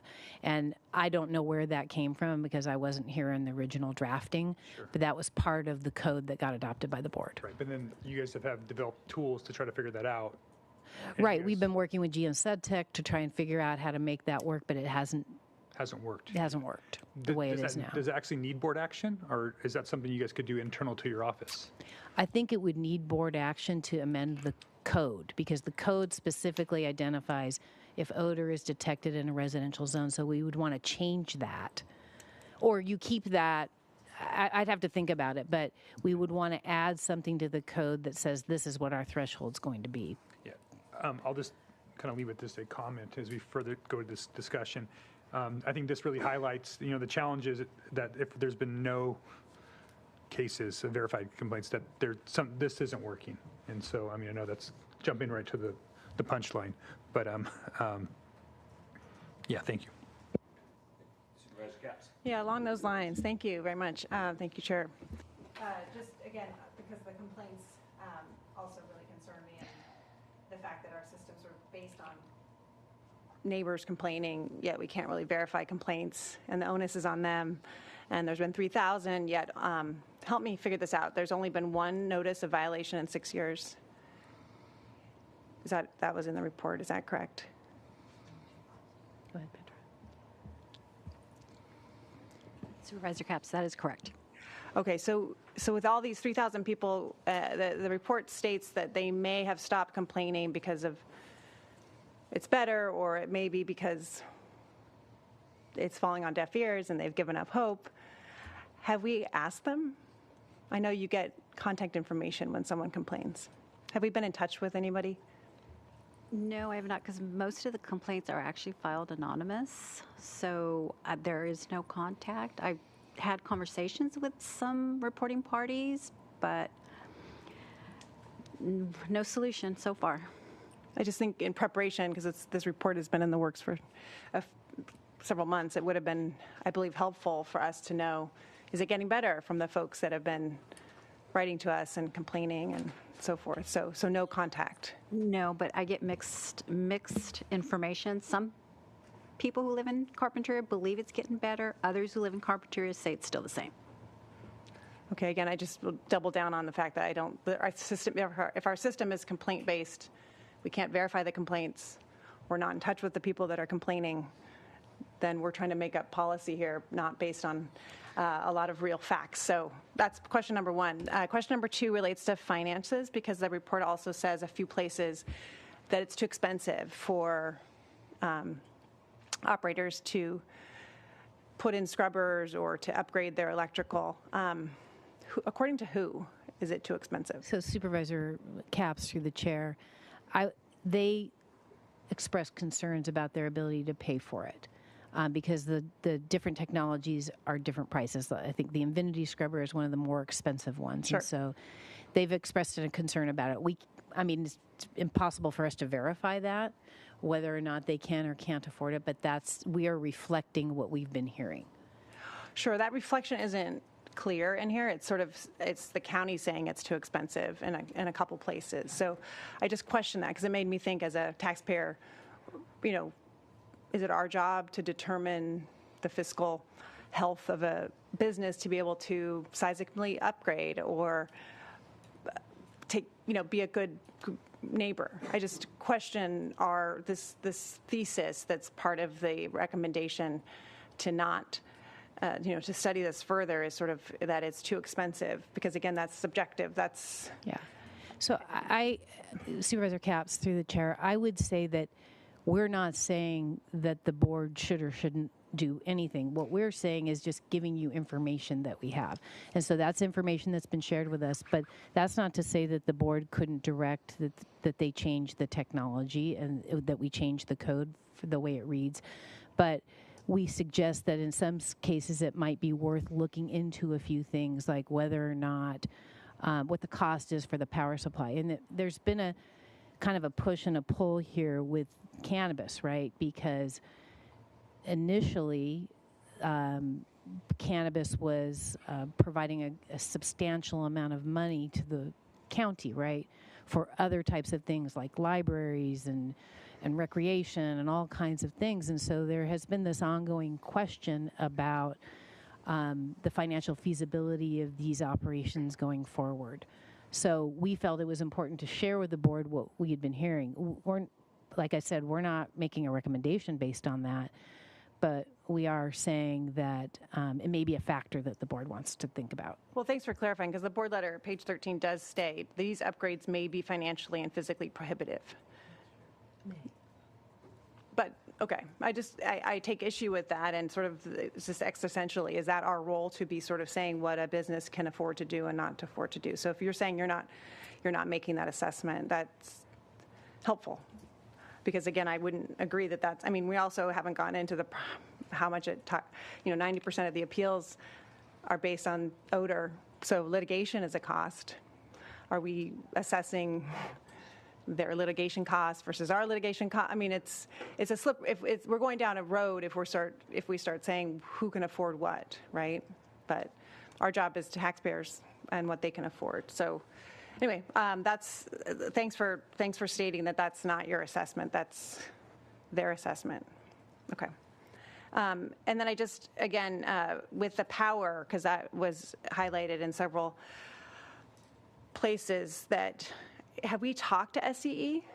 Have we worked with SCE? Because again, they're sort of like, it may be they may require, I mean, I've reached out to SCE. I just was curious if your team has worked with SCE. Yes, we have, Supervisor Capps. So we have spoken with them, and basically what they've said is it's hard for them to know exactly what is going to be required until they get applications in.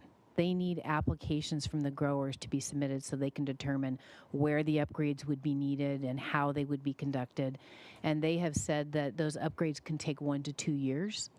And some of the cost of that is borne by the applicants. So they may have to upgrade some facilities that are adjacent to their property. And then, of course, then they have to upgrade their internal facilities to be able to accommodate that kind of power.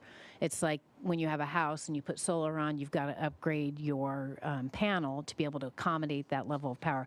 They have to do the same thing inside their greenhouses to be able to operate some of these, some of this backed equipment that is being utilized by some of the growers.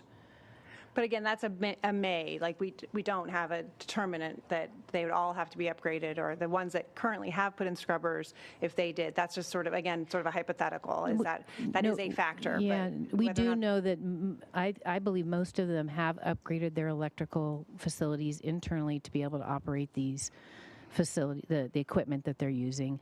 And my guess is because these facilities are old, that they would all have to do some kind of upgrade. What the cost of that is, I don't know, but it is just another cost that is associated with the change in technology. Again, I just have a difference of perspective. That is that our issue, whether or not somebody has to. I mean, if I buy an electric car and I have to upgrade, that's the onus is on me, correct? Right. I mean, I think the board has the option to consider it or not consider it. Mm-hmm.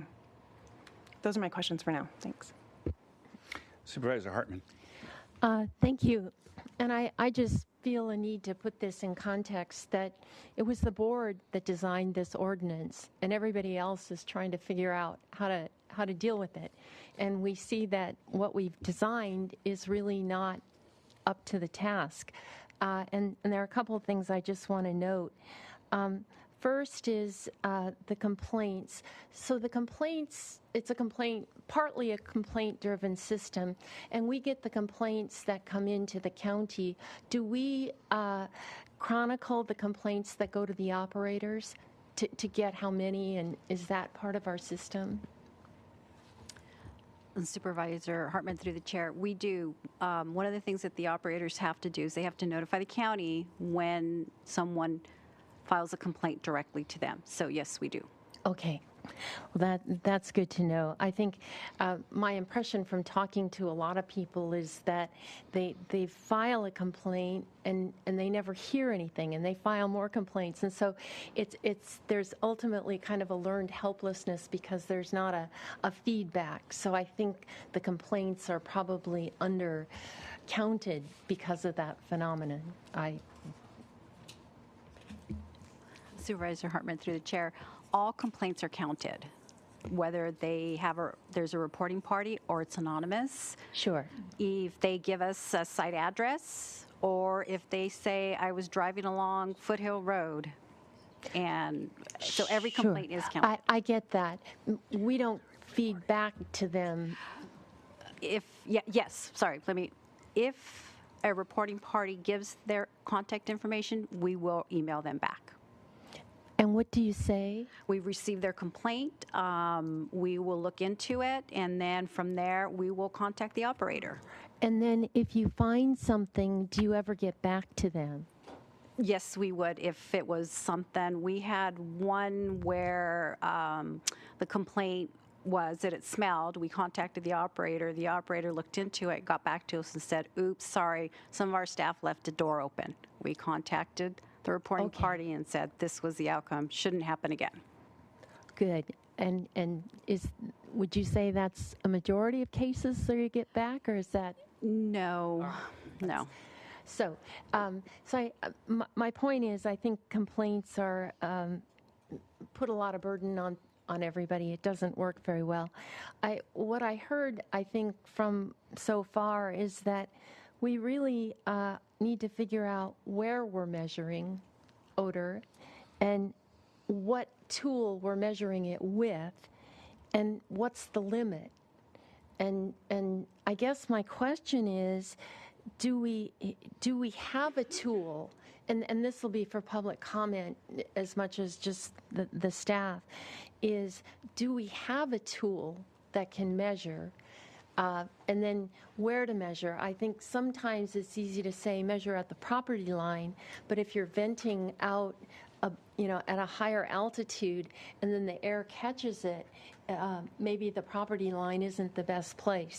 So these are, any basic regulatory system has to answer those questions. We've relied more on you have to have this plan, and we don't necessarily know that the plan actually limits the end odor that we're seeking to limit. So you can respond if you want to. I'm just kind of putting this out here because it's my questions. Right. Supervisor Hartman, through the chair, I think that's exactly right, is figuring out I think we do have a tool, and working with Geosentech, we could create a threshold that would be more about the general area than it would be specific property line, because I think that very problem that you just mentioned is real, and that the climate changes where the odor ends up landing and where somebody might pick it up. And so we want to create something that's broad enough that we capture the potential facilities that could be contributing to the odor that's being complained about. And then my third point and final point for just now, I found your report very helpful.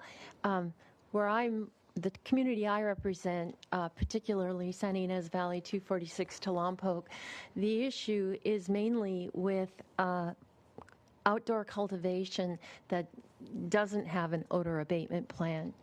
And new operations coming in are subject to a CUP, and that can be discussed. But all these existing operations are contributing when they are growing, and the market has changed that. But for me, going forward, that must be dealt with, because you'll see some of the letters that came in from the public. The winds carry the odor clear from 246 way west of Buellton all the way east almost to Solvang sometimes. And so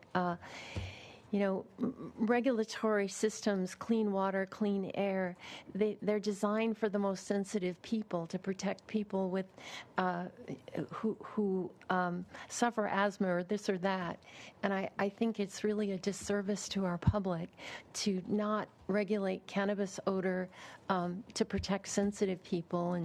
And if you're very sensitive, it's sort of tough. And I don't think that's our attitude. So those are my points. Okay. Question about how do we handle all other complaints in P&D? Aren't they pretty much, every other land use issue, aren't they all complaint driven by the public? That's correct, Supervisor Lavanino. How does this one differ, I guess? It's just hard to pinpoint, right? Yeah, that's right. It is kind of a moving target, if you will. And I think we do more than we do with every other kind of enforcement with cannabis, because we have our team out in the field. We have them going to meet with the growers.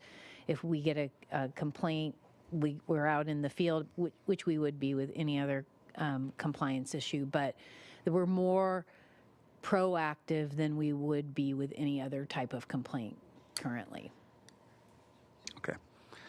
And we've got a public comment and everything. Supervisor Williams? Okay. Yeah, and I'll go to you. I want to just, ask some questions about our best available technology regime, because I think that's really important about how we move forward. But I do want to say that, the economic ability for growers to implement is important, in my view, not for their benefit, but for the communities. Because whatever decision we make today or at a future date to mandate more, or that the director makes to mandate better technology, we legally have to give them a phase-in time. And that is often not as fast as the community would like. And so implementable measures are valuable in the fact that some growers can implement them before the final date that they are required to. And that's why I think it's important that's a part of the conversation. But I think the real issue that I hear from the public and Carpinteria the most is if we know that some forms of carbon scrubbers have been shown to be really, really effective, why aren't more growers adopting them? Why aren't we mandating them? And that gets down to the substance of the best available technology standard. And how that's supposed to work in an environmental law is a legislative body, like the Board of Supervisors, says best available technology. A executive body, the regulatory agency, in this case P&D, is supposed to then have it be a flexible standard, i.e. whenever there's something more advanced that comes along, they're able to adopt it. I think in this case, it's maybe a little bit because of some lack of information to be able to mandate that. And so I thought what would be really important is to ask you, since you have the power to designate things as best available technology in the ordinance, at least that's my reading of the ordinance, and the city of Carpinteria had an additional suggestion on that. What information would you need to designate that, at least in places where odor seems to be persistent? And I don't mean just designating it for an individual operation, but say there's a cluster of, say hypothetically, there's a cluster of 4, or that where odor is persistent. What kind of information would you need to be able to mandate that as backed for either one operation, a cluster of operations, or all operations?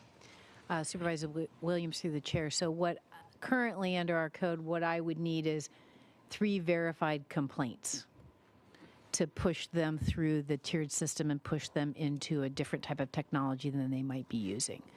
And so that's why we're talking about trying to develop this alternative tool to help us do that, and then get them using a system. And there's a variety of them, right? There's photocatalytic oxidizers, the molecular scrubbers, carbon scrubbers, or filters. So there's different proprietary systems that I think work. And the number of units is dependent upon the system that you're putting in. But I think there's probably more than one that is effective. And if so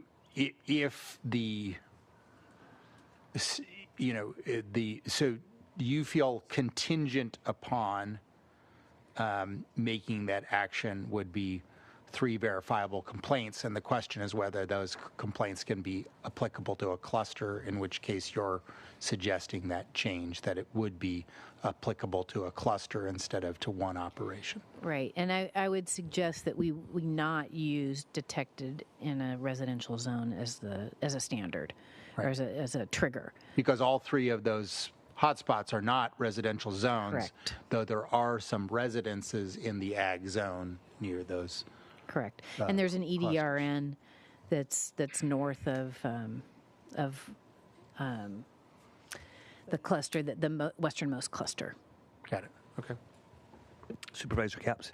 Thank you. And yeah, Supervisor Williams, I totally agree with you that we need to be reasonable in terms of timeframes if something were to be required. What I was just trying to get a better handle of is sort of how do we determine what's too expensive? If an operator is making $6 million a year, versus $500,000 a year. That's we just were given the number that this is a $30,000 to $50,000 upgrade, and that's potentially too expensive. And my point is, I don't think we should be making that assessment.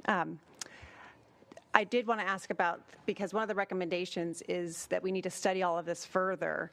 And so do we have a time frame for that? I understand that the SCS study, that's the consultant who studied scrubbers, that was done in 2021. I felt it was quite comprehensive. To make that recommendation for more studying, have you all determined that that study is inadequate? Would we have to do that for every single one of these technologies that's listed? Would we have to do that with Southern California Edison? What are we talking about here, sort of, if we're saying we need to study all this more? Sure. So I think, just to make it clear, Supervisor Capps, through the chair, what we are saying is, if the board leaves it broad, that gives descriptors of the types of BACT that you would like to see used, then I wouldn't recommend studying that. I would say that's broad enough, and that we could go ahead and implement something like that without doing another study to determine it. If you were going to focus just on the Infinity scrubber, where there was that information that came out that you referred to the report, we did have some questions about the information in that report, and our consultant had some questions about it. So if the board wants to hone in on one particular technology, would recommend studying it a little bit more. But no study is necessary to say, list an example of a set of BACT that could be implemented, including the provision that if new technology came around that was as good or better, that could be used. We would need to study that. So the board could direct us to work on an ordinance amendment to include the requirement for that type of technology. The question about the power, we thought it might be of value to work with SCE to assess what is needed to bring into the Carpinteria Valley to service all of these growers that would be transitioning to a new technology. And we've been working with Geosyntec on that, and that is a service that they could provide. And I think we said it was $10,000 to $15,000 to be able to analyze that. Was it 10? Was it 20? 15 to 20. I'm sorry, 15 to 20. Yeah, and about 6 months to do that studying. I mean, it's not mandated, but it's a suggestion that we wanted to present to the board as an option. Just to make sure that we could actually implement what we're doing. Can you repeat that one more time? The cost, or just the whole, what you're suggesting, right? Oh, so my suggestion is, and this is what I would recommend to the board if you wanted to make changes to the code, is amend the code to, if you want to require BACT, leave it broad enough so that we could accommodate the various technologies that are starting to be implemented. Like we have Infinity scrubbers, we have some carbon filtration systems. I think a couple of growers have implemented those, and they seem to be working. So leave the BACT broad enough so that we can utilize those different technologies and then be able to take advantage of any new technologies that come down the line. And if the board is, we thought it would be useful to understand this issue of power, because it has been controversial in discussions. I think some people say there's not enough power, some people say there's plenty of power, and our conversations with SCE, they have indicated that they would welcome the analysis to figure out where they need to bring all of these, all of the new equipment that would need to be implemented. And then we could also get a sense of the time frame of which that would take, what that would take to get that implemented. Because of course that will limit how quickly people could transition to the new technology. And that's $15,000 to $20,000, and we think is about 6 months to study. Okay.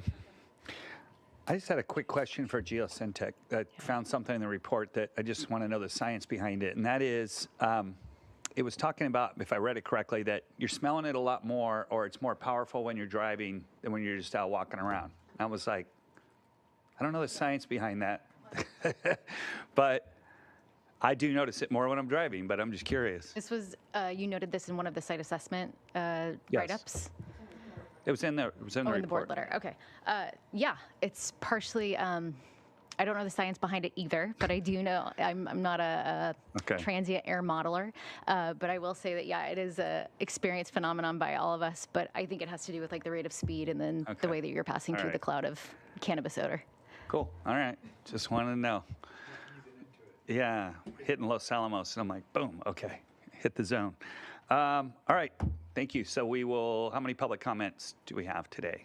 Chair Levanino, members of the board, we have 13 requests to speak on this We'll do item. 3 minutes each. And we'll close the rest of public comment. Thank you. Chair Levanino, members of the board, we will begin on Zoom with Anna Carrillo to be followed by Mark Shatillo. Anna?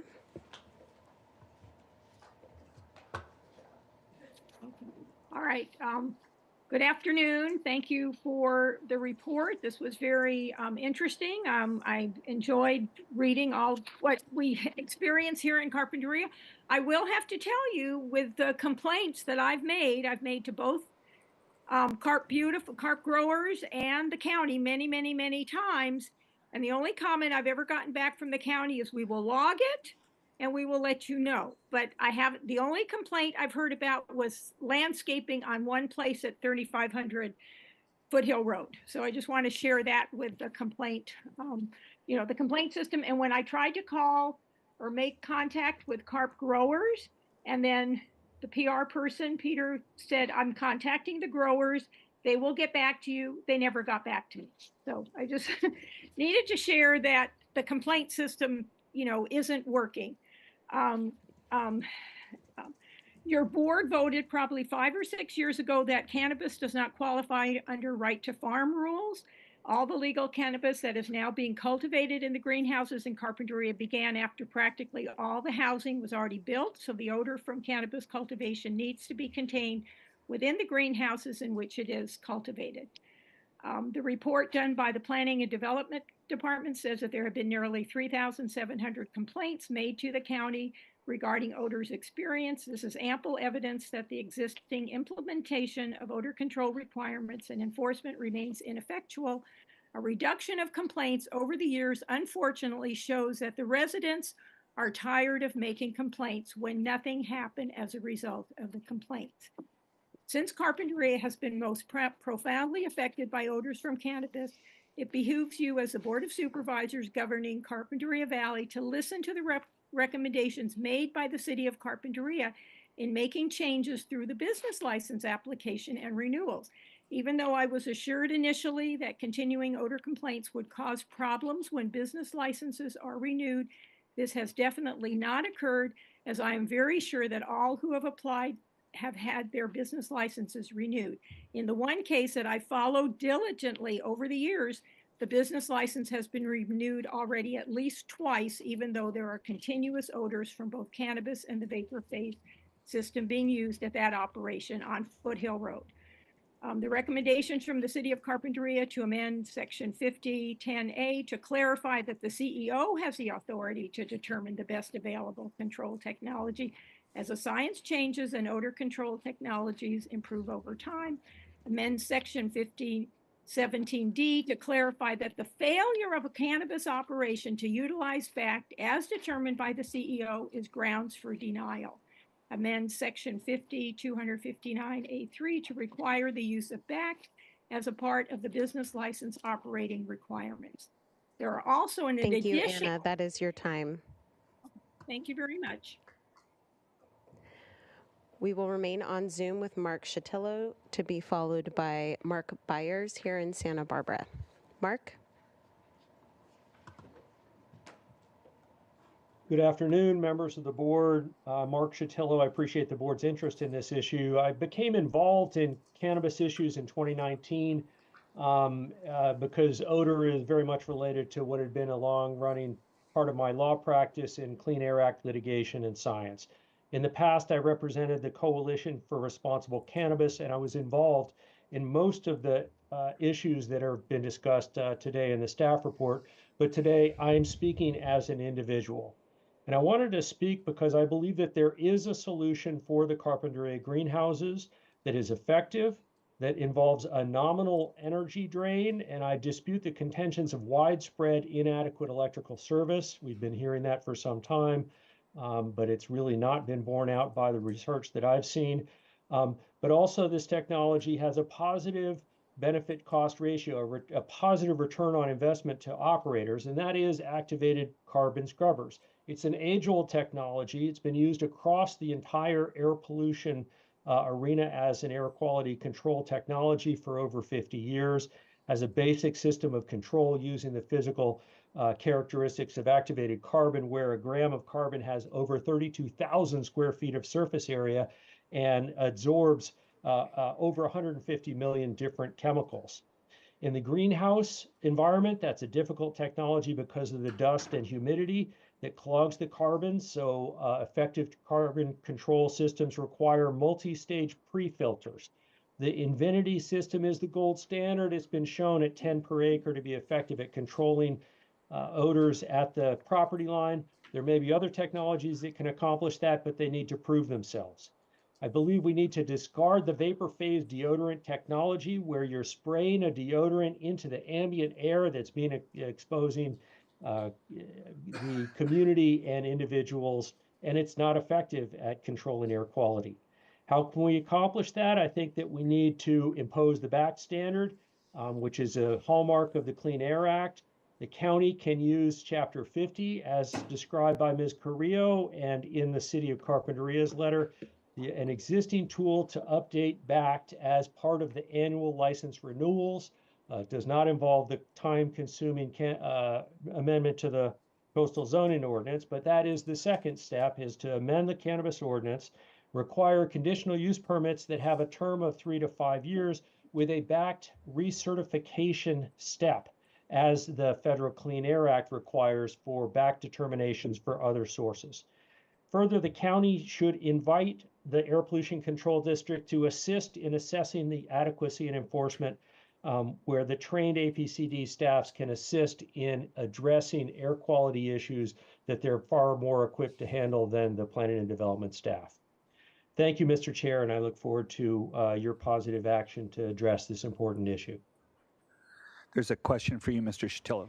Yeah, Mr. Shatillo, you've done a lot of work on this ordinance, and I wonder if you have any thoughts about where to measure, what to measure with, and what limit or threshold. Thank you, Supervisor Hartman, members of the board. I have been involved considerably, and the issue of where to measure is critically important. I agree with Director Plowman that the residentially zoned area is not an appropriate standard. I believe that the appropriate place to measure odors is at the facility property line. That gives you the ability to identify using wind data, and now the carp growers have voluntarily put together a network of wind monitors that's part of their permit requirements and their odor abatement plans. That allows the determination of wind direction at the time of any particular exceedance or observation of odors. So that when you have a cluster of cluster of growers and an odor problem, that allows the identification of what's the likely individual source. But clearly we have combined cumulative and contributory effects from multiple growers, and that's where by imposing a uniform standard would allow the benefit of, the use of a property line standard would allow a better implementation and enforcement. In terms of the technology, there is the detection technology, which is the other side of this technology evolution question. There have been substantial improvements in technologies for detecting odor compounds that are associated with cannabis facilities. The nasal ranger is a very basic technology relying on dilution to threshold ratios. It's, I think, the last choice. It's better than nothing. but the use of the gold standard would be to use a fence line monitoring system like the state of California requires for existing refineries throughout the state. A fence line technology is the very best way to go. The gas chromatograph technology of measuring samples weighted over time can be effective, but it's complicated. And as we know, odors are ephemeral. You can smell it for a minute and then it's gone. It's stronger as you're driving and then less when you stop. It's a very complicated science. Mr. Shatillo, our county council is giving me the cut it sign. Like, I think you're, I know that there was a question. Thank you. I just wanted to be responsive to the question if I was. I understand. I understand. I'll ask you another one so you can keep going. How's that? No, I'm just kidding. All right. Thank you very much for the input. Appreciate it. Let's go to our next speaker. We will now return to Santa Maria with Mark Byers, to be followed by Capono Curry. Mark? Hi, thank you. And before my time starts, your question about why you smell it while you're driving, I can explain to offline. Okay. It was my team of scientists that discovered it. We can explain it. All right. All right. Sounds good. Hi, my company is Byers Scientific. We provide odor control and indoor purification technology for commercial cannabis across North America, Europe, and the Middle East, as well as here in Santa Barbara and other California counties.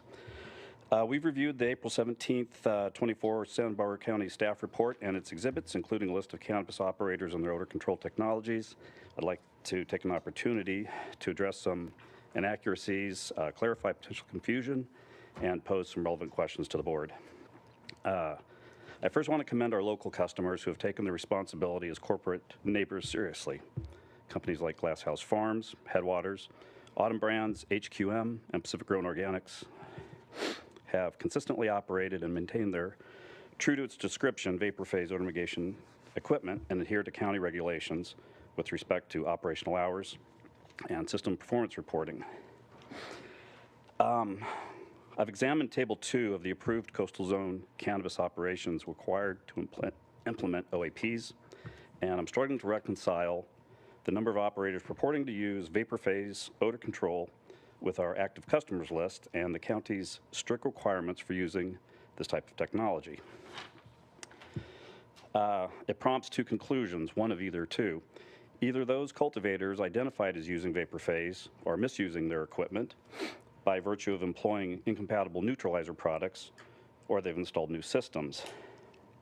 If the latter, then it begs the question whether true vapor phase equipment is being utilized, given our patented technology and proven SCADA platform.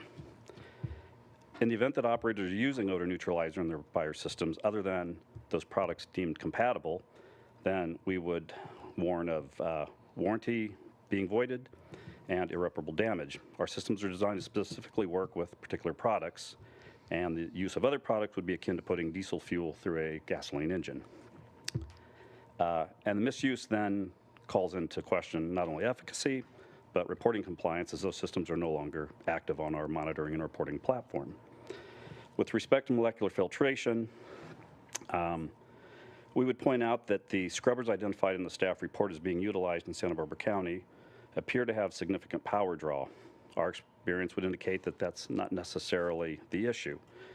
Farm Lane, CVW Organics, utilizes 16 6,000 CFM scrubbers using step-up transformers and other things, and have had no energy issues and has had 0 complaints in 2 years. Finally, price does not have to be a barrier. We have actually equipment financing available for scrubbers and others, and we've been subjected to the same testing as other competitors with 94% odor reduction. Thank you. Thanks. We will now go to Capono Curry, to be followed by Colin Dvorak. Capono. Is this working? Yep. Okay, cool. Thank you all very much for having this hearing today and discussing this issue. Did some analysis of county application data that's hosted in Excella. Since the program's inception, we've had 215 LUPs, CUPs, and CDPs filed throughout the county. Of these, only 65% make it through to getting approval. The bulk of these occurred in 2021. And the majority of the people who have gotten their LUPs have been in the process for 2 years. Some of these people have to pay lease payments this entire time, and it can be quite prohibitive to get set up. Of the people who get approved, this doesn't, give you the ticket to the next stage. Only 91 of these approved permits got issued. This is a 57% drop-off rate from applications and 35% from approvals. Many of these permits, in order to be issued, require building permits. And you can see in the data that if you look at 21, 22, and 23, you see that roughly about 20 per year get processed all the way through. Of all of those issued permits, only 78 farms want to be on the cap. In the North County, we have 298 acres available in the cap, and we have 30 acres available in Carpinteria. In 2022, we saw an extinction event with 50 acres of canopy. Roughly 30% of license holders just gave up their licenses and walked away. Per Muni Code, Chapter 50 has been amended 10 times. In fact, you've amended it twice a year, every year, except 2020 and 2023. The odor, a perfect solution doesn't exactly exist, and each solution needs to be tailored to the site in which it occurs. A heavy-handed regulation stating everybody needs to go to a specific vendor is going to take a lot of time and a lot of effort to make sure it's efficacious, it works in that specific application. Instead, enforce-backed, let staff find what works for each of these sites and enforce that so we can continue to see the drop-off in complaints as opposed to seeing more of these businesses giving up their licenses and going out of business and moving elsewhere. Thank you. We will now go to Colin Dvorak to be followed by Tad McKenzie. Colin?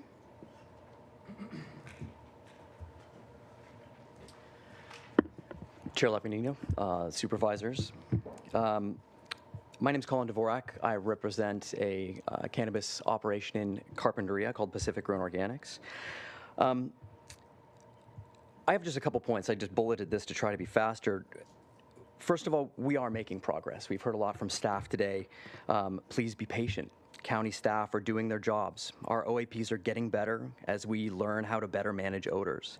It takes years to design, permit, and build these systems. It was good to see Petra Leva here. I've spent many, many days on my site with her. Over 3 years it took us to permit our project, the OAP being a major component of that design.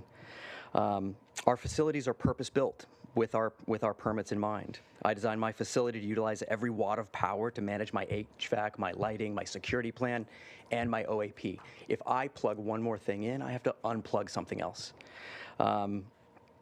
If we are required to change anything, it will take us years to make those necessary changes, just so everyone is aware of that timeline. And I think everyone's been reasonable in talking about that. All sites are different, is the second point, which with each come their own challenges and opportunities. Please let's not make blanket prescriptions for all facilities when we've seen from staff reporting that there are very specific issues around the county that we can discuss and review in a more specific context. Empower staff to make judgments on troubled areas and mandate OAP modifications with new technology if that's necessary. To address some of the comments on if it's our problem or not, if operators are burdened with this additional cost. We're your constituents too. We have spent many hundreds of thousands of dollars following the ordinance that was written by this board. In good faith, we pursued those recommendations and we invested heavily in them. We would ask if changes are made that we are reasonable and we consider the time and the money. A lot of questions about Edison and the timing that we could get these things accomplished in. I've had a power upgrade in for years with Edison that we've been working with. It's not a quick thing. Power is different around the valley. Things we could do. The supervisors or the county, really, the staff could provide us support when speaking with Edison. There's a lot of wasted time from their perspective. They don't want to follow deadbeat projects that aren't going to utilize the power that they upgrade. So there's a little bit we could do there. Secondly, if there's targeted areas that needed more support, Have we considered, the costs being supplemented? These scrubbers do get very expensive, and I'm sure you guys will follow up and find some of those costs. But we could do tax considerations, tax breaks for those operators that are being impacted by those areas and those additional odor requirements for scrubbers. Thank you so much for your time. We will now go to Tad McKenzie to be followed by Eric Edwards. Tad?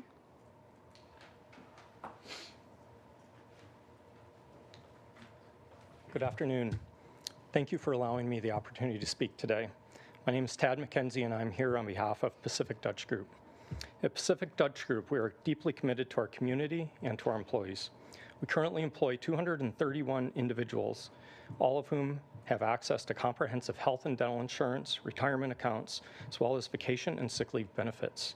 Our commitment extends beyond our workforce to include proactive engagement with the community, especially in areas sensitive to the impacts of our operations. Understanding the importance of maintaining harmony with our surroundings, we've invested in excess of $2 million in odor control. These efforts are designed to mitigate the impact of our operations, ensuring that we remain good neighbors and contribute positively to the area's quality of life. In addition, we're also in the process of removing flowering plants from one of our facilities to ensure that we're not contributing to odor in that particular area. I must express our current constraints regarding further enhancements to the odor control measures. The installation of additional technology is considerably limited by the existing power infrastructure. In addition, the economic implications of installing further odor control systems are significant. As we move forward, we ask for the board's understanding and support. We're committed to continuous improvement and believe that the county staff have been continuously improving their tools for enforcing the existing cannabis ordinance. We are keen to find solutions that serve both our community and our business. We believe in open dialogue and collaboration to achieve these ends and welcome any assistance or advice the board can provide. Thank you for your time and consideration. We will now go to Eric Edwards to be followed by Hannah Brand. Eric?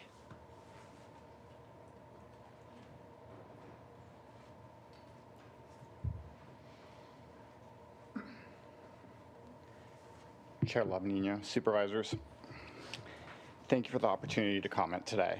My name is Eric Edwards, and I'm the Director of Compliance for Headwaters, a longstanding member of carp growers.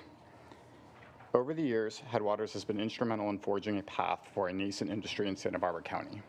Throughout this time, the industry has experienced many challenges, chief among them, odor and its impact on the surrounding community. Headwaters and all of carp growers has sought to address these concerns head-on. In doing so, we have engaged with community stakeholders, engineers, and staff in an attempt to find science-based approaches to address the concerns of our neighbors while preserving a pathway forward for the industry at large. I'm here today not to say that our work is done or that all of the community's issues have been addressed, but rather to point to the collaborative work we've achieved over the years, to highlight the improvements made and our desire and action to go above and beyond. Our job isn't done. That much is clear. And Headwaters continues to invest in odor abatement strategies, technologies, and science. We have ordered and are fitting our facilities with carbon scrubbers where possible, and we have engaged with various engineers, architects, and contractors to upgrade infrastructure where not. These tasks are not easy and come with considerable cost, and despite the economic headwinds pushing against us, we've persisted in this endeavor. We simply ask that this board work with operators on science-based approaches to address community concerns, to avoid mandating one-size-fits-all approaches, and to better understand the nuances affecting the industry, carpinteria, and the community at large. The industry has proven its willingness to work collaboratively, and Headwaters will continue to do so. We need your support. We need support in providing pathways for operators to upgrade existing odor abatement technologies without threat of appeals. We need support in providing operators and county staff with the flexibility to address on-the-ground changes without the need for extensive permit revisions and the many months of back and forth that typically entails. And we need the county support in expediting building permits and pursuing power upgrades. With such collaboration and support, the industry can feel confident investing in the science and pushing the boundaries of odor abatement technologies into the future. Thank you for your time and consideration. We will now go to Hannah Brand to be followed by Autumn Shelton. Hannah? Good afternoon, Chair and Honorable Board. My name is Hannah Brand. I'm one of the owners of Autumn Brands. It has always been our priority to be good neighbors and address all issues on odor. We're part of the tiered response program through the agreement with carp growers and the Coalition for Responsible Cannabis. We are responsive to our community at all times. We continue to invite our community into our farms for guided tours to learn more about our operation, including our strict OAP. Odor is a complex issue. We are confident we are in compliance with our existing ordinance and our property is not in a sensitive area.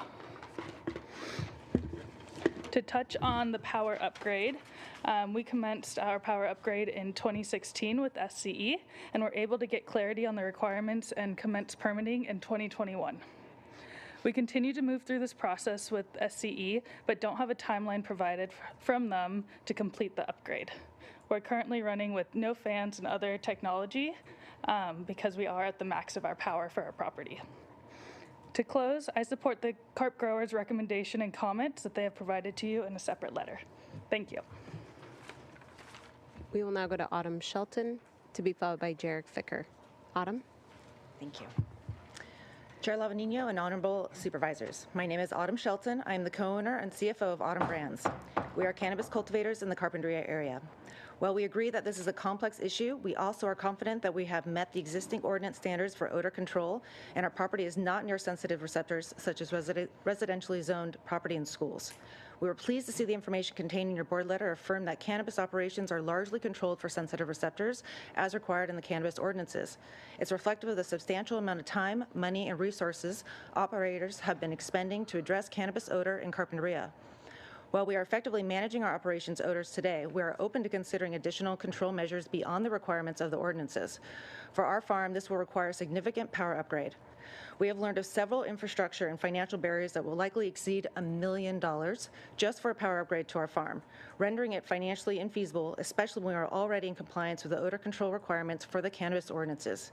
We are willing to consider tax rebates or other financial incentives to offset the cost to further invest in an odor control system that may exceed the requirements of the ordinances. Not all sites are the same and will not require the same odor control technology.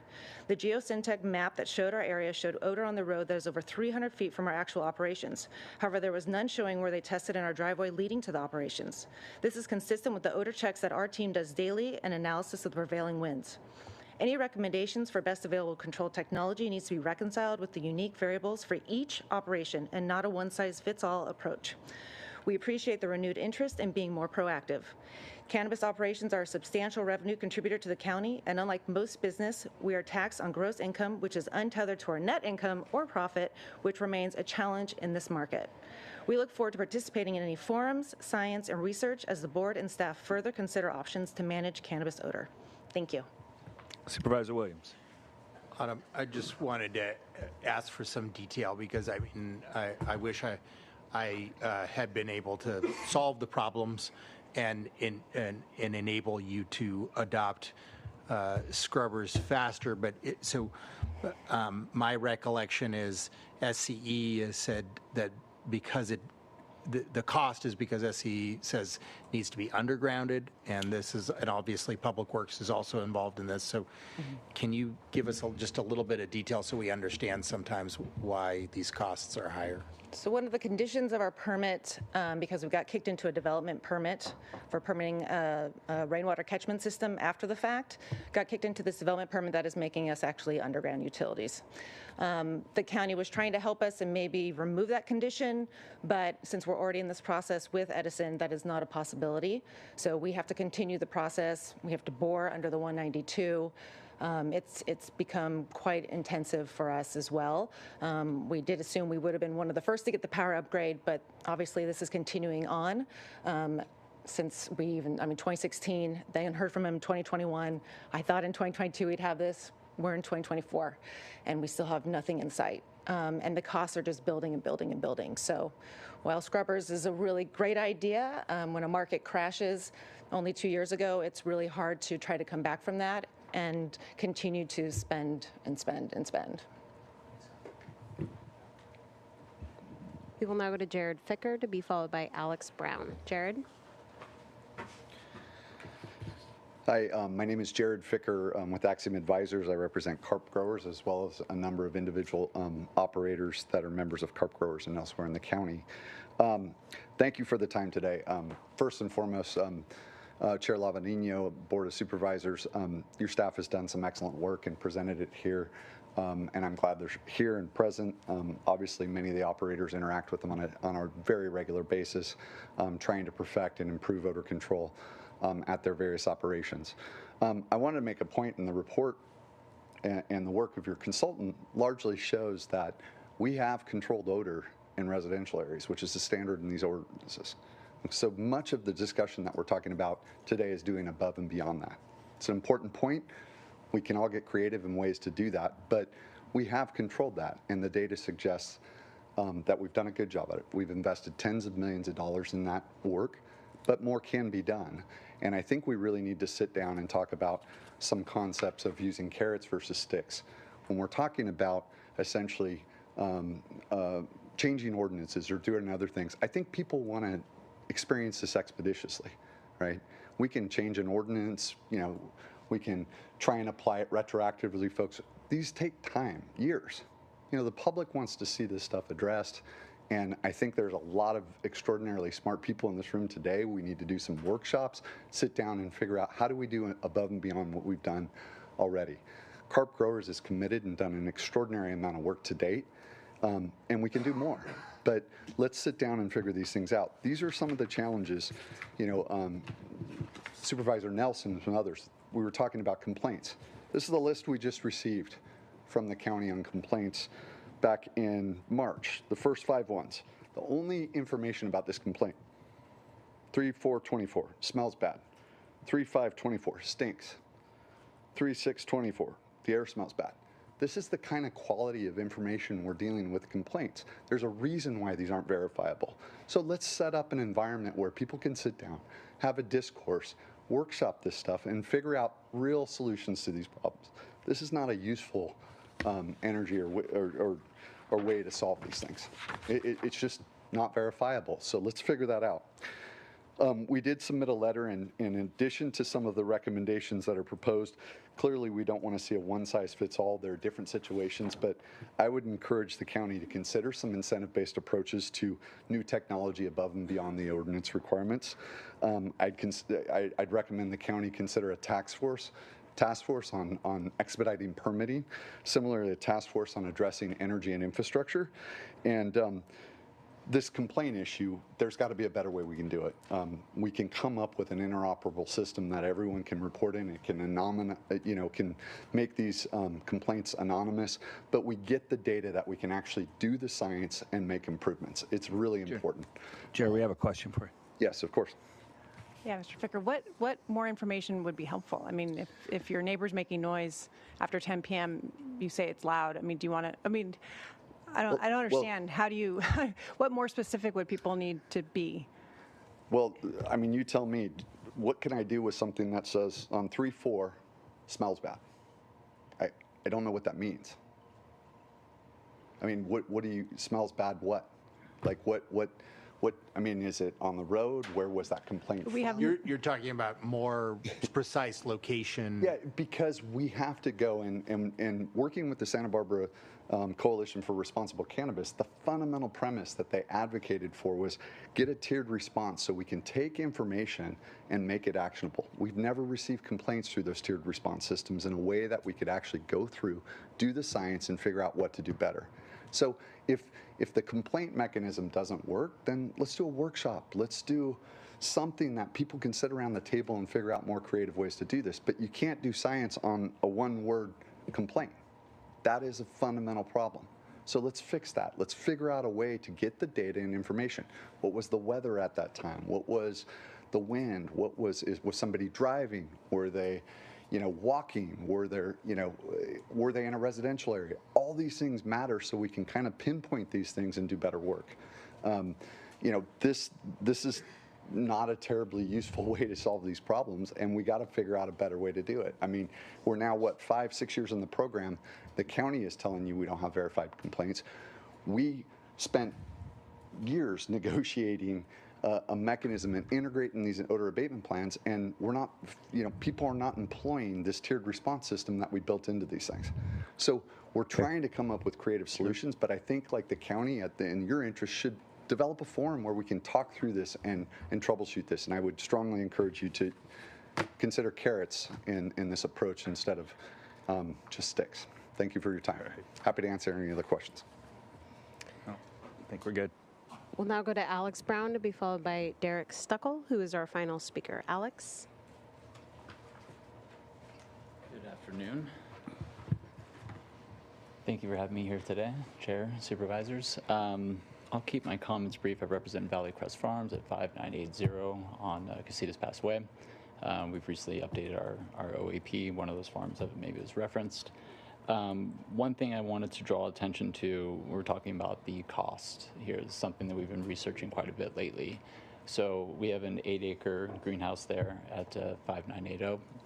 And to put the infinity scrubbers into that by the specifications that would mitigate the odor by SCS engineers study, that's over $1.2 million. So just to provide some context to it, and I know Chair Cap, you said, or Supervisor Cap, excuse me, we're wondering just about, can businesses afford this? I mean, there's been a loss of licenses here in the county. Tax revenues are obviously down. They're down across the state. Cultivators are losing, left and right.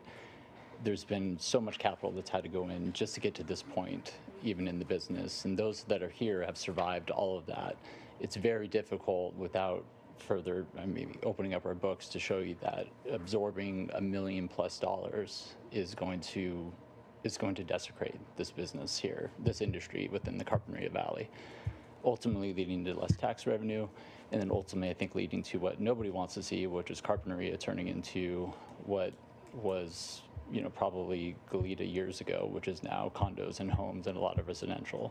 So I just wanted to provide some context on the financial ramifications here, because it is substantial. It's not a small amount of money, and that's on top of what we're talking about, the energy upgrades as well.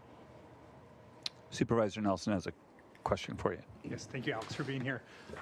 How much time would a farm need to be able to, absorb those costs? Yeah, I think some of the other operators have brought up great points. Everyone wants to handle the issue, right? Everyone wants to do business in this county. They want to do business in Carpinteria. It's a great place to be. It's a great place to conduct cannabis operations for a number of reasons. We're talking about tax breaks, so looking at the nursery area being omitted to it, because the nursery area is still being designated currently, I believe, as a odor issue within the greenhouse, when nursery plants do not really emit, I would say, any odor or substantial odor that would cause them to need or necessitate carbon scrubbers.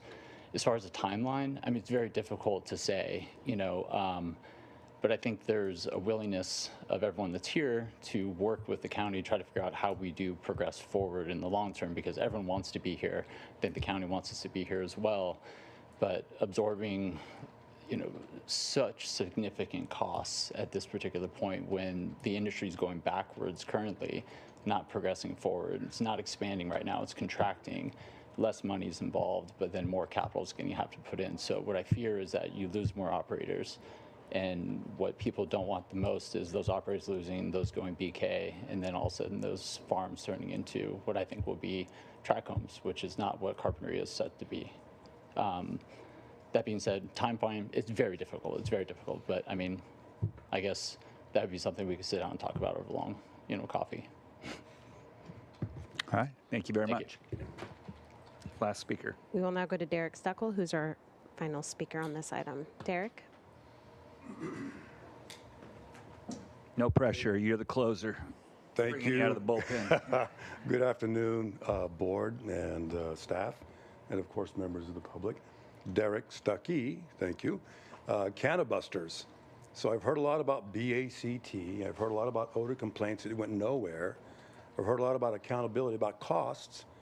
And one of the things that I do want to bring up is that how do we determine the smell? If there is a smell, the nasal ranger is now being used.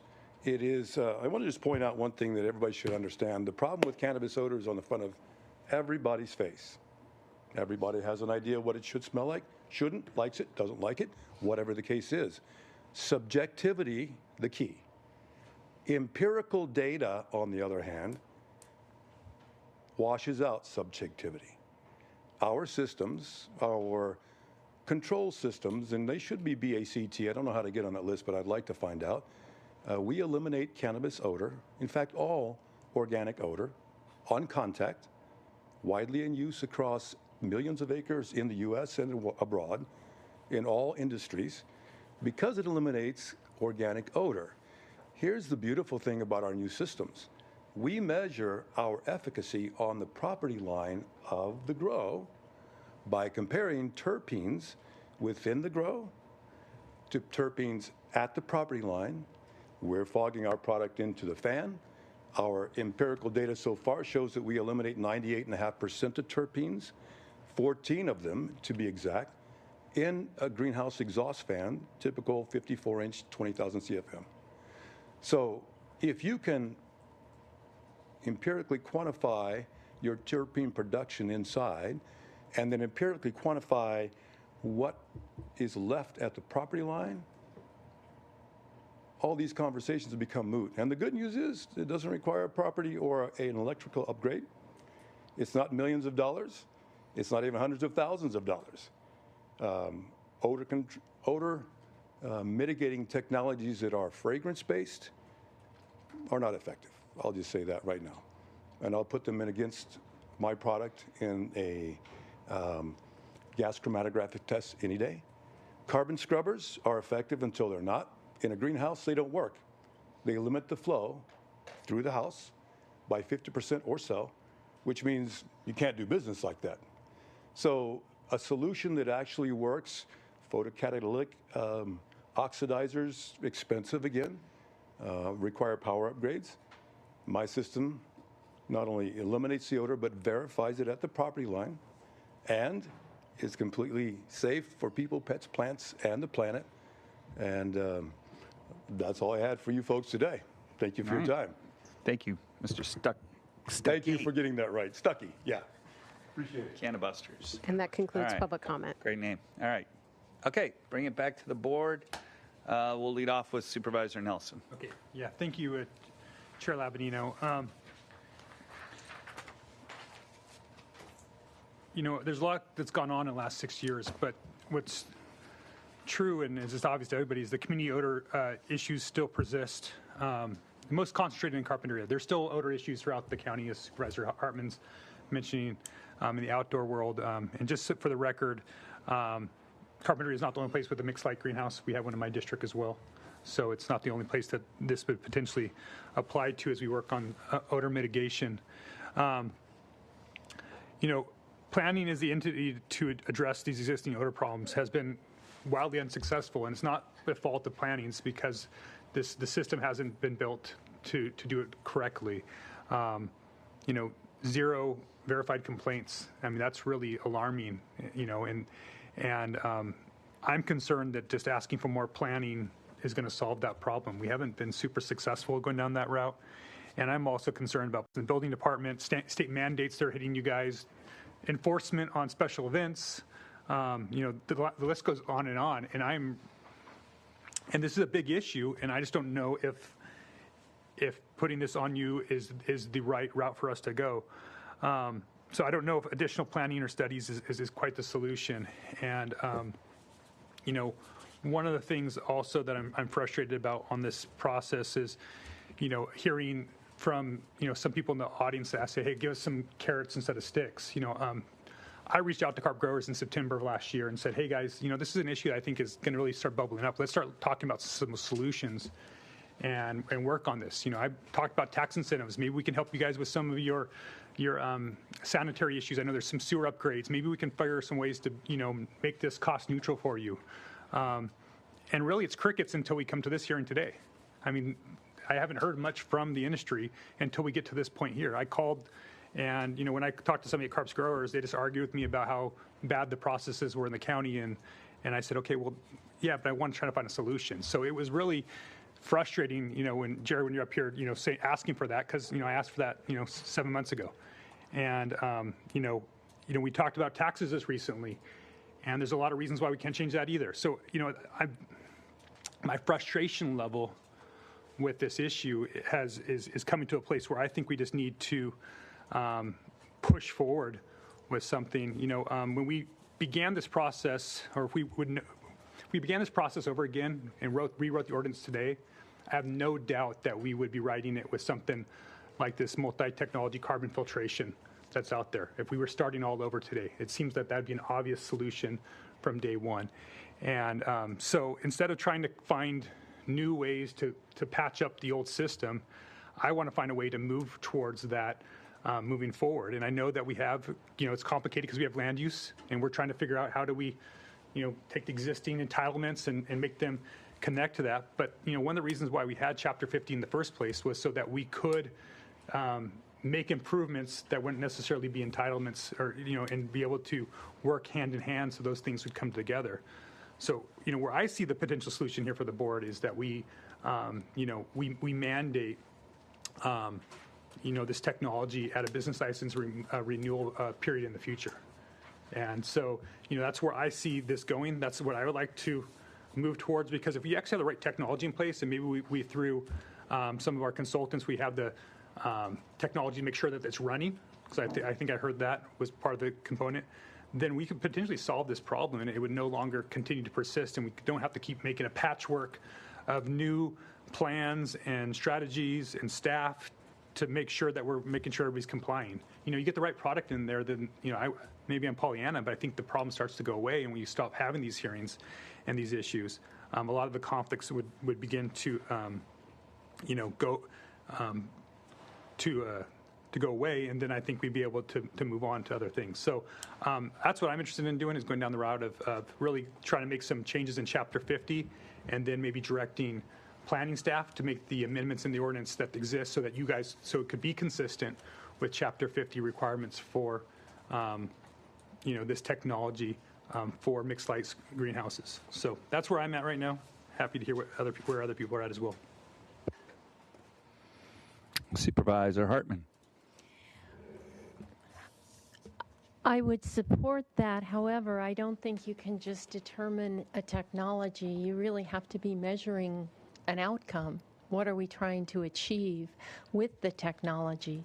And what I've heard from staff is that where we're doing it now at the first residential home doesn't work, and I've never liked that, and so I would like staff to come back with recommendation on where to measure, and this is, where to measure, what tool to use to measure it that's not the nasal ranger, because you said that's qualitative. If we can get to something that's quantitative, I think that's far better. And then what is the threshold that we're trying to achieve? I think those are three things we need, and I'm not sure if it's the same inland as it is on the coastal zone. And again, I think the backed system is a good one to point to as a strategy to achieve these ends. And I think the way that you've described it, having a broader from in the ordinance, and then negotiating with the cannabis operators. I'm not exactly sure how the if the technology doesn't yield the outcome, then I think we need to get away from the complaint system as relying on that primarily. I think we've seen that it's just not a reliable system. So those are the four things. I hear loud and clear that there is uncertainty about energy upgrades and how fast, how expensive. So I think to me it seems obvious we need more information about that, whether it exists someplace or whether we have to generate it with a study, but I don't see how we proceed without it. So those are my recommendations, and I'd be happy to make a motion containing that. Okay, well, let's get to Supervisor Capps. Yeah, thanks. I've been to Everbloom a couple times and read the studies, seen what the Carp City Council has put forward, listened to people who experienced it. You can't smell anything there. And the need for more studies and more information as people continue to suffer and be nuisanced. I don't understand I just have a different perspective of our role. And we have a public nuisance, we have a business. I believe they should be treated like any business, that the onus is on them to fix it. I'm delighted that we actually have a solution. Is it the solution forever? Probably not. Things are going to improve, but I don't know why we would delay further. It took 6 months because of all that planning has to do already. I mean, we just have a housing element. It took 6 months to get a report. So to study it further is years. And I don't think we're doing our job if we kick the can down the road longer. The Carpenter City Council wrote us a letter asking us, along the lines of what Supervisor Nelson was saying, to shift to Chapter 50 to enforcement. That's where I am. I guess I see more of an urgency around this and believe in fairness and not having double standards and understanding that, sure, there's considerations and blanket. It's not going to work cookie cutter for every operation in the exact same way. But we're not talking about thousands and thousands of operations. We're just talking about some. And I appreciate the implications, but I'm along the lines with Supervisor Nelson and looking at enforcement on this. And I believe that we have the information we need. Thanks. Supervisor Williams. My concern has also been to make at least incremental progress faster. And it is why, but it has also been, the lesson of time. If we had done this, if we had mandated one technology 5 years ago, it would have been vapor phase, and we would never even have figured out that infinity works because we would have had a mandated technology. That's the reason why in environmental regulations you don't mandate one technology. However, I think it's important to realize that the dynamism of BACT has been held back by some of these details that we've got in, because I do believe that many of these operations should purchase infinity, whatever they are, scrubbers or the oxidizer, whether they're a scrubber or an oxidizer, they work. And I think that the longer anybody delays, the worse the most burdensome the final result will be. So I want to say that whatever is decided here, I hope there's a clear warning sign that progress needs to be made, particularly in places that have had some persistent odor. That the board cares about, residences, even when they're not in the residential zone, which is part of the what we've wrestled with, right, over time, and that we want BACT to work as a dynamic system.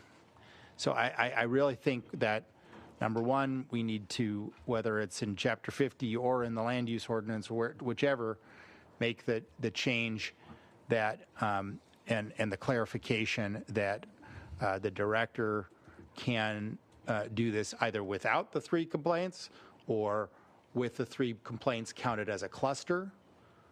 Because if we have gotten complaints, but they haven't been able to verify them, so that they don't count it up to 3, and that's the trigger, then we need to figure out a way that the trigger can be pulled when there is a cluster where there is persistent odor. I believe that part of what might be holding us back too is, what brought us forward is that the folks at Everbloom took a chance on a better technology, and they deserve a lot of thanks, and they actually deserve more than thanks. They deserve progress, both for them and for the community that depends on us doing the best job we can. But the whole thing of holding up one standard, the standard that worked for Everbloom, which is right across the fence from one of the most populous neighborhoods in town, is maybe a scary thing. If a director has the ability to mandate a technology and also the ability to mandate what density is expected, it can tailor it for different conditions and different operations. And so that's why I'm supportive of the direction that Joan wants to go, but cognizant of I would like that to happen, as quickly as possible. Okay, I had a question based on one of the public comments. I think it was Eric from Headwaters talked about trying to remove themselves from the threat of appeal when they're trying to upgrade their OAP. Is that something? I mean, that seems like we should change that. Is that real? Talk about that a little bit, please. Yeah, Mr. Chair, members of the board, it is real. And right now, we don't have something in the coastal zoning ordinance that allows us to make those kinds of changes without issuing a new coastal development permit.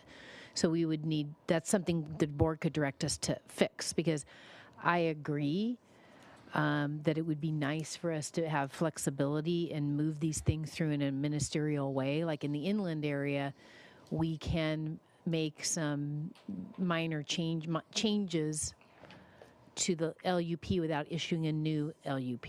We need that same tool in the coastal zone. Yeah, I agree, and I would like you to come back with some way. I mean, I don't think anybody would complain with that if you're trying to upgrade your odor control, we should be incentivizing that, not And it should be non-appealable. Correct. That's what we would like to try and. So that would be helpful. I would like it if we could bring up the potential next steps slide as you guys are getting ready to make a motion. Sure. And for me, I think, I guess I'll learn more about the science about driving and walking and smelling cannabis, but I do know a scientific fact, and that is the more you don't like cannabis, the more you smell it, right? So I think people smell it. I just think that there's something about when you do smell it, if you don't like it, it obviously upsets you more. And I think that's why we got to get away from this idea of where it's very subjective. And I don't know how you do that with smell, but I think what Supervisor Hartman said is something I am interested in, of that you have to find something that actually measures it, and you have to have a standard in where you're measuring it from. That makes sense to me. Otherwise, a blanket mandate, all these properties sit in different areas. They have different sensitive receptors around them. Some don't. I don't think it makes a lot of sense to overkill somebody that doesn't really even have an issue at this point. But I also think, I've been to Everbloom as well. I wish everybody just had that system. Not all businesses are built the same. We can't go, I just don't think it's advisable or fair to mandate it for everybody, but so you have the potential next steps. We'll go to Supervisor Hartman, and then we'll go to Supervisor Nelson. And Supervisor Hartman, I just wanted to acknowledge that we would like to be doing annual inspections. Right now, we're set up to do these quarterly inspections, but once those are completed, we would like to do annual inspections, and that would be something we would add to the code as well.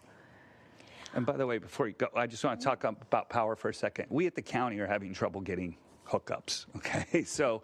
right here. Yeah, right here. Yeah. I mean, Hope Village got delayed because we were having trouble with the hookup, and Betteravia is having a trouble. So we're a huge customer. I can't imagine, I think that's legitimate. I don't really worry about the cost too much either, though. Like, hey, that's what needs to be done. It needs to be done. But I do know that that's a legitimate concern. That's not just something people are throwing out there. So, but it would be also nice to have a representative from them that can talk about what the timeline is to fix that issue. So can I just would like to make sure I have what the board would be directing, and that is to develop a new threshold, right? Objective threshold. Develop a standard at which, whether it's D over T or whatever it is, like, is it 7 D over T? And be able to use that as the trigger for verifying complaints. That we would decide where that measurement should be taken, whether it's property line or in the area. That we would also require annual inspections of all the facilities to make sure that the systems continue to work, because we're only doing it in the first year currently. And then the question I had, and then study the power supply is what I heard. And then the question I had is that it? Is that the sum total? There was something else that came up that I think Supervisor Williams mentioned as well, and it came from one of the growers, was the idea that you could put, an annual inspection is nice, but if they know you're coming and it's the annual inspection and that's the day that they turn it on, that doesn't help anybody. So if we knew it was running, Ms. Leyva, I think brought that up. Yeah. I thought you were the one that brought that point up. That it's like, but it was. I'm sorry, our consultant Megan Klein brought it up. Okay. Require that runtime equipment so that we can get the data for how that it's running on a daily basis. And our consultant has indicated it's not an expensive piece of equipment. She sent us the information on it, and I think that would be really beneficial for us, because right now we have to make sure that we're relying on the applicants to give us the information right now. We want to be able to verify it in an objective way. And then the other thing was to address as Supervisor Lavanino brought up, create a ministerial path for people to modify their OAPs to improve their odor abatement. Or adopt BACT. Right. We want to. And let's not forget the issue. If you are going to issue a determination in that is a change in BACT for an operation, we need to give you a path to do that, right? And that you have not been able to do so because you have not had 3 verifiable complaints.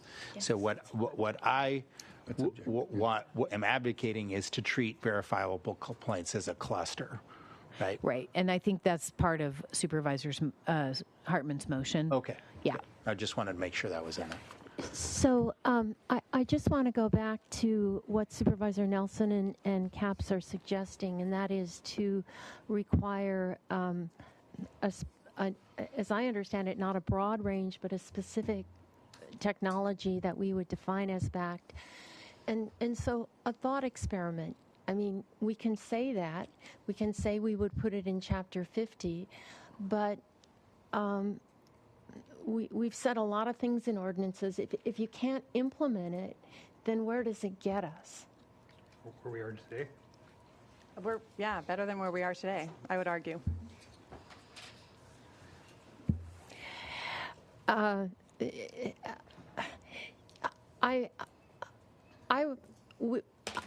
I'll take responsibility. I've been on the board, and I think we've made some mistakes with our cannabis ordinance by seat of the pants ideas.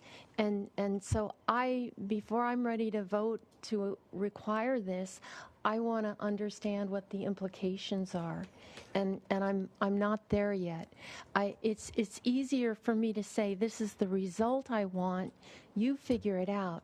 For me to say, this is how you've got to do it, and you've got to get this result. I need to know that what I'm requiring makes sense. Is it the same thing for every greenhouse, no matter where they're located? Is it the exact same technology? What are we asking? But with due respect, isn't that what we were asking for this report? And I know I'm new, but things take so much time. So if it took 6 months to get a report, I thought that we would be discussing what you're looking into the motion to discuss, 6 months from now. I need to keep hold of my naive impatience with government, because it needs to be responsive. It needs to be reactive to what people have been asking for years. And we've seen it. I've experienced it. The studies show it. The Carp City Council is asking us. I don't know what studies are going to get us that we don't have today, other than more frustration by the part of the neighbors who I believe, I mean, public good is what that's the ultimate priority here. I don't disagree. Believe me, I smell it where I live. But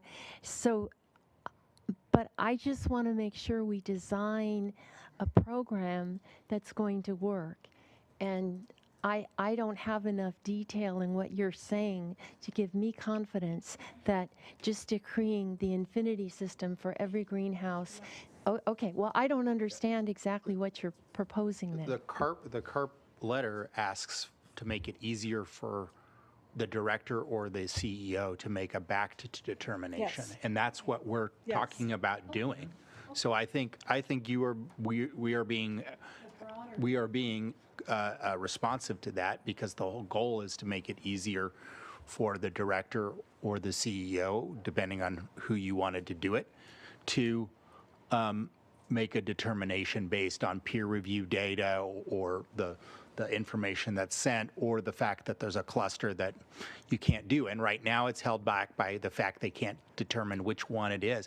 What I'm saying is they should have the power to make all 4 of them or all 3 of them in a cluster do something, right?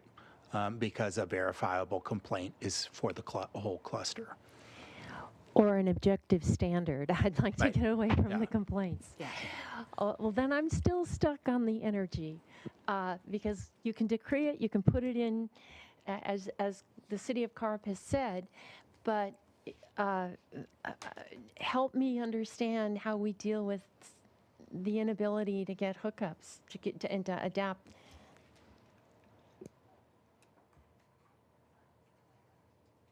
So I think that's this is kind of we're at what somebody said this is the 10th amendment to chapter 50.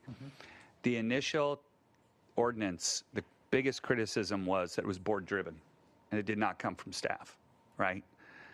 I think we're in that same, every time we go into an amendment, that's why this thing continues to get screwed up, because it's always the board trying to make another change to it based on what we hear from the public. And we've just kind of been chasing this thing. I'm at the point where I'm like, I want to hear from staff. I want that report to come back. And it might seem like it's a long time. We've been on this thing for 6 years at this point. So I don't have any problem waiting a little bit longer to get the right technology.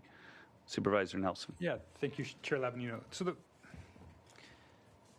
it's important, though, that we step in, right? Because we've learned today, after 6 years, there's not been a single verified complaint. So the foundation of the OAPs is verified complaints. We're at 0. Mm-hmm. So we don't even take the first step. So and staff wasn't going to bring this to us. We asked for it. So, this needed to happen because we needed to address this, because there's a pinch point there where this is not going through. It keeps hitting this point, and you can't move to back because you're not got your first step. So we haven't even began to walk to get to there. And, I'm frustrated. So that's why I'm saying let's just go ahead and impose something on here, because all the solutions that I've been trying to throw out for months here have fallen on deaf ears. It's been my feeling that that's been the case. So I'm willing just to jump to what I think is ultimately the solution. I'm definitely willing to go walk down these steps, but right now we don't have any process to do that. Even now we're going to try to find a way to create that that first enforcement case, so that triggers that. It seems somewhat backwards. It seems that we're constantly going to need to be playing whack-a-mole here, that we're going to need more enforcement. What I was hearing, that you wanted to move to annual reports versus quarterly inspections, that seems like that's backwards. And, because you'd want quarterly, because then you want to be able to check and make sure that if there's odor, why would we want to check less often? That's what... Yeah. Did I misunderstand that? Supervisor Nelson, just to clarify, right now projects are conditioned for 1 year of quarterly reports. Gotcha. And so we want to extend that and be able to review them at least annually. And if the Gotcha. board wanted to make that more regular, they certainly could. But it's extending it and making sure we're continually going out there to check on them. Right, and I also want to acknowledge that, the reason why we got the system that Everbloom has gotten is partly because of the lawsuits, right? I mean, that wasn't necessarily driven by us. The lawsuits pushed this conversation and got to a place where, some operators were forced to start to go down that route, and then that fell apart, and then we are where we are today. I just really want to encourage the industry, whatever comes out of today, that you hear the frustration that's out there on trying to find a solution, and that, some people are laughing, but it's coming. There at some point this board, whether this works, that's great. You won't hear from us again, but if not, we'll be back up here in the future asking for something, some of these changes. So I just think it's really important for you guys to think about that, because if the problem goes away, then there's no reason for us to keep bringing it up. So I just want to send those signals out there to do whatever you guys can to address these problems. Supervisor Capps? Yeah, I'm just not clear what seems to be the direction of the studies. Are we studying, what are we studying? Supervisor Capps, through the chair, I'll tell you what I think I heard, and then you guys can correct me where I'm wrong. But what I heard was do the analysis on the power. That's what I heard, but not any other studies. We would be working with our consultant to develop the threshold and the process by which we could verify complaints as laid out by Supervisor Hartman. But so the process to verify complaints is to establish a new threshold, to actually establish a threshold rather than using residential odor in a zone. Odor in a residential zone. That is not working. So what we want is to establish something that some level of terpene that can be in the air, and then once you exceed that, that's a verified problem. So a DT at the property line? Possibly. I'm not committing to that yet because I need to analyze it. I mean, we haven't even studied it yet. So what I'm saying is that we want to work with our consultant to develop a threshold. It could be DT, it could be at the property line, or it could be a cluster where we have, like if we have the hotspot map up, you could see that we have 3 clusters, and that we would, instead of just saying it's at the property line and make one grower one by one change their technology, that we would group the growers together and say, look, we have verified problems in this area. You're all part of that possible problem. Each of you should be going down the path of changing your technology and going to a backed system. Okay, and I mean, I'm interested in establishing a threshold at the property line, but I'm not sure what you're suggesting. So I'm saying I need to look at whether that is the best way to do it, because I think what the possible outcome of making it at the property line is that you could be detecting the neighbor's odor at that property line and requiring a grower who may not be having a problem potentially to improve their backed, and then at the end of the day you still have odor at that property line because they're so close together, and with the wind patterns the cannabis terpenes move around, and where you detect them may not be the source. So that's the problem we've had all along. So what we want to try and do is create something that's a little broader than that, so we can capture more of the growers at one time. So I think that is actually going in the direction of what you would prefer based on what I'm hearing today, is that more people would be going towards backed rather than just one grower where it was detected at their property line. And you would come to us if we go down this path with a actual threshold of this. Correct. Is, and all these people in this cluster need to meet this odor threshold. Correct. Or improved upon. Right. So we would codify that.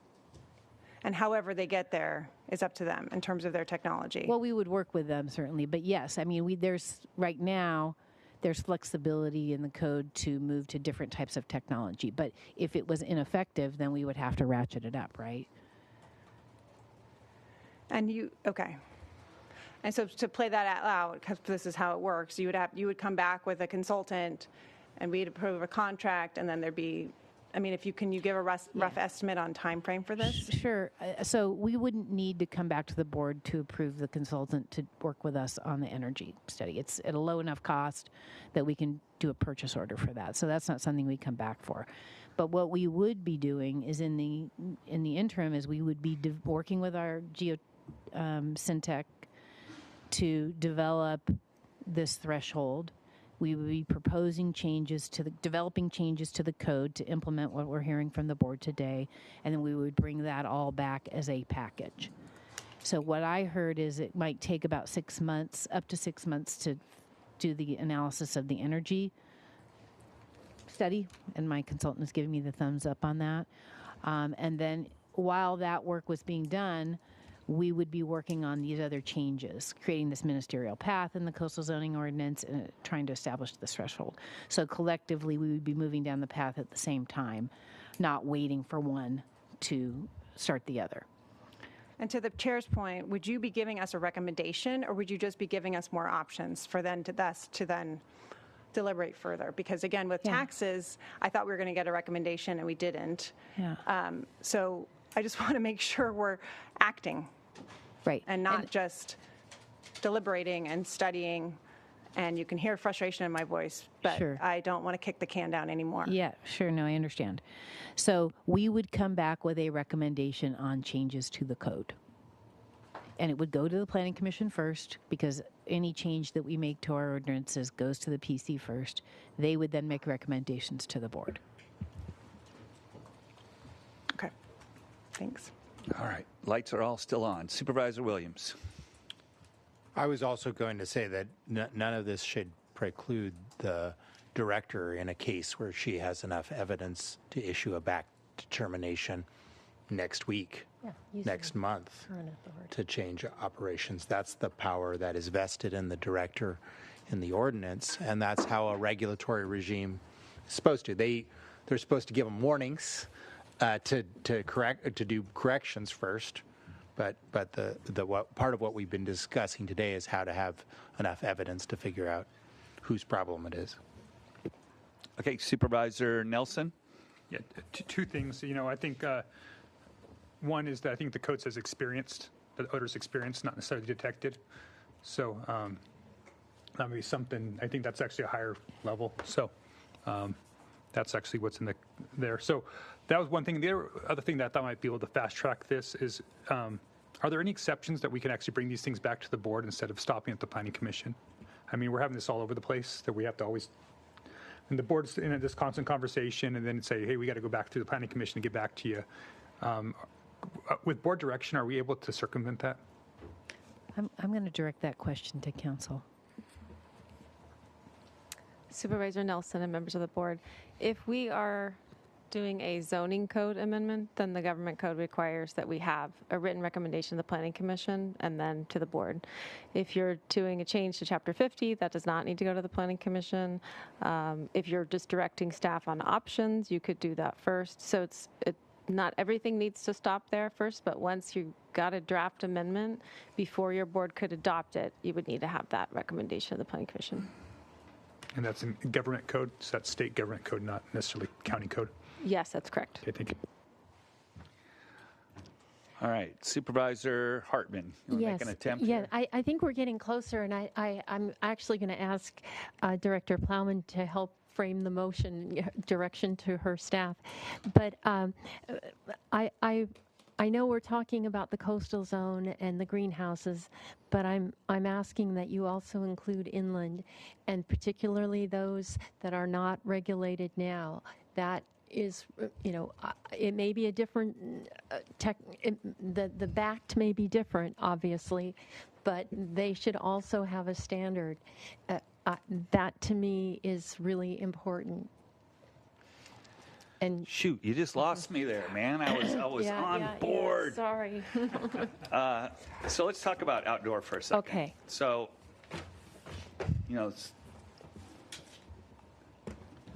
first off, Where's that? Yeah.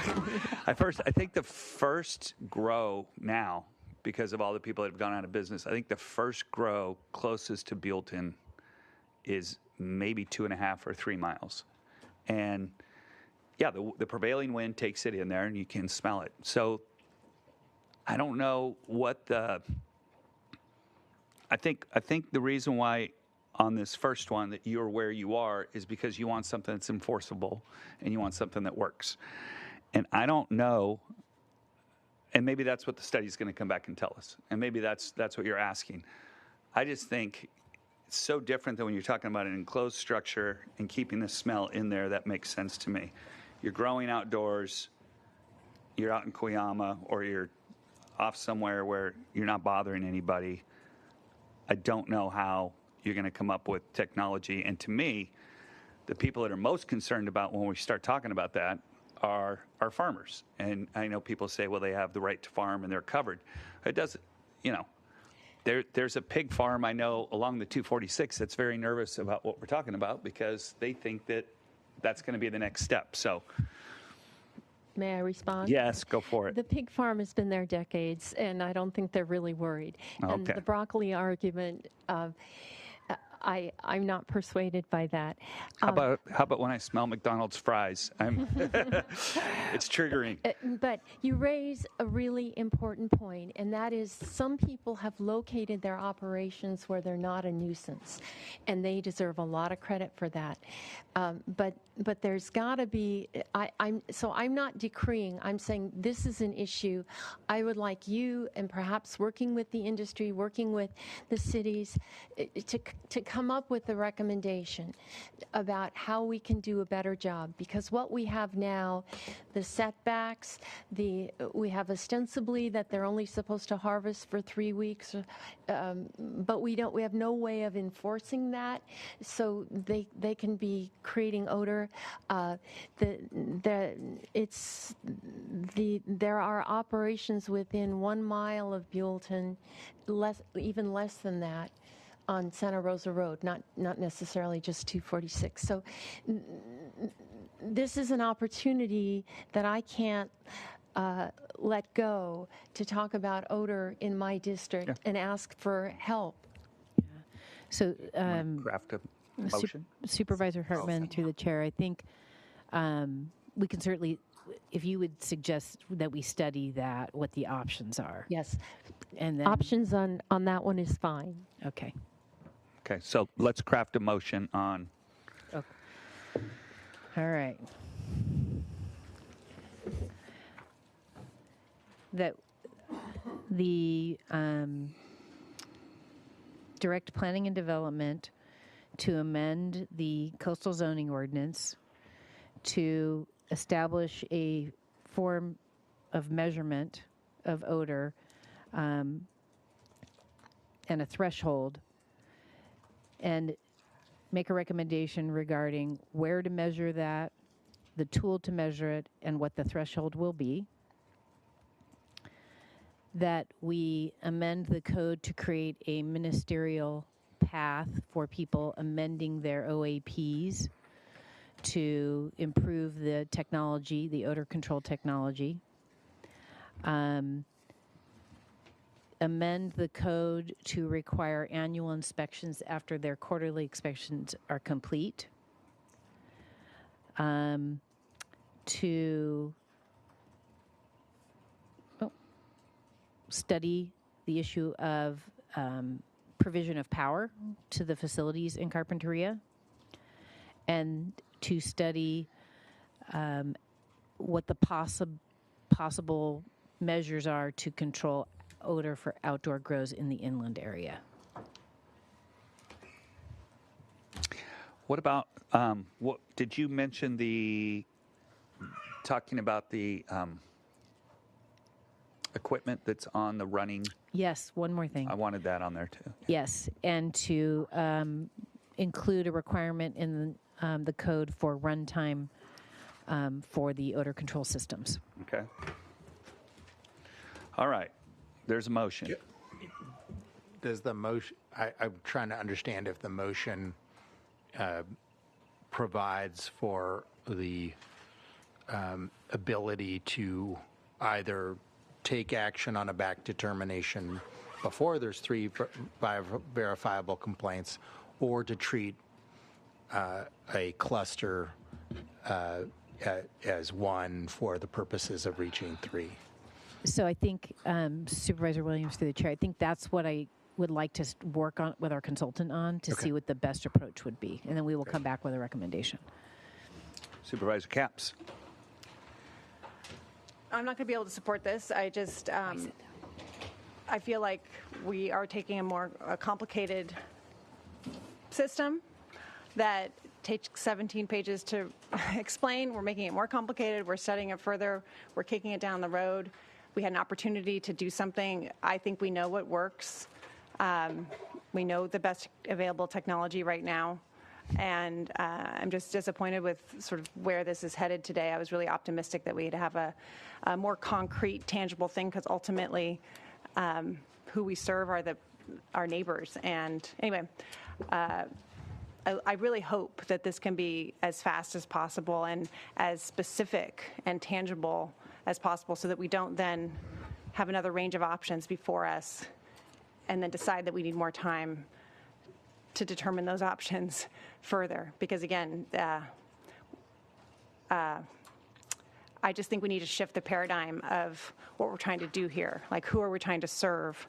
And what is our ultimate role? And mine is to pay attention to a community nuisance that I know we all experience, we all understand fully, but again, I just think we had a missed opportunity here. And so I appreciate the intellectual ability of where this process is going, but I think we're making it even more overly complicated than it needs to be. Well, I'll just respond to that for a second first. There's also, this isn't just the cannabis industry, the growers that we're imposing this on. I mean, if you went with this, there's a lot of people that work, that are also our constituents, that work at these places. And that's why when we talk about what something costs, or with the feasibility of something, it matters, because you go and impose, restrictions that might be not even necessary for some of these grows, and they're necessary on other ones. But, people are going to lose their jobs. And so it's not just, it's not that we're not looking out for constituents. I just think that there's a balance to it. I understand that you think it's tilted one way. And I guess we're probably moving more another way, and it's just taking longer than you would like, and I understand that, and so we're trying to do the best we all can. So, Supervisor Nelson, yes, go ahead. Just to your point, I really appreciate that, because one point, I mean, when I visited Everbloom a couple times, the employees love it. They love not smelling that and experiencing it so intensely wherever they go after work or there. And that was a really compelling argument for me about how it's helped morale to have a technology that's really effective. So I'll let it go. Right. I appreciate your sensitivity and that we've kept this, this conversation professional, but I just, the employers are also on my mind very much. Yes, okay. And I hope everybody's as strongly capitalized as Everbloom. That would be awesome if they were. Supervisor Nelson. Yes, thank you, Chair Lavanino. And I'm not going to support it either. I think my complaint that sometimes we do too much planning, not doing. I mean, I've been saying that for not just this issue, but many issues in our county. So this shouldn't be a surprise to anybody that I would like to see us get through it quicker. So, I think ultimately we'll probably be back having this conversation in the future. But I'm going to be cautiously optimistic that some of the moves and the votes that move this forward today may make those impacts that I think everybody's looking for. I'm as equally concerned about the health of these businesses, and that's why I reached out 7 months ago and said, hey guys, what's going on? This is an issue I see coming. I think we need to get ahead of it. And I really want to just say again for the industry, get ahead of it. Because I think at some point, if you're not ahead of it, you're going to get run over by it. And I think that's, could have happened today. It may not, maybe with this as a caution, Supervisor Hartman's methodical way of getting there. Not taking big jumps may be the wise way to move this forward. And so, like I said, I'm willing to watch, and hopefully that does come to fruition. But if it doesn't, I do think we'll be back here in the future having the same discussion. I'm sure we will. And Supervisor Williams. I'm going to second the motion because we haven't we went right into discussion, and I'm going to second it.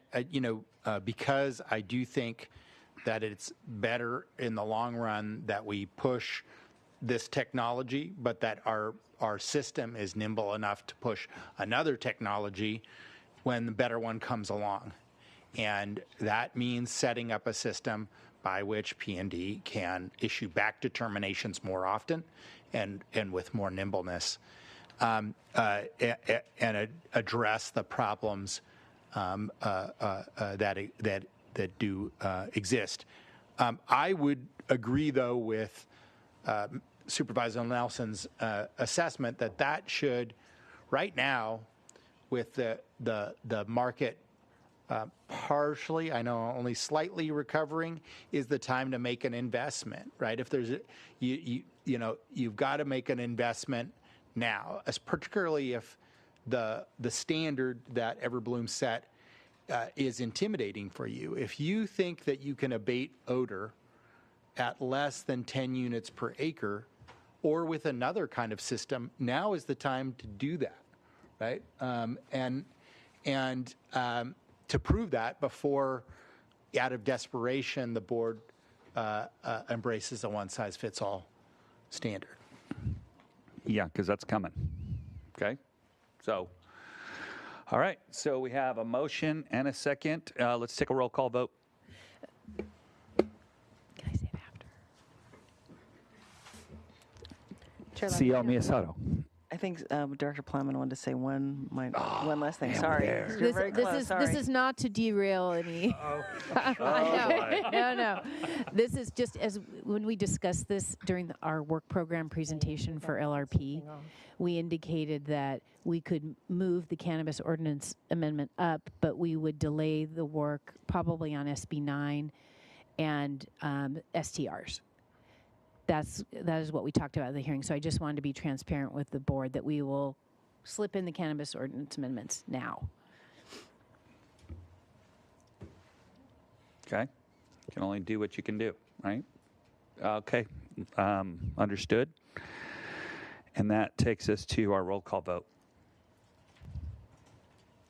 Chair Levanino and members of the board, that is a motion by Supervisor Hartman, a second by Supervisor Williams to approve staff recommendations A through C, C being the direction as noted by Director Plowman today. And roll call vote, Supervisor Hartman? Aye. Supervisor Nelson? No. Supervisor Williams? Aye. Supervisor Capps? No. Chair Levanino? Aye. Motion passes 3-2. Okay. Thank you for that. And so we're adjourned to Tuesday, April 30th for a housing element update, proposed rezones, a special meeting to be held here in Santa Maria. What's that?